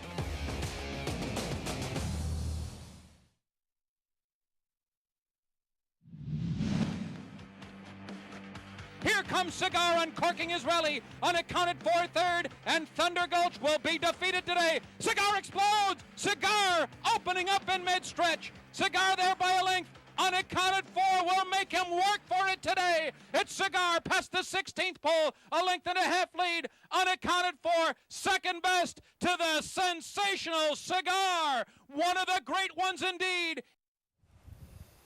A machine. Cigar in the 95 Jockey Club Gold Cup, Gary. That replay wasn't as much fun for you to watch, having to chase him on Thunder Gulch that afternoon. No, and that was Thunder Gulch's last race. He injured an ankle in that race, went to stud, and brought me a lot of great memories, though. And Cigar, I'd faced him over in Dubai with Afternoon Delights. Soul of the Matter, Soul of the Matter in the very first Dubai World Cup. Passed him, thought it was over with. And that's the day that I knew how good this horse was right there, because he came back and beat me, and he was done. And just overcame that. He was a great one. All he did was win. Winner of 16 straight, 2-time Horse of the Year, Cigar. And for Bill Mott in the Jockey Club Gold Cup, 3-time winner, Cigar, who you just saw, flat out, Ron the Greek, back-to-back, 2012, 2013. All of those at Belmont. And on Saturday, Mott's going to try for a 4th Jockey Club Gold Cup with this colt. Olympiad, Gary. This is good Olympiad.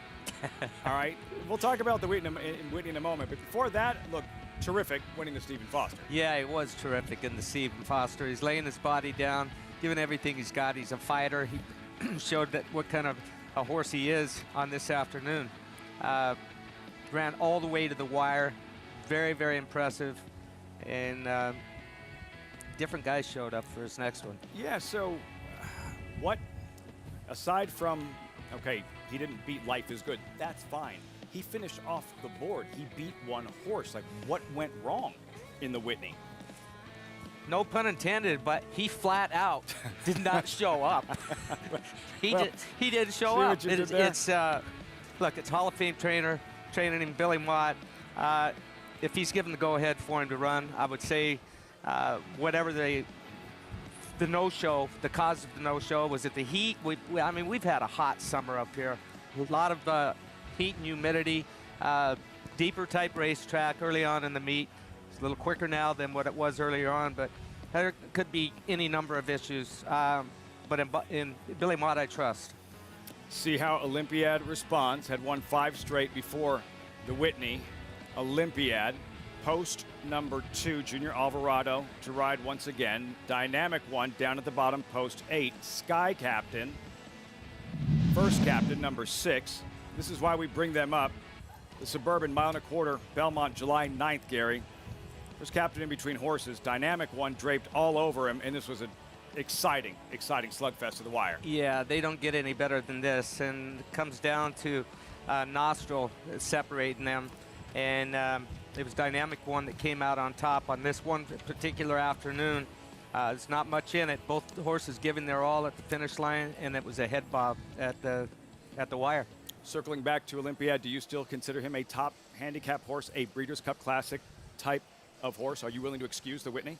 You have to excuse races all the time in this business. I believe you can't make a career out of one race, and especially when you consider the connections of the horse. If he shows up this weekend as he did in the Stephen Foster, yeah, that Olympiad belongs in the lineup of the Breeders' Cup Classic for sure. Big weekend in the Classic Division, Jockey Club Gold Cup here, Pacific Classic Cross Country featuring Flightline at Del Mar in Southern California. Also, the Narrow Bet Saturday contest is here. You're going to show off your handicapping skills in the $300 online live money contest on Saturdays featuring racing from right here in Saratoga.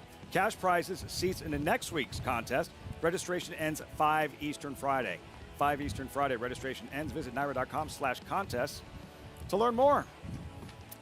Horses in the paddock for the 8th. Updated odds, just a $12,500 claimer, 3/4 of a mile sprint. Looking at the favorite in Double Shot. Over to Acacia, standing by with this race 8 paddock report. Acacia. Thank you, Lafitte. Even though you gave me a little shade for not inviting you on the podcast yet, well, I have to get you on soon. I do blame Jonathan for it, though. It was his idea to have me host a podcast on the sales and breeding. But taking a look at horses here in the paddock, just a quick note quickly. The 5 Manifest Destiny did have a shoe repair on his right hind.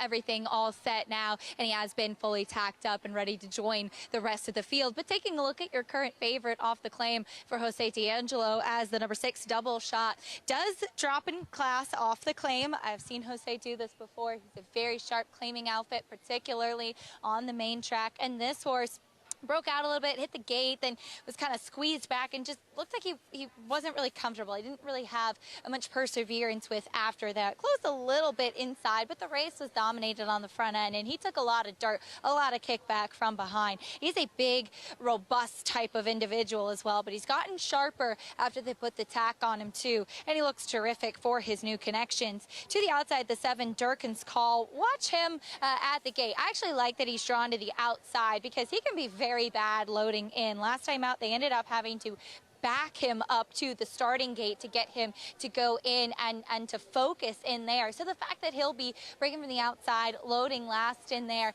I like that for him. And he is very fit coming back in off a bit of a freshening, not having run since June and finishing 4th that day. Thought that he was hanging on that left lead in the stretch that day, just maybe kicking on a little bit, and we could see a bit more punch from him today. Physically, I like what I see from Durkin's Call this afternoon. The 2 Banyan Breeze is the wild card, and he's taking some attention. Did win his last 2 up at the Finger Lakes. Now, he comes in here, and I just really wish that he had more condition in his hindquarters, that he was stronger behind to stack up with this company in here sprinting on the dirt. You can't knock what he's done up at the Finger Lakes, but for me, I'm going to take the wait and see to see how he stacks up with his Saratoga foes. How about you, Jonathan and Paul? Well, Acacia, don't blame it on me. I've had Lafitte and Gary on my podcast, so it's all on you. Paulie, the 6 double shot. Do you like this favorite in this spot? You're talking to me now? You haven't even asked me on any of these podcasts. Now you're asking me a question? Even money, yeah, deserves to be the favorite. I don't know about even money. This horse has been in a lot of barns, about 5 or 6 different barns, and you go back and you see the 25 non-3. That's a 25 non-3 of horses have won lifetime. That's the last win you see. Then you see another win in a state-bred company. So I do think the horse should be the favorite, but I don't know about even money. We had gotten along so well for 7 weeks. We made it 7 weeks, and then the podcast conversation. Called to post for this 8th race. $12,500 claiming sprint. There's somebody, and Flavien Prat looking for that 3rd win this afternoon. Just trying to be somebody. That's it, right, Lafitte? This is Flavien looking for his 3rd winner on the card. Helps when you're on more podcasts. Banyan Breeze, 5-2, second choice.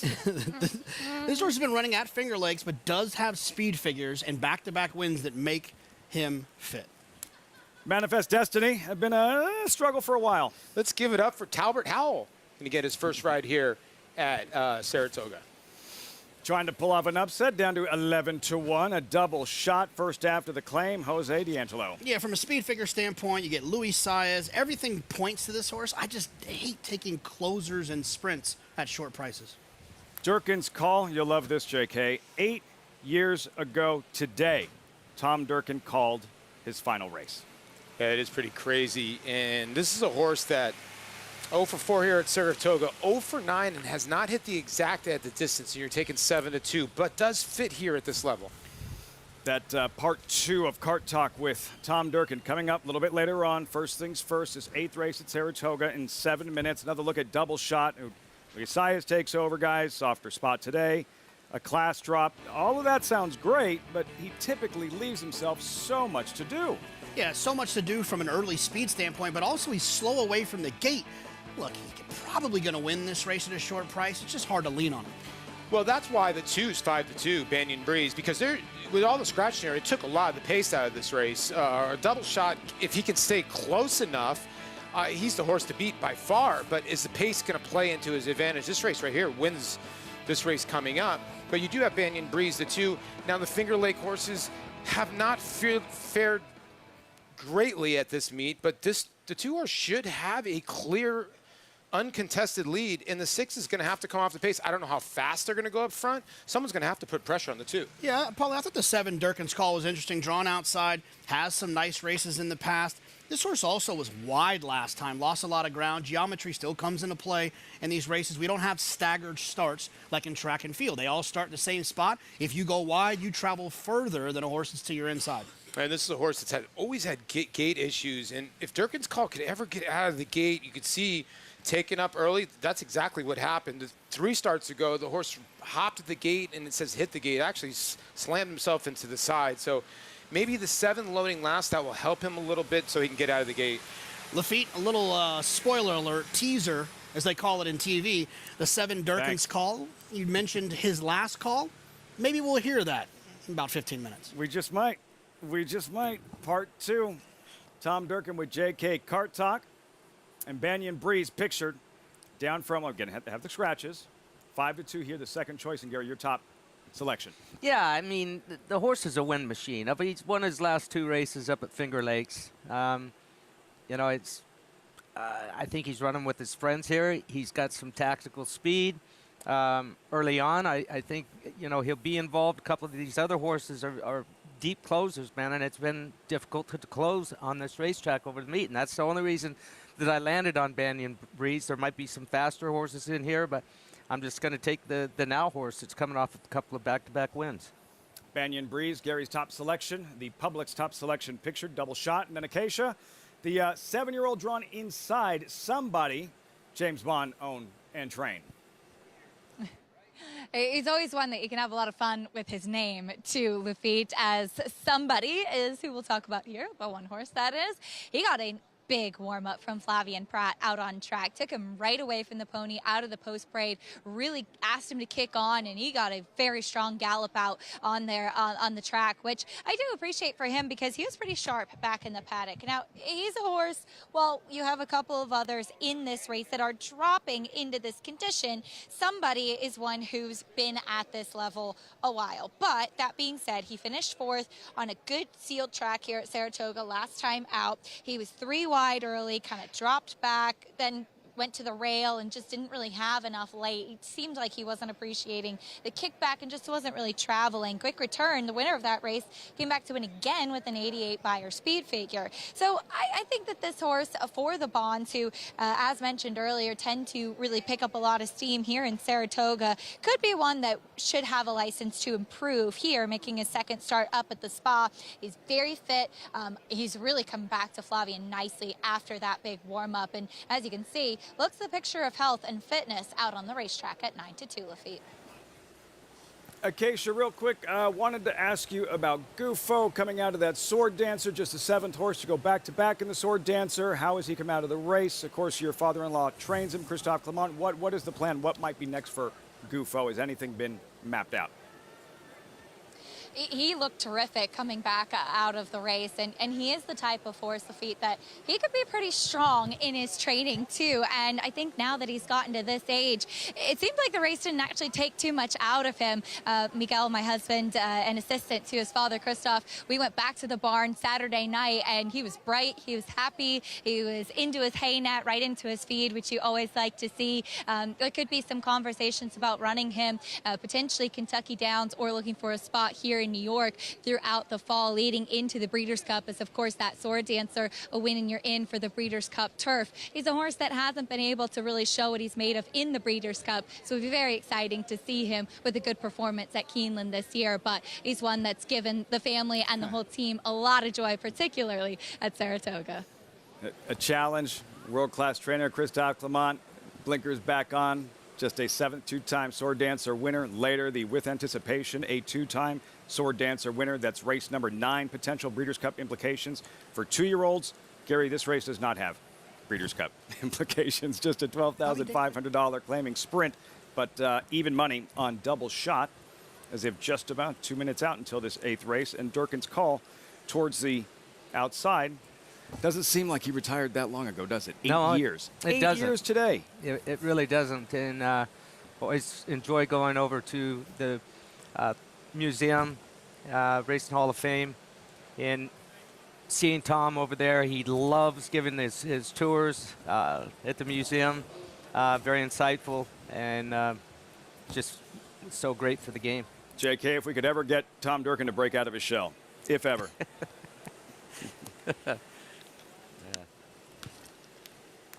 Well, yeah, I mean, look, he was significantly more hilarious than I thought he was going to be. Yeah, he's one of those guys that, like, when you talk to Tom at first, he's very, very shy. He comes off shy, but when you get him going, I've seen him at Nove. They have an Italian night every year at Nove, and in front of 100 people, he'll do a famous race call, and he screams it out loud, and it's unbelievable. It's like he's on the mic still. Still coming up later on, JK with Tom Durkin, part 2, Cart Talk, this 8th race. Gentlemen, final thought, Gary, the 4-5 now. Wow. Wait, I'm backing up. I thought every night was Italian night at Nove. It is every night is Italian night at Nove. I apologize to Louis Lazzanera, but once a year here at Saratoga, Tom Durkin graces himself there. He does some famous race calls for everybody at Nove. Tom Durkin, we'll see about Durkin's call. Will be the last to load. There goes Banyan Breeze, Gary's top selection.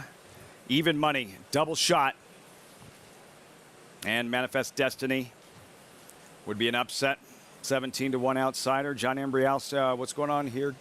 Gary, nothing, just being coaxed Get forward. a little help. All right. From the boys. Thought we might see some sort of adjustment. Moves forward quietly. Then the favorite, Double Shot. They adjusted him right into the starting game. 4-5 with Louis Size, Double Shot. Post time for the 8th, live from Saratoga. Johnny I standing by.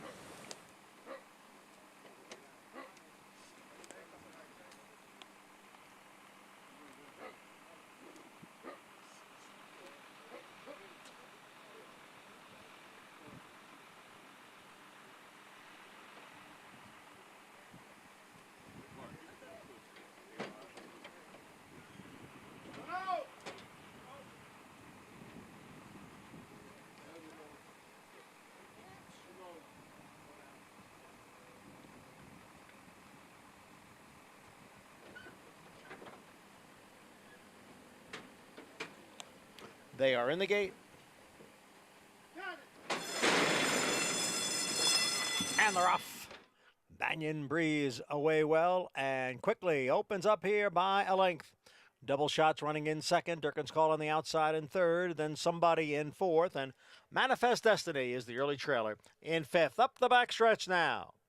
And the leader is Banyan Breeze in front here, but challenged here by Durkin's Call. So it's Banyan Breeze and Durkin's Call right together through a quarter in 22 and 3/5 seconds. Somebody down at the rail, third by a head. Double shot. The favorite is on the outside in fourth. Now 4 lengths from the lead. Big break back to Manifest Destiny, who trails. Up front, the battle continues. Banyan Breeze and Durkin's Call. Durkin's Call on the outside with the lead. Banyan Breeze in second. Double shot getting closer in third. Then somebody as they head for home after a half in 45 and 3/5 seconds. Banyan Breeze coming back again on the inside of Durkin's Call, and the two of them once again hook up with double shot in third. They're moving for the 16th pole. It is Durkin's Call, Banyan Breeze, double shot on the outside. Banyan Breeze has the lead in deep stretch, and Banyan Breeze wins it by almost a length. Close for second between double shot and Durkin's Call. Battle of attrition to the wire, and Banyan Breeze in from Finger Lakes kept on digging, fending off all challengers. Look, these horses are the type of horses that make up our business. Every race can't be a stake race. Every race can't be an allowance race. These are the blue-collar guys of our business, and that just because they're running for $12,500 doesn't mean that they don't try every bit as hard as the horses that win the grade ones and whatnot. Doesn't mean that it can't be exciting, because that was an exciting stretch drive. J.K. Paul, a classy performance from a lower-level claimer. Like Gary said, not grade one winning tight, but fighting just as hard and digging all the way to the wire, Banyan Breeze. Yeah, Paulie, I used 267 in the pick 4, so we were good in this situation. I got to be honest, I was rooting for the 7 Durkin's Call just because Card Talk's coming up next. But to their point, Banyan Breeze, although has been running at Finger Lakes, not at Saratoga, at Finger Lakes, the speed figures suggested that he fit in the spot. Yeah, Gary just hit the nail on the head. Horse likes to win races. So here's a horse now that has won 9 races in the last 2 years. Durkin's Call has won 2 and has not won 1 this year. Now this horse has won 4. So you got to give credit to a horse like this. I don't care what level or where this horse has been running at.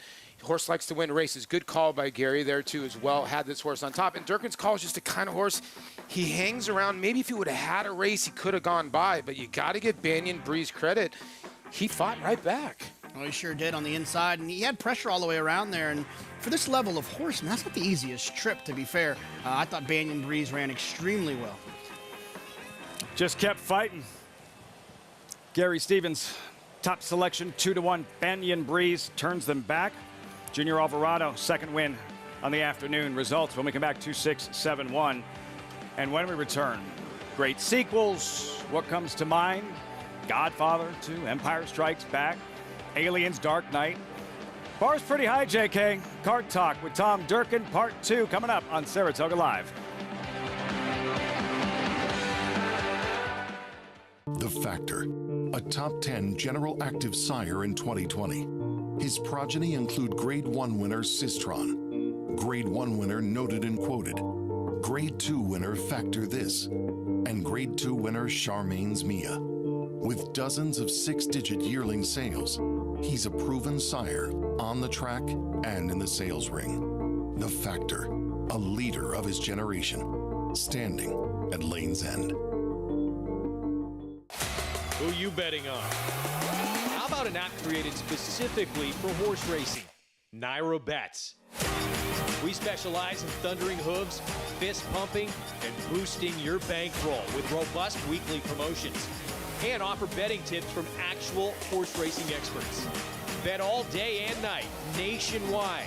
Get the action and thrill of horse racing with Naira Bets.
8 down, 2 left, Saratoga. You're watching Saratoga Live, brought to you in part by Run Happy, Eclipse champion with record-breaking speed, just like that boat. Run Happy sound the sire of all winners on all surfaces, dirt, turf, and all weather. Saratoga Lake, Gary, not just a racing town. You bringing your boat next year? You disappointed me this year because you didn't bring your boat. I didn't bring the boat. I don't own the boat anymore. You know what you want to do? Can you get a boat? You want to just rent a boat. Can you get one next year? Yeah. All right. You guys heard it. Gary Stevens getting a boat for the 23 summer at Saratoga. Banyan Breeze and Junior Alvarado will pilot Olympiad in the Jockey Club Gold Cup. Gary's second win this afternoon. Yeah, he's riding so well right now. Very confident. His ride on Cody's Wish the other day for Bill Mott. What a performance by Cody's Wish. And he was emotional today. When he was interviewed earlier, I was still at home watching, and a lot of stories with Cody's Wish, but gets another win right here, Banyan Breeze. Terrific ride, Cody's Wish, and that Forgo upsetting Jackie's Warrior. This one not as big of an upset, but you had him on top, Banyan Breeze, just holding off, double shot, Durkin's call. They just weren't getting by him today. No, I thought I should have had the double there at the 6th or 7th and 8th race. And messed that up. You still have the With Anticipation coming up next. If only that horse could see out of his right eye. Now it's because he couldn't see. Banyan Breeze 680, fairly formful throughout. See what happens in the With Anticipation. We honor this wildly popular. That's the Prioress. This is With Anticipation. Long distance turf star Gary. The Big Gray, watch this, calling on all his class in deep stretch in the O2 Sword Dancer. Yeah, what a horse he was. And to get a race named after you up here at Saratoga, you've got to be a good one. With Anticipation, Pat Day, back-to-back in the Sword Dancer, just like Gouffo. Only 7 have done it. George Strawbridge, homebred, trained by Jonathan Shepard. With Anticipation, and it is the Spendthrift 2-year-old race of the day. Home of North America's 3-time reigning champion, General Sire, Into Mischief. Field looks like this, 18th running, 2-year-olds. Some rain last night, some defections, turf course listed as good. Early favorite, just as predicted, 2-1 determinedly with 24 minutes to post. Last week, Jonathan Kinshin was joined by an icon on Car Talk, Tom Durkin. In the end, just too much good stuff for one episode. So here it is, part 2, JK, Tom Durkin in a golf cart.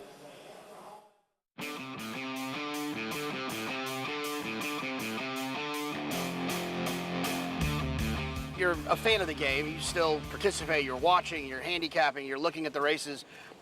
Can you enjoy a race without hearing the call from a technical standpoint? Or is you just doing it so long in your life, you still listen from a technical standpoint? I think that switches off. You know, it's been 8 years since I called a race, so maybe a little bit in the beginning, but now I'm rooting more. You know, when I'm in that booth, I can't say, "You're gonna get shut off, McCarron. Get outside, will you? You know, damn it! I got $50 on this 6-horse. Get him out of there!" You know. So you can't do that in the announcer's booth. So I'm a little more vocal now. It's not funny. I guess it's interesting to me that, you know, part of your decision was obviously you've been doing it for so long, but it's been well documented. Part of your decision is that it just became very stressful, looking forward to having to call the Derby. And was that something that you always felt, or was that just kind of towards the end of your career? Well, in the big races, you know, yes. I mean, that stress was really palpable. I had a hypnotist in Louisville, and I even resorted to diet and exercise. Can you imagine such a ridiculous concept? Oh, that's how bad it was. But anyway, so I just decided to give up, walk away from all that stress, which was connected mostly with the Triple Crown races. And it's funny, they put this story on the front page of the New York Times, and the headline was, "Stress Fells Triple Crown Announcer." And it was right on the front page of the New York Times. And my friends pick up the paper. "Oh my God, Tom died. He's dead. The stress killed him." I was outraged. When you retired and you gave your kind of goodbye speech, the day that you called Condo Commandos spin away, coming down to the finish. Condo Commando was splash-tastic. By the Moon second. Angela Renee third. And that person that I owe an inexpressible gratitude is you, the racing fan, the horse player. Thank you. Thank you for it all. Thank you for everything. Why did you feel like the fans and the horse players deserve so much recognition? Because they are more important. They are the most important thing. I mean, no fans, no handicappers, no horse players, no game. Clear and simple. I mean, it's just all about the fans, you know, for me. I've never had a chance to come and watch you do the tours here at the museum, and I'm feeling kind of silly for not doing that yet. It's a fun day. It's a fun hour, anyway. Yeah, I enjoy it. I love the history of racing, and you know, there's just a lot there. You know, drama, comedy, characters like you can't believe, and 400 years worth of history inside the building there. Well, Tom, I fell in love with this game, with your voice as the backdrop of it, and so many of the horses. You're really and making me feel old right now, Jonathan. No, I got it. But a lot of the horses and the moments that I remember that like I fell in love with, they give me that feeling of that lump in your throat. It's to your voice. It's been an absolute pleasure to talk to you. When you're given the opportunity, you know, to call Holy Bull and Sea Hero and Cigar and all personal, all the great goes on and on and on. You know, if you're given that opportunity, you're really blessed. And I was glad. Oh God, glad is not the right word, but so privileged to be able to have the best seat in the house for those races, man. It's pretty damn good. Well, I speak for all the racing. We miss you. You know what? I don't miss going to work every day. And you know what they do when you retire? They don't give you a paycheck on Fridays anymore. If I'd have known that, I don't know. So I can go by here, Stone Street, Oxley, Augustin, Claiborne, Juddmont, Barrett, Evans, Lewis, Campbell, EF, whoever you are, Evans, Klarovich. Hasn't lost his touch. Kart Talk brought to you by Gainesway Farm, home of Tappet, sire of 4 Belmont Stakes winners. Tom Durkin, the legend, quarter a century, give or take, of greatness on the mic, calling the biggest races at the highest level. Highly, highly decorated, rightfully so. Retired 8 years ago. Today, Splash-tastic Condo Commando. JK, his candor, I was taken aback by, and you have that conversation with Durkin, and you can't imagine anything phasing him or him being nervous about anything. And in the end, that's really got to him when it came to the bigger races, specifically the Kentucky Derby. Well, I think a lot of that has to do because he cared so much, and he understood the enormity of those situations. When you have an opportunity to call the Kentucky Derby or a Belmont Stakes where a Triple Crown's alive, it matters. It's going to live forever. And I think that Tom, why he was so good is because he recognized those moments in racing that we all have got to appreciate. Just the little ones, Big Brown bounding home, a sublime performance from Barbaro, just the little words that he used in those situations that we'll remember forever. And when you pop on YouTube and you want to go into a YouTube hole of watching racing, you're going to have to hear a whole lot of Tom Durkin. And weaving those storylines through his race calls, JK. This concept started 3 summers ago, Kart Talk. How proud are you in terms of where it's gone and what its overall reception has been? It's been really cool. It's what I get most often outside of Who Do You Like in the Fifth. We love Kart Talk when I'm running around Saratoga. So our producers obviously came up with the idea, and I was lucky enough for them to ask me to do it. It's been a ton of fun, and I think people enjoy it because you get to see another side of these people that we admire in the game rather than just getting tell me what it feels like to win the with anticipation. We get the same kind of answers, but when you can kind of go behind the scenes and get to know them and their personalities a little bit more, I think that's what makes it so much fun. Great stuff, JK. Lots to be proud of, and look forward to season 4 next summer. Kart Talk with Jonathan Kinchin. Great stuff, 2-part with Tom Durkin. When we come back, speaking of those 2-year-olds, they're in the paddock. Wednesday feature is next with anticipation. Coming up shortly, Battle of Normandy. Dazzled in his debut. Whitney Day, 3-1 morning line favorite, 5-2, 16 minutes out.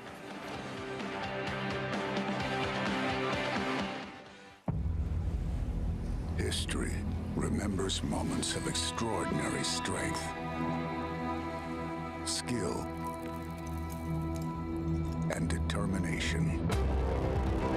True greatness is forged by those who fulfill their destiny.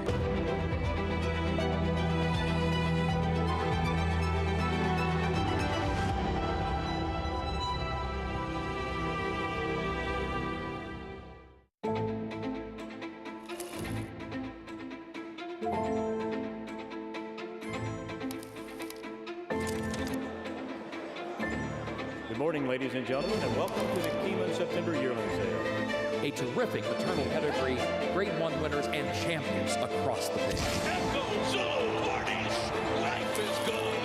Next superstar. Go to the back. Good luck. Every hair, every muscle, every contour, every pulse. In the juvenile. Essential quality has won. In the Belmont. Essential quality has won the Belmont Stakes.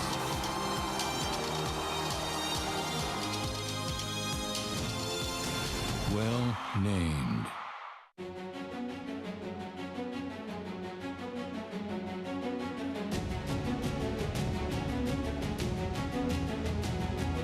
It will be McCulloch, and in Italian wins the Diana Ocean Road State of Rest to win it here by a length. Domestic Spending and Triple Band, and here is Domestic Spending to take the lead in deep stretch and win.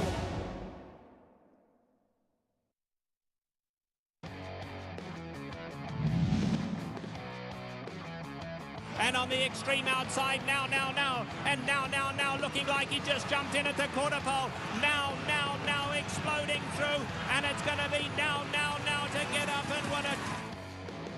Inaugural Breeders' Cup Juvenile Turf in a swamp. Monmouth Park would not stop raining. Now. And Julien Leparoux defeating the European star Ackle Island 2 starts prior. Now, won this race, won the with anticipation. That's the kind of talent that can emerge from this race. Significant Breeders' Cup implications in the with anticipation. Here's the field, updated odds, 2-year-olds. There's the favorite. Battle of Normandy, 1 1/16 on a good inner turf course. Battle of Normandy, 5-2, and the winner is the current favorite, 2-1. As we welcome Maggie Wolfendale to the show, standing by in the paddock. Maggie, what is Battle of Normandy showing you pre-race? Well, you know, it's always great, Lafitte, when I get to see these horses first time out and are able to compare what they look like, relatively speaking, in their second starts. And while I liked Battle of Normandy because I was loving his workouts heading into that race, I thought I was a little on the fence about him because for a West Point horse, he wasn't taking that much money. And 2, he looked about 90% fit. Well, today, he is that much more tucked up, that much more toned and defined, and he's been pretty aggressive here in the paddock, which I think I like. Hopefully, just holds it together. You just want that forward marching energy. You don't want anybody getting too riled up in their second starts of their career. He is a bigger horse, so sometimes those types will struggle slightly. Obviously, it just depends on the horse for the most part, but in general terms, you do want a bit of a lighter frame, more agile horse when you're dealing with course with give in it.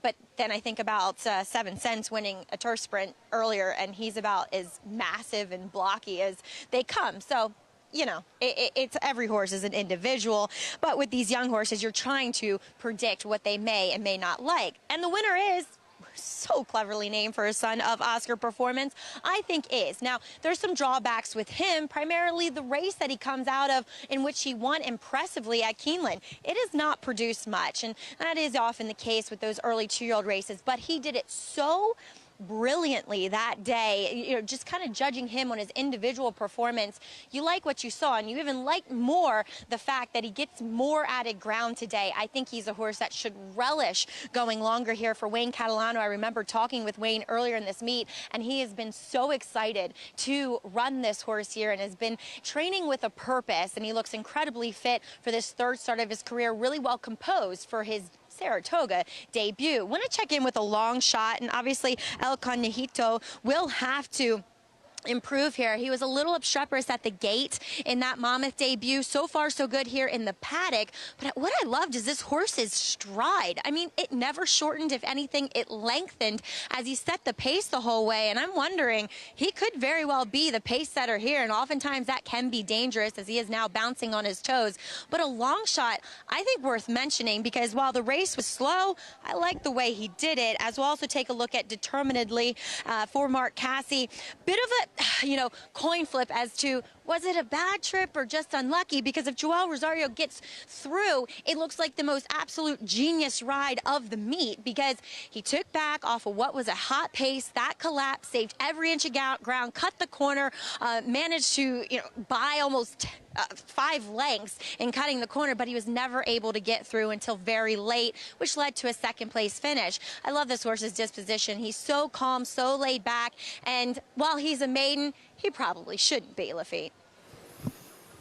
Might change very quickly. Maggie, Determinedly from the outside, Gary, and benefits from the scratches to his inside, not having to deal with an 11 post going a mile and a 16th. Yeah, I picked our Dream Ride prior to getting scratches this morning, and I was worried. Look, I'm not going to change it, but I think Determinedly, obviously, the one to beat with that trip that he had last time. Post parade, Battle of Normandy looked like a pro in that debut win. Yeah, won very nicely with Kendrick Carmouche aboard. He will stick in the Son of City of Light.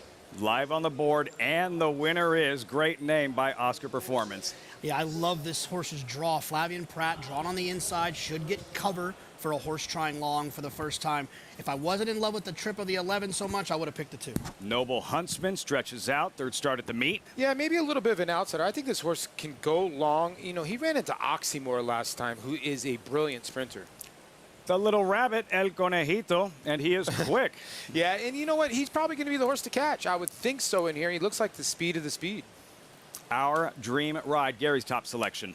This horse came from way downtown, and that's tough to do considering coming out of a 5.5 furlong race to go a mile and 16th and come from dead last and get the W at 21-1. Boppy O, Spendthrift Stallion, Bolt Doro. Yeah, Bolt Doros are running really well. This horse has a sibling that won on the turf. The turf work a couple races back wasn't overly impressive.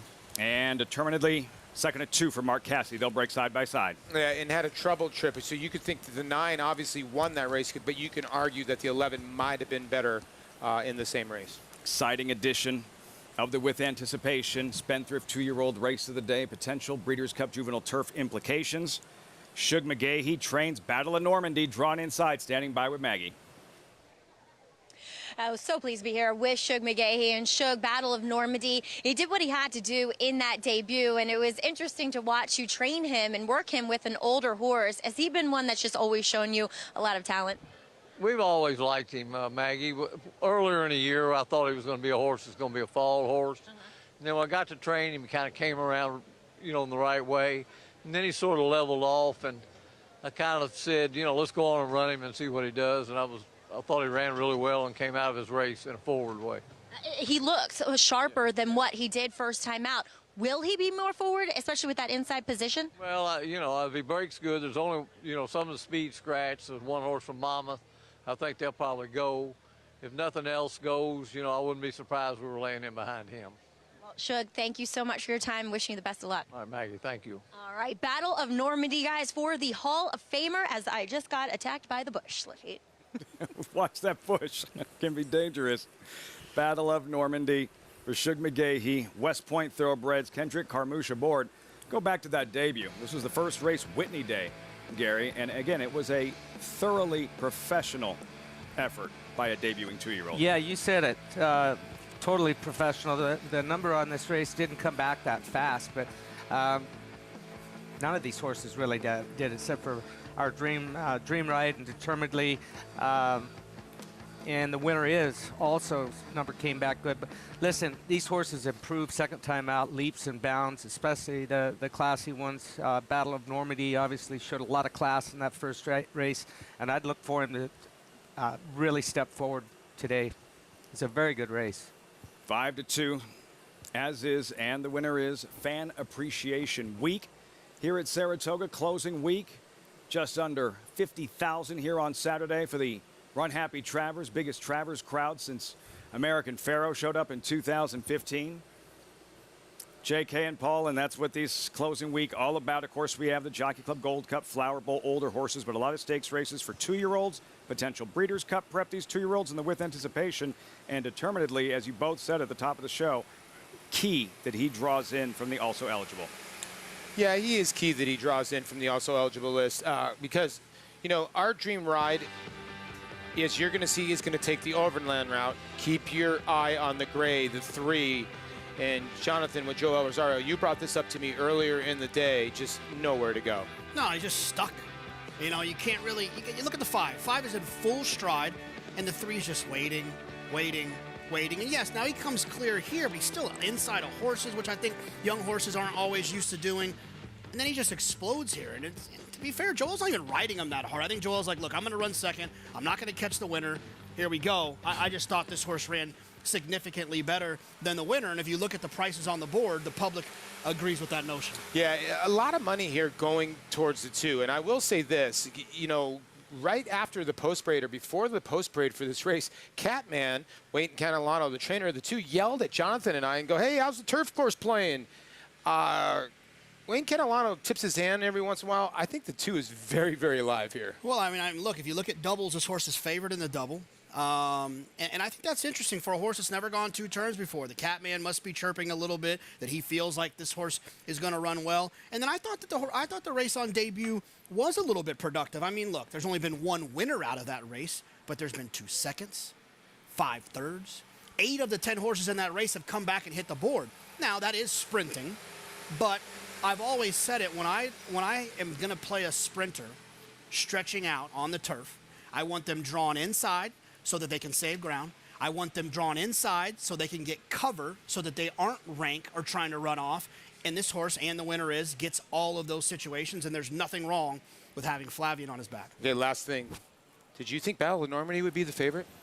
Yes, I did, because of West Point Thoroughbreds. You got to assume that they're going to always be favored in the win pool when they are very likely types of horses. So I predict the horse will stay favored in the win pool, but like I mentioned, is the 3rd choice in the double. Battle of Normandy, 2-1 favorite, guys. And the winner is by Oscar Performance, 2016 Breeders' Cup Juvenile Turf winner. Did not run in this race, prepped in the Pilgrim, then won the Juvenile Turf at Santa Anita. Maggie, Noble Huntsman, number 3. You don't see this too often. A 2-year-old racing for the 3rd time at Saratoga this meet. Unless your name was City Zip. In which he sweeped all the 2-year-old dirt stakes for Linda Rice several years ago. But yeah, Lafitte, as of late, it isn't often done. But Noble Huntsman is a horse that, from his debut onwards, I've said, really needs to go long. Second time out, really would prefer him longer. We get it here. And he is a horse that has maintained his weight and conditioning very well, considering he's such a big horse. I mean, he doesn't look like a 2-year-old. He looks like a 3-year-old, if not 4. As you can see, I mean, Manny Franco's a small guy, but look how small he looks aboard that horse and how he's towering over Luther, who's a very average-sized lead pony. So I like him going longer, but look, the fact of the matter is it's definitely a class type of scenario, I think, with him.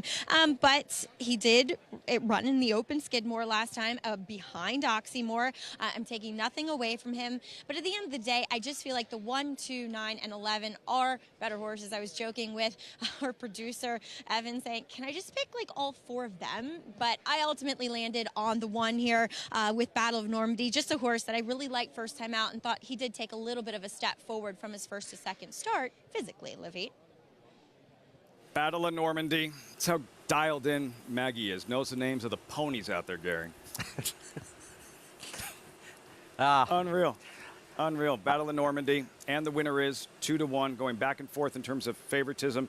Our Dream Ride, your top selection. And we showed back now in that Breeders' Cup Juvenile Turf in 2007.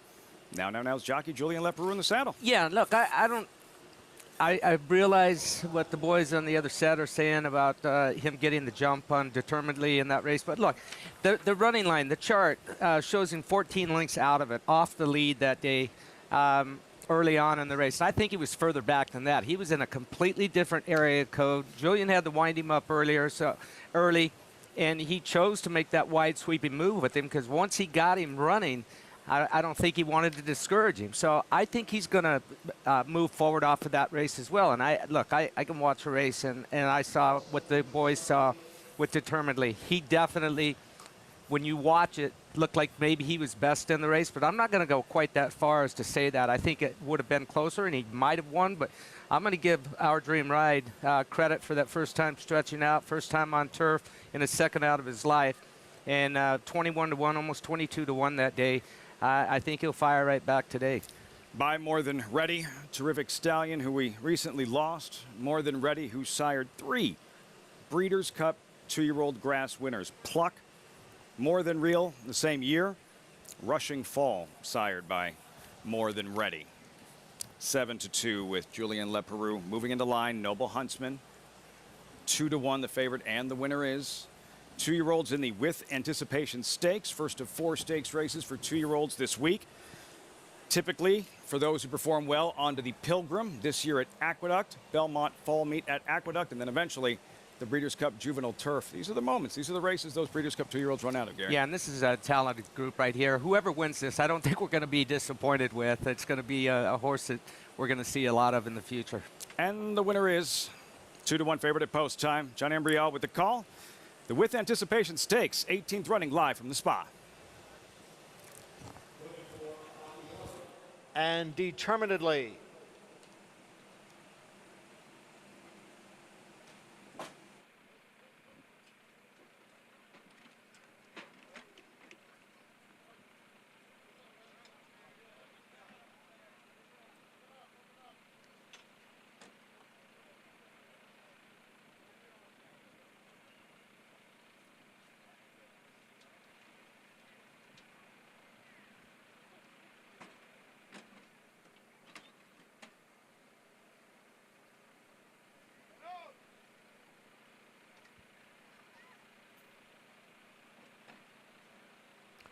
There in the gate. And they're off. From the inside, it's a Battle of Normandy, but quickly passed there by El Conejito. El Conejito is the leader with Bapio racing in second, and the winner is next in third. As the field goes into the clubhouse turn, El Conejito is on top here with Bapio racing in second, and the winner is next in third. Determinedly runs in fourth. Down on the inside is Battle of Normandy in fifth, followed by Noble Huntsman in sixth. The trailer, Our Dream Ride, in seventh. The 2-year-olds have reached the backstretch now through a quarter in 24 and 4. Big long shot, El Conejito leads here by 3/4 of a length. And another long shot, Bapio, is in pursuit in second. The front two have 2.5 lengths on And the Winner Is, who's in third. Battle of Normandy on the inside races in fourth. Determinedly is next in fifth. Then Noble Huntsman and Our Dream Ride. The half in 50 seconds. El Conejito, Bapio, they remain 1-2, heading for the far turn. They've got a little more than 2 lengths on And the Winner Is, who's in third. Down at the rail is Battle of Normandy, who's had a ground-saving trip up until this point. Alongside is Determinedly.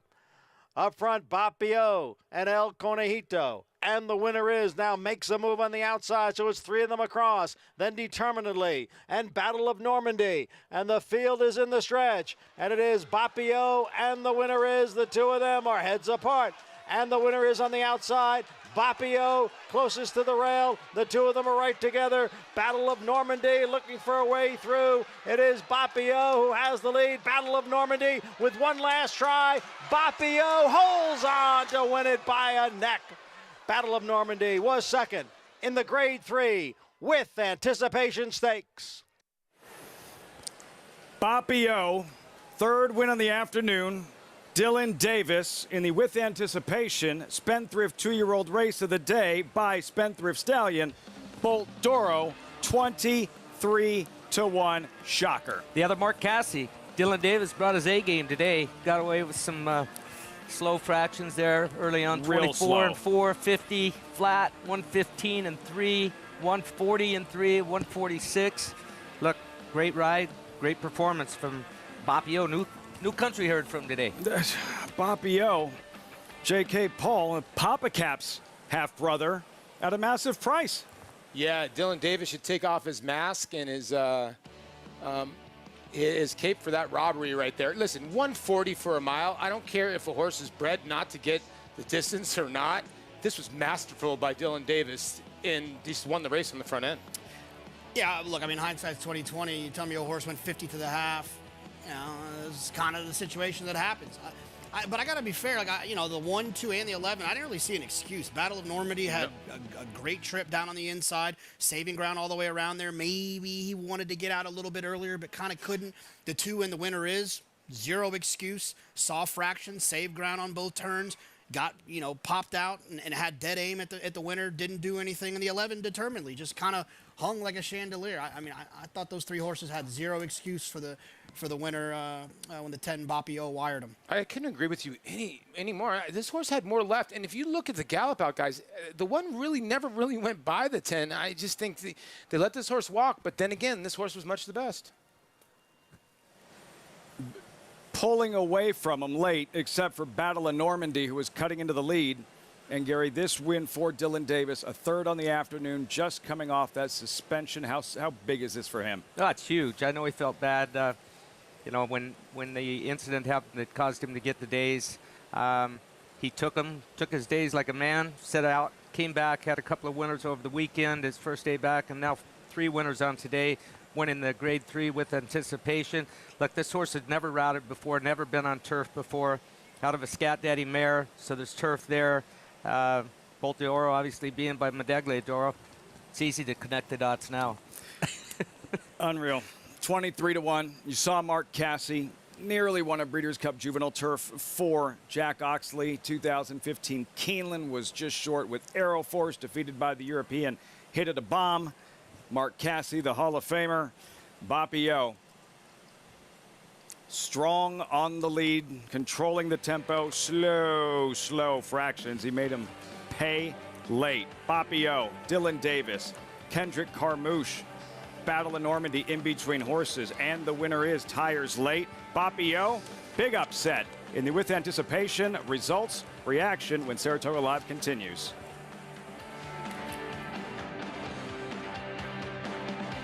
Catholic Boy.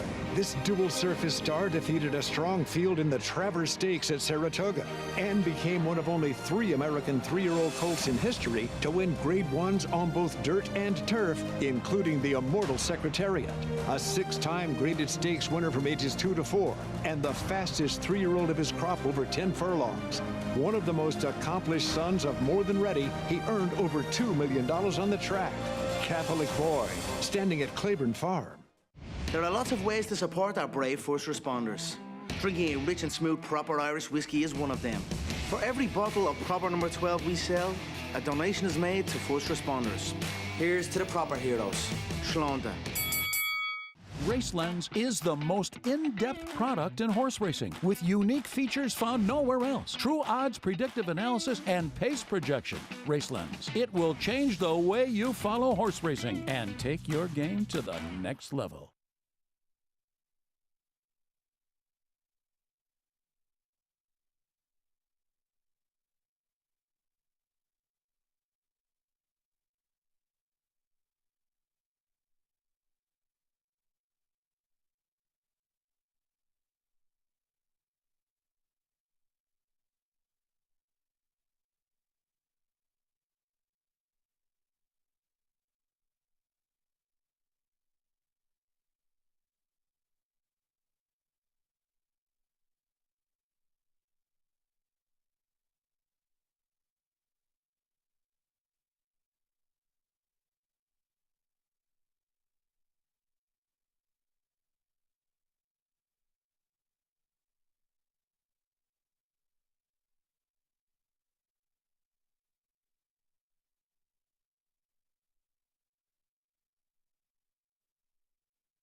Dust settling after the upset in the With Anticipation Saratoga Live, brought to you in part by Naira Bets. Any track, anywhere, anytime. Get started at nairabets.com today. Winner Circle lead-in, brought to you by the Fasig-Tipton November Sale, the world's premier breeding stock event, to be held November 6th after the Breeders' Cup. Nominate your star today. Has Papio, Papa Cap's half-brother. Spendthrift 2-year-old race of the day, won by Papio, sired by Spendthrift Stallion Bolt Doro. Trained by Mark Cassie, standing by with Maggie in the winner's circle. And also a half-brother to Papa Cap, as Mark was just saying. Now, Mark, I think everybody thought with the weather that you put Papio in as an insurance policy, you know, in case it came off, but obviously not. No, that was never the case. I had told Oxley's and the Breeze Easy team, we worked him on the grass, you know, Bolt de Oro, Benaglia, out of a Scat Daddy mare. I said, this horse is going to like the grass. And more importantly, I just wanted to run him farther. I thought, you know, he got in trouble last time, the dirt. It's so tough if you don't have speed. And he's a big, beautiful horse. He is. So, no, I came in for that. It wasn't going to hurt my feeling. I was going to run both if it came off. You are not a guy who's not afraid to run his horses, and we greatly appreciate that. But obviously this race, there aren't many options for 2-year-olds who have won. And this is a great stepping stone for the Breeders' Cup Juvenile Turf. Is that the goal?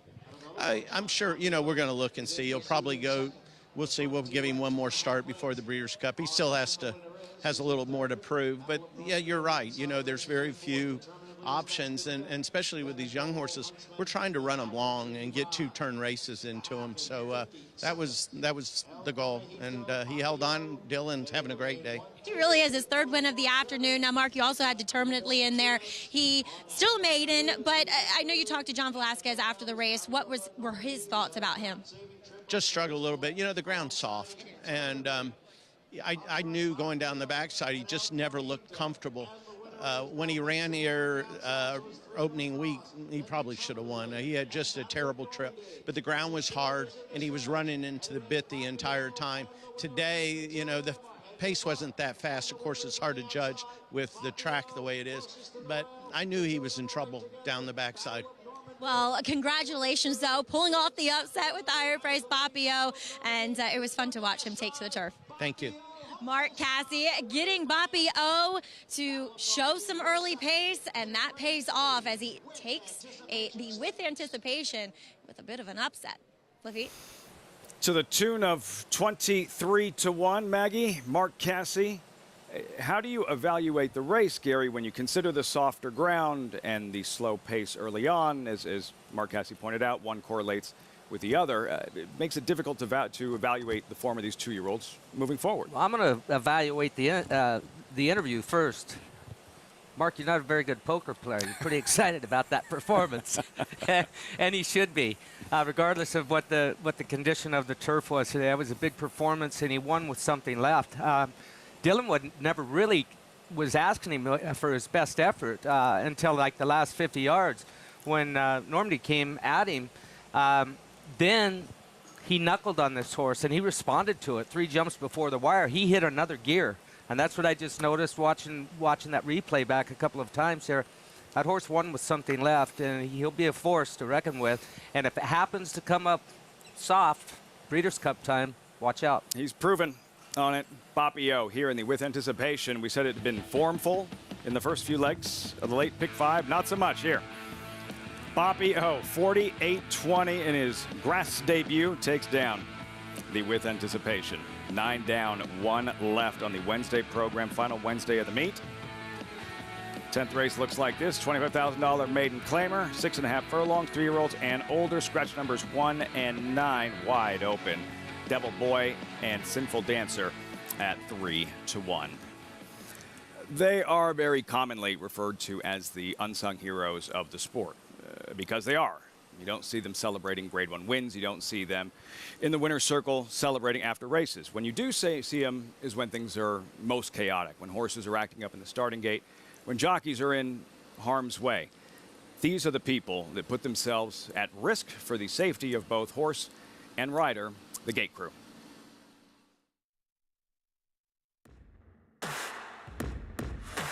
Basically, that's what we do in the morning. We teach a lot of horses that are very difficult. We try to teach them how to relax in the gate. We stand on a ledge, very narrow. It's only a few inches length and width-wise. I mean, it's not ideal conditions. This is very claustrophobic for them. So you always just try to make this experience more relaxing and more calming. The doors, they will spring open in front of you.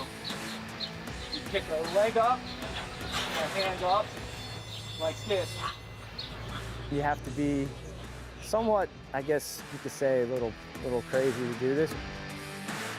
What goes on in the morning training is that we are correcting problems that we face in the afternoon. So we take notes, and every day, at the end of the day, we make a list of those horses. Once they enter this list, they cannot be entered to racing unless I approve them back to racing.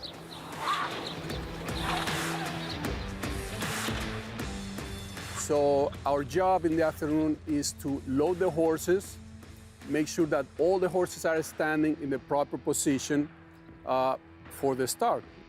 But you always have the tension, and it makes you a little nervous anticipating the start. I mean, it looks easy when everything goes well, but it takes a lot. Behind that is, like I said, the schooling. Behind that is also broken bones. What's the old saying? They say, you're gonna get hurt, it's just a matter of how bad. Yeah, I guess you could say we're suckers for pain, I guess. Our duty is to pretty much keep the jockey safe, first of all, and then look after the horse. No matter the situation, we have to remain calm.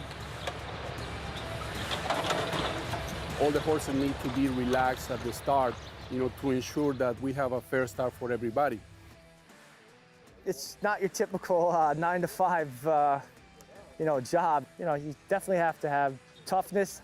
You got to be brave to stand inside there. I mean, I give anybody credit at all the tracks who do this job because it's a special brotherhood.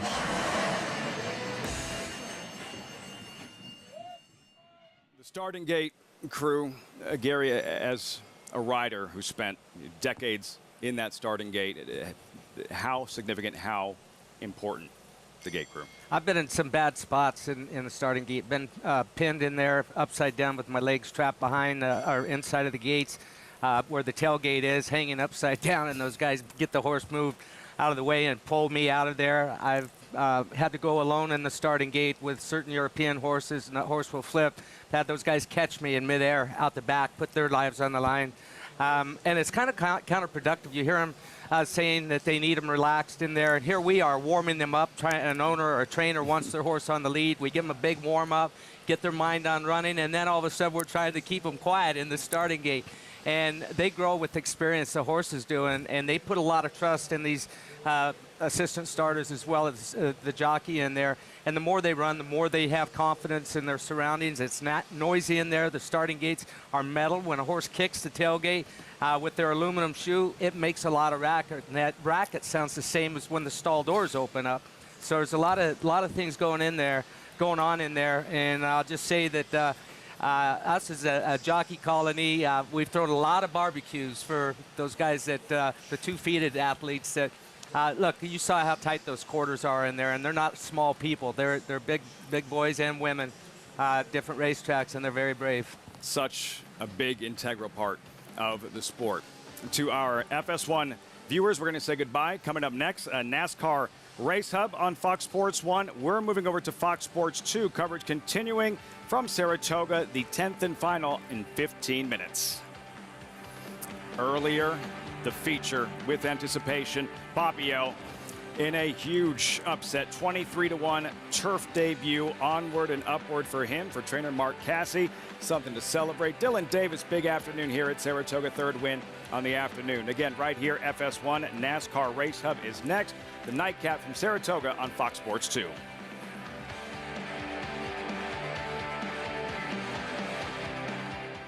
Here's your story. begin. The water's fine, come on, dive in. The future's here, it's right before your eyes. Step by step, you're on your way. You're welcome to a brighter day. Don't you know it feels good to be alive? You could be alive. V9 now 9 to bid. Here we look at 9 now. They do me in 50. Last call. Here we look at 50. Here we look at 50. Ball down and a half. Bruce, $2 million even. Thank you.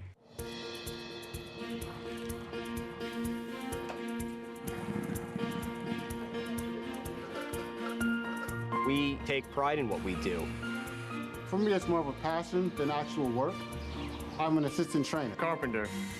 I'm a peace officer. I'm a jockey. I'm a gardener. I'm a groom. Clocker. Assistant starter. Trainer. ESL teacher. I love what I do. There's so many jobs that come together every day. It's a collective effort that really makes this ball go round. We are New York Racing! I couldn't imagine working anywhere else. For me, riding horses in the morning is the best thing I can do. New York Racing helps support my small business. It's extremely important to the New York economy. Like my dream come true. This is like a big family. We are New York Horse Racing. Introducing a stallion, as top class as they come. In 22 career starts, he won or placed in 12 graded stakes, competing in 15 grade ones, earning over $1.7 million.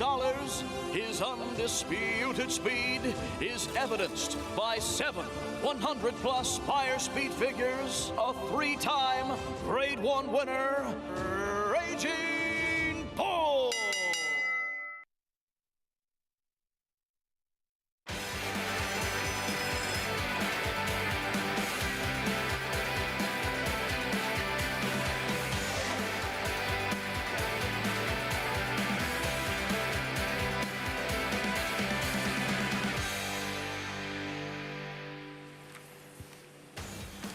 Welcome to our viewers on Fox Sports 2. Just joined us from Fox Sports 1. Saratoga Live, one left at the spa, brought to you as always by America's Best Racing. For the love of the race, visit AmericasBestRacing.net today. Fan Appreciation Week. Live look. Saratoga Racecourse, where did the summer go? 7 weeks down, 1 week left. And the canoe donning those Winchell colors. Epicenter winner of the 153rd Run Happy Travers. The guy next to me has won a pair of Travers Hall of Fame jockey Gary Stevens. I'm Lafitte Pinkai. The 9th race moments ago, in case you're just joining us, the With Anticipation, Gary. These 2-year-old races, it can be really, really tricky, and a big upset at 23-1. Boppy O in his turf debut. Yeah, nobody knew who Boppy O was. I still don't. I can't remember his name. They know who he is now. Dylan Davis getting his 3rd win on today's card. Outstanding day for him. And Boppy O got away with some slow fractions early on in the race. Look, he finished powerfully. First time going 2 turns, first time on the turf. And takes some gate to wire. Figuring things out. Going to swap into his wrong lead, his left lead here, and then swap back again. Looks like he's going to get passed by a couple of different ones. And right now, Dylan Davis just using hands and heels. And watch what he does right here before the finish when he senses this. And Boppy O hits another gear and is able to hang on and then galloped out very strong after the race. So a huge performance by a new shooter. 48-20 by Bolt Doro, Spendthrift Stallion, Spendthrift 2-year-old race of the day. Boppy O in the grade 3 With Anticipation. 10th and final. Updated odds, New York Breds, $25,000 maiden claimer, 6.5 furlong dash, 3-year-olds and older, scratch numbers 1 and 9. Number 3, Devil Boy, 5-2 favorite with 10 minutes to post. Handicappers are with us, Jonathan Kinchin, Paul LaDuca. What's the story with the late pick 5, especially with that 23-1 shot we just saw in the 4th leg? Yeah, it only takes one price, JK, right? I mean, it started off with the Flavien Pratt runner at 2-1, and we had a little bit of chalk, but Boppy O, if you had that one, now you're going to get a little spice in the last race. Yeah, there's nothing wrong with that at all. I mean, Will pays, I think, for the favorite here, we get looking at 2,300 to the 3 right now. There's nothing wrong with that at all. And actually, in the pick 6, there's a couple of horses not covered. 2, 4, and 6 are not covered. The problem is, I don't see how either one of those horses wins if you're looking for a pick 6 carryover. But if you're live at the pick 5, it's always fun. My favorite part of the racetrack is the will pays. I like to get alive to something. Yeah, and then, a kind of a tricky race because you have 1, 2, 3, 4 horses dropping from maiden special weight to 25,000 claimers, and who is going to be the one? I mean, the 3, 5, 8, and 10, all horses that are dropping, and right now the 5 is your favorite, and most of the multis besides the pick 5, but I'm thinking a lot of people are thinking George Weaver's got 2 in here. This is the one that's going to go to the front end. Well, the other thing about it, I think, when you're looking at these races and these maiden, we usually end our days at NYRA with maiden claimers or something similar. I'm always starting to look at maiden special weights first that are dropping. It's the biggest drop in racing. A lot of times there's only 1 or 2. There happens to be 4 in here. Yeah. I would be shocked if one of them is not the winner of this race. One of them has to be a little bit overmatch these horses a little bit, whether it be the 3, the 5, the 8, or the 10. This is Saratoga, though, Lafitte. We thought one of them would beat Bapio. Yeah, you would think, and it has to be frustrating for the connections. They think they're dropping into a softer spot. Kendrick Carmouche just finished second to a 23-1 shot, by the way, in a stakes race, and he's smiling. Still smiling. Always smiling, Kendrick Carmouche.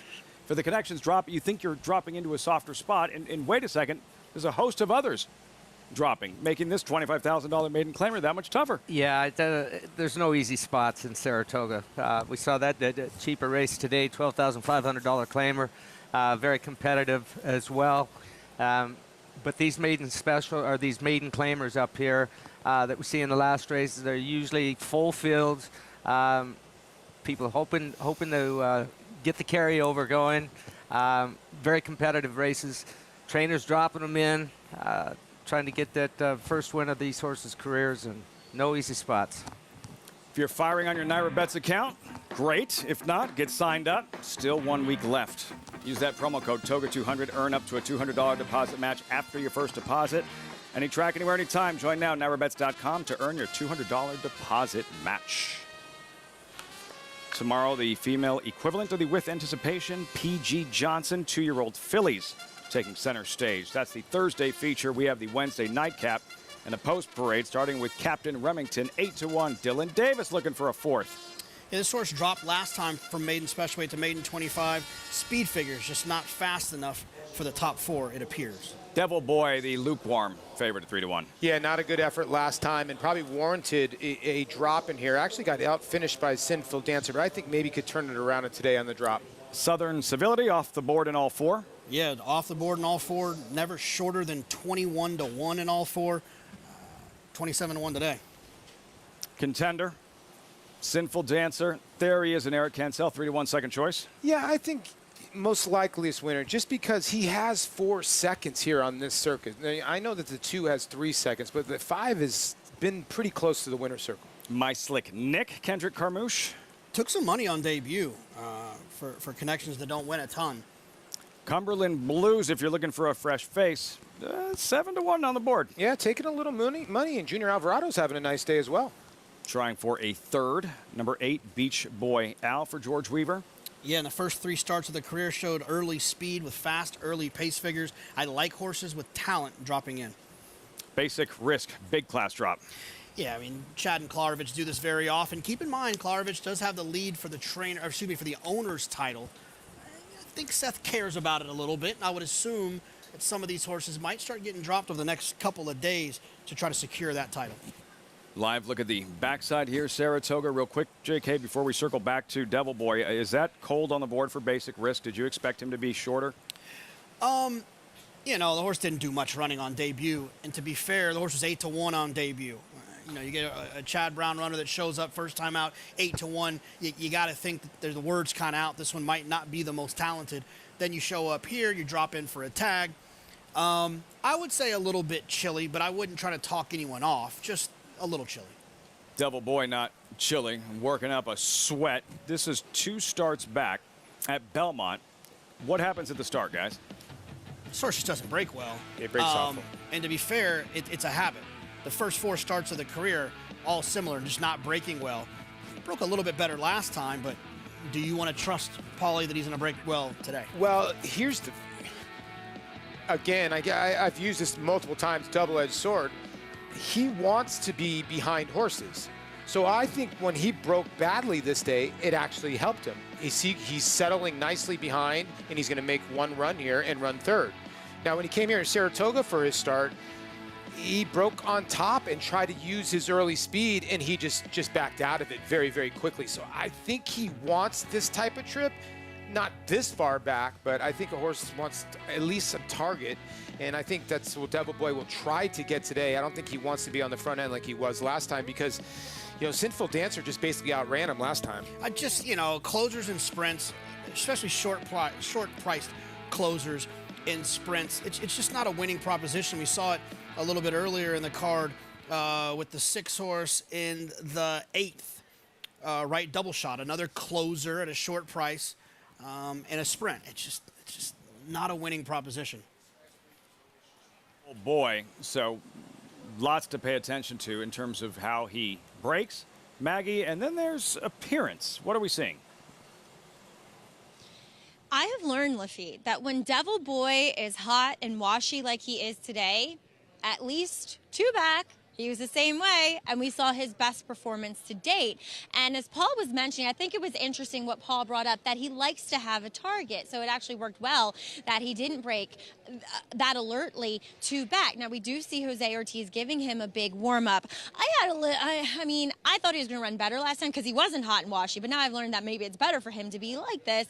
And 2, I wasn't totally thrilled with the ride. He broke good because last one in, first one out type of thing, breaking from the outside. Now he's more towards the inside. So there is that, that proposition that he might not break as well again.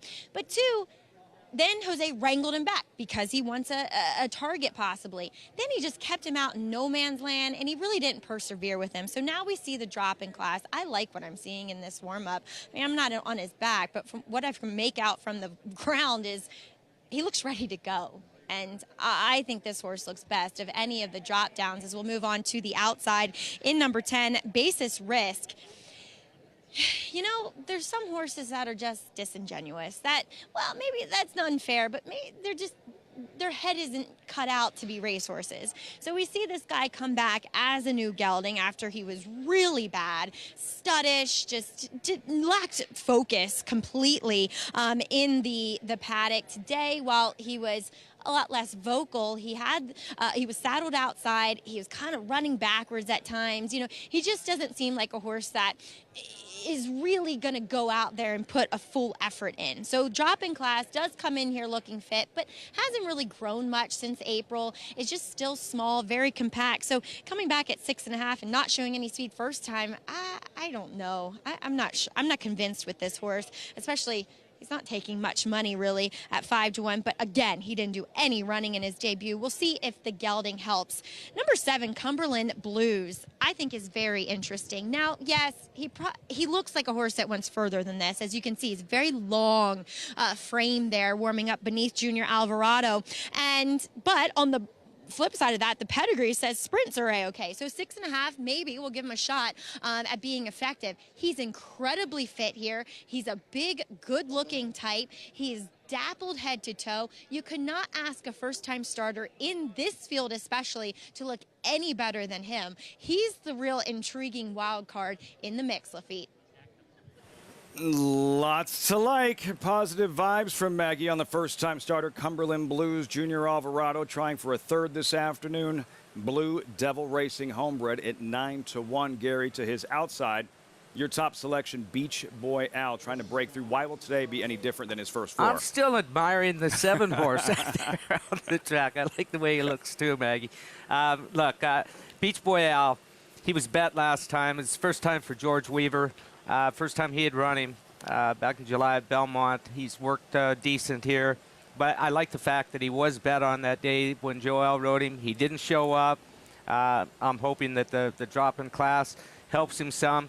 He'll be forwardly placed if he shows like he has in the past. Gets Flavian Pratt, goes from one high-profile rider to another. So there are some things to like there, and that's why I picked him.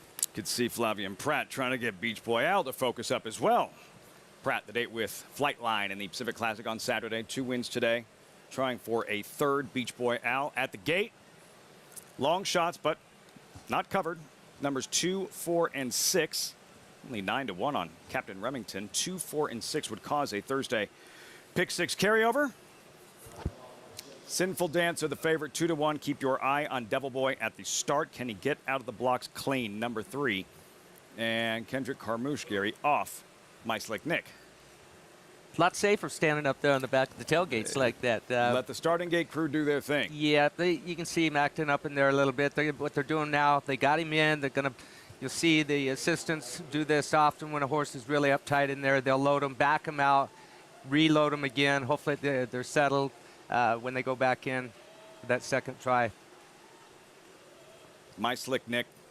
We just watched that feature on the starting gate crew. I think that's probably that many weren't familiar with, Gary, that how much homework actually goes into it in the advanced notes, like the heads up. This horse does this horse does that. Yeah, and you heard him say that once they're put on the starters list for a bad performance or the way they were acting in the afternoon, or if they do it in the morning if they're not acting right, they've got to be approved to come out of the starting gate. And once they are approved, if they do something nasty in the afternoon, they'll go back on that starters list, and they do have to pass tests and show that they can handle the surroundings and load properly and stand properly in there before they're taken off of that starters list. Brave individuals, and this is exactly what Maggie was talking about with Basic Risk, just not focused on running, not interested in that gate, trying to coax him forward. Basic Risk, Seth Klarman, white and red, leading owner, Saratoga, and he saw the 6 horse doing that. And he said, well, I'm going to try this. Go ahead and load me in there. I'll back me out. He looks pretty determined not to get in. I don't think he's going to win with those 4 boys. Brave individuals. The Basic Risk is in. My Slick Nick, Kendrick Carmouche, all set for the 10th and final. Johnny I standing by. 10th race live from Saratoga. And now they're all in.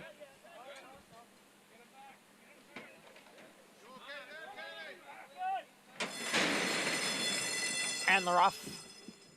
From the extreme outside, it was Basis Risk, who was away well, going out for the lead. Quickly joined there by Sinful Dancer.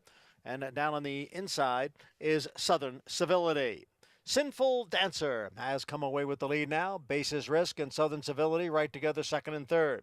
My Slick Nick next in fourth. To his outside is Cumberland Blues. Then comes Captain Remington, who's running in sixth. Beach Boy Al is in seventh. And at the back is Devil Boy in eighth. The quarter went in 22 and 1/5 seconds. Up front, Sinful Dancer and Basis Risk. And the two of them have now opened up 5 lengths on Cumberland Blues in third.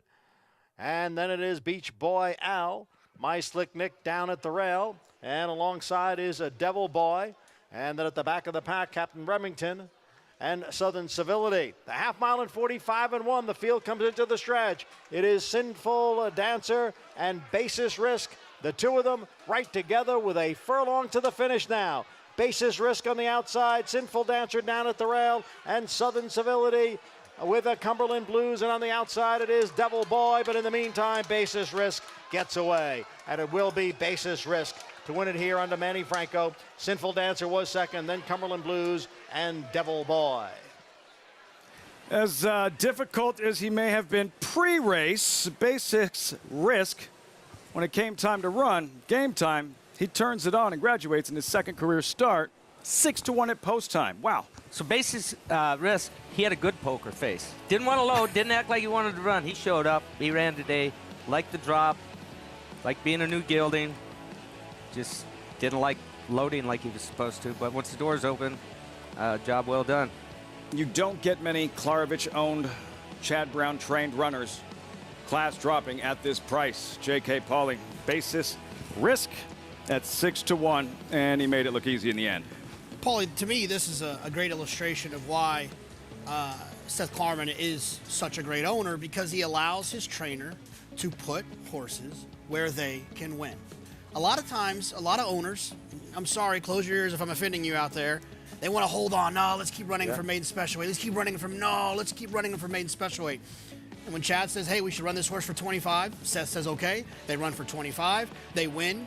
I don't know if they lost the horse or not, but they won the race, and this is where this horse needed to be running. And the crazy part is we just heard in our ear from our producer, Evan, that they did not lose the horse. Now this horse is going to be tough in a starter allowance, and they can get some of their money back. But he makes such a great point because, listen, they paid $310,000 for this horse. I owned a lot of horses. At one time, I owned 10 to 15.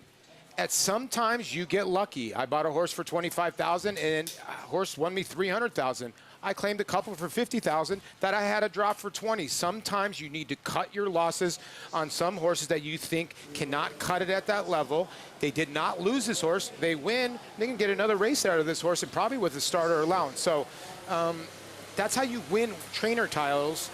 And I can't believe this horse went off at 6-1. 6-1. Cut bait. Get the win, and he's going back to the same barn. Chad Brown, leading trainer. Seth Klarman, leading owner. Manny Franco, guiding. Basis Risk Home, 10-5-7-3 at the Spa. Difficult to load, but he turned it on in the stretch. Graduates in his second career start. We'll wrap it all up. Prices, reaction, and much more. You're watching Saratoga Live on Fox Sports 2. It's difficult to get a sire that can upgrade your mares like this stallion can. This horse does produce runners, very talented runners, 3-year-old runners, Derby contending runners. This horse is priced where anybody can afford to breed to him, and if you're trying to improve your mare, he's a horse that's shown he can do it. There is no younger AP Indy that moves his mares up like he does. Need help in finalizing your picks for the next race? Check out the Track Master selections provided by Equibase on every U.S. thoroughbred and harness track on Naira Bets. Use these selections to get quick expert advice from professionals in the business. Check out the thumbs up graphic next to the pick and the wager pad and scroll down for more details on the horse. Track Master selections available on Naira Bets and the Naira Bets app.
Winding things down on Saratoga Live. Live look at the gorgeous paddock here. As always, coverage brought to you in part by America's Best Racing. For the love of the race, visit americasbestracing.net today. Basis Risk. Sire was a little goofy. Uber talented, but a little goofy. Classic Empire. Basis Risk. 6-1 at post time. $15 over the favorite, Sinful Dancer. The first-time starter, Maggie touted. Runs third, Cumberland Blues to complete the trifecta. Pick 6, 52,000 plus. Basis Risk. Manny Franco winning pilot with Maggie in the winner's circle. I was just joking with Manny. I put this one right in the winner's circle, Manny. He didn't want to do anything forwardly before he went in the gate, but he was really forward. Did he surprise you with how quickly he broke today? Not really. I mean, that was the plan. I want to get out of there, get him out of there, because last time I really like it. I rode him first time out at Belmont, and I was working him, but he don't show nothing in the afternoon. But I think they gilded him, and the dropping class helping a lot too, and we got it done. Yeah, he was pretty studdish in the paddock, too, back at Belmont, and gelding really helped. Now, they kept him, which I think, his price at 6-1 scared many people away. So when you win like that and they come back and they figure things out, is that a lot of the light bulb going off with the horse and they know how to do it now? Yeah, definitely. I think it's a big help now because the horse show up and he keep the horse. So I think he's gonna keep improving with shots. So hopefully I'm staying on and win more races with him. You're along for the ride, and man, have you seen you have just a great meet up here at Saratoga. Has this been one of the better ones for you? Yeah, I think so. I mean, I've been having like 2018, 2019, I have a good meet those 2 years, but this one definitely it's been an exciting one, and I just want to say thanks to all the trainer owner, my agent, John Panaga, he's doing a tremendous job. How can I forget to? You've won grade ones as well in years past, Diana, as well as the Travers. Manny, congratulations here in the nightcap, too. Thank you, Maggie. Well, cost risk, he does get it done here and does it well. So, as we were saying, Lafitte, the horses that finished 1, 2, 3, 4 behind him were claimed, but not him.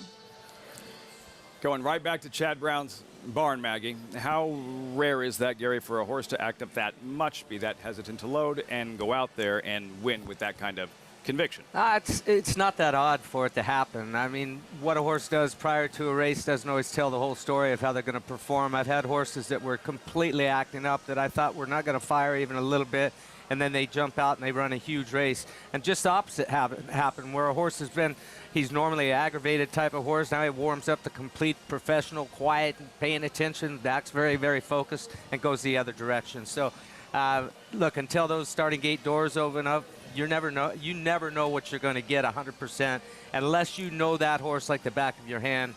And that takes riding them several times over a period of time where you know them like the back of your hand and you can count on them and rely on them for the way that they're warming up according to how they're going to perform when that gate opens. Who knows? Maybe the light switch has been thrown and he's woke up. We'll see what he does moving forward. Basis Risk, the late pick 5 over 42.50. It was tough in the end, the last two. Papio 48.20 in the With Anticipation in his turf debut, and Basis Risk $15. Have we seen this before? Saratoga Showdown, a tie, a dead heat. Crow Camp, Storm 26, 244.95. It's like Alpha and Golden Ticket, Gary, all over again. We need 2 canoes. I didn't think that could happen. Mathematically. Maybe in the math look how genius close the that I third am. place finisher was, only like $4 behind. Dead heat in the showdown. So is this a first? Research. Who handles the Saratoga Showdown research? Was that the first ever dead heat in the Saratoga Showdown? We've seen a dead heat in the Travers. One doesn't come to mind for the Jockey Club Gold Cup, but we do have the Gold Cup coming up this Saturday right here for the second year at Saratoga. Field of 8, mile and a quarter, $1 million purse, and Olympiad. Number 2, Bill Mott had won 5 straight, including this Stephen Foster. Gary, again, this is Olympiad at his very best. On the strength of this effort, on paper, he looked like he could contend with Life is Good in the Whitney. Yeah, he didn't show up in the Whitney any whatsoever, but he showed up on this day, and if he shows up, this same horse that won the Stephen Foster at Churchill Downs, that same horse, Olympiad, for the Hall of Famer, Bill Mott, shows up, he'll be one to contend with for sure. So real quick, was that a sign of things to come, or do we see that Olympiad in the Jockey Club Gold Cup? I don't think Billy Mott would have entered this horse back in the Jockey Club if the horse wasn't doing well, if he didn't think he could turn things around. So I expect to see the same Olympiad that we saw in the Stephen Foster. Big weekend in the Classic Division, Flight Line on the West Coast, and the Jockey Club Gold Cup right here. Thanks so much for joining us on Saratoga Live. Look forward to seeing you tomorrow starting at 1 o'clock. Big upset in the feature, Papio finding enough late. Huge afternoon, jockey Dylan Davis, 23-1 in the With Anticipation for trainer Mark Cassie. Papio shaking things up at the Spa. PG Johnson tomorrow. 11 race card. We'll see you tomorrow. Saratoga Live on Fox Sports 2. Have a great night, everyone.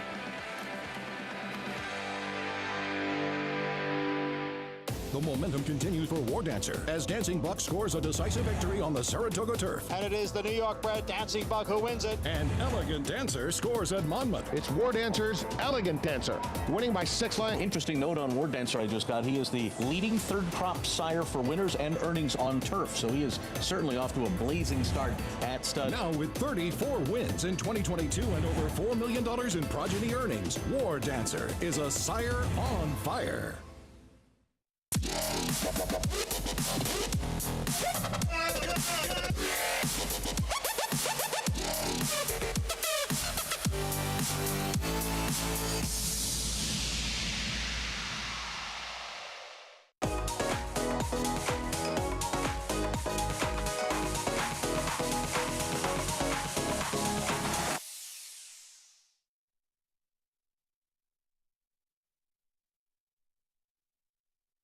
Eclipse champion Run Happy, the #1 second crop dirt sire of last year, is back and showing a new dimension with winners on turf, dirt, and all weather. Happy Gal is in front, late run from Balenciaga Betty, but it's Happy Gal hanging on. Happy Gal has won it. Somebody's problem was everybody's problem today. The daughter of Run Happy punched home by almost 7 in the end. Run Happy, price for value, and standing strong at Claiborne Farm. Racetrack Television Network brings you every race, from every track, on every screen, every day. With monthly packages starting as low as $5, RTN gives you great value and access to more live HD streaming and race replays than anyone. Visit RTN.tv today to sign up and watch on almost any device, including Roku and Amazon Fire. RTN has packages that start at $5 per month.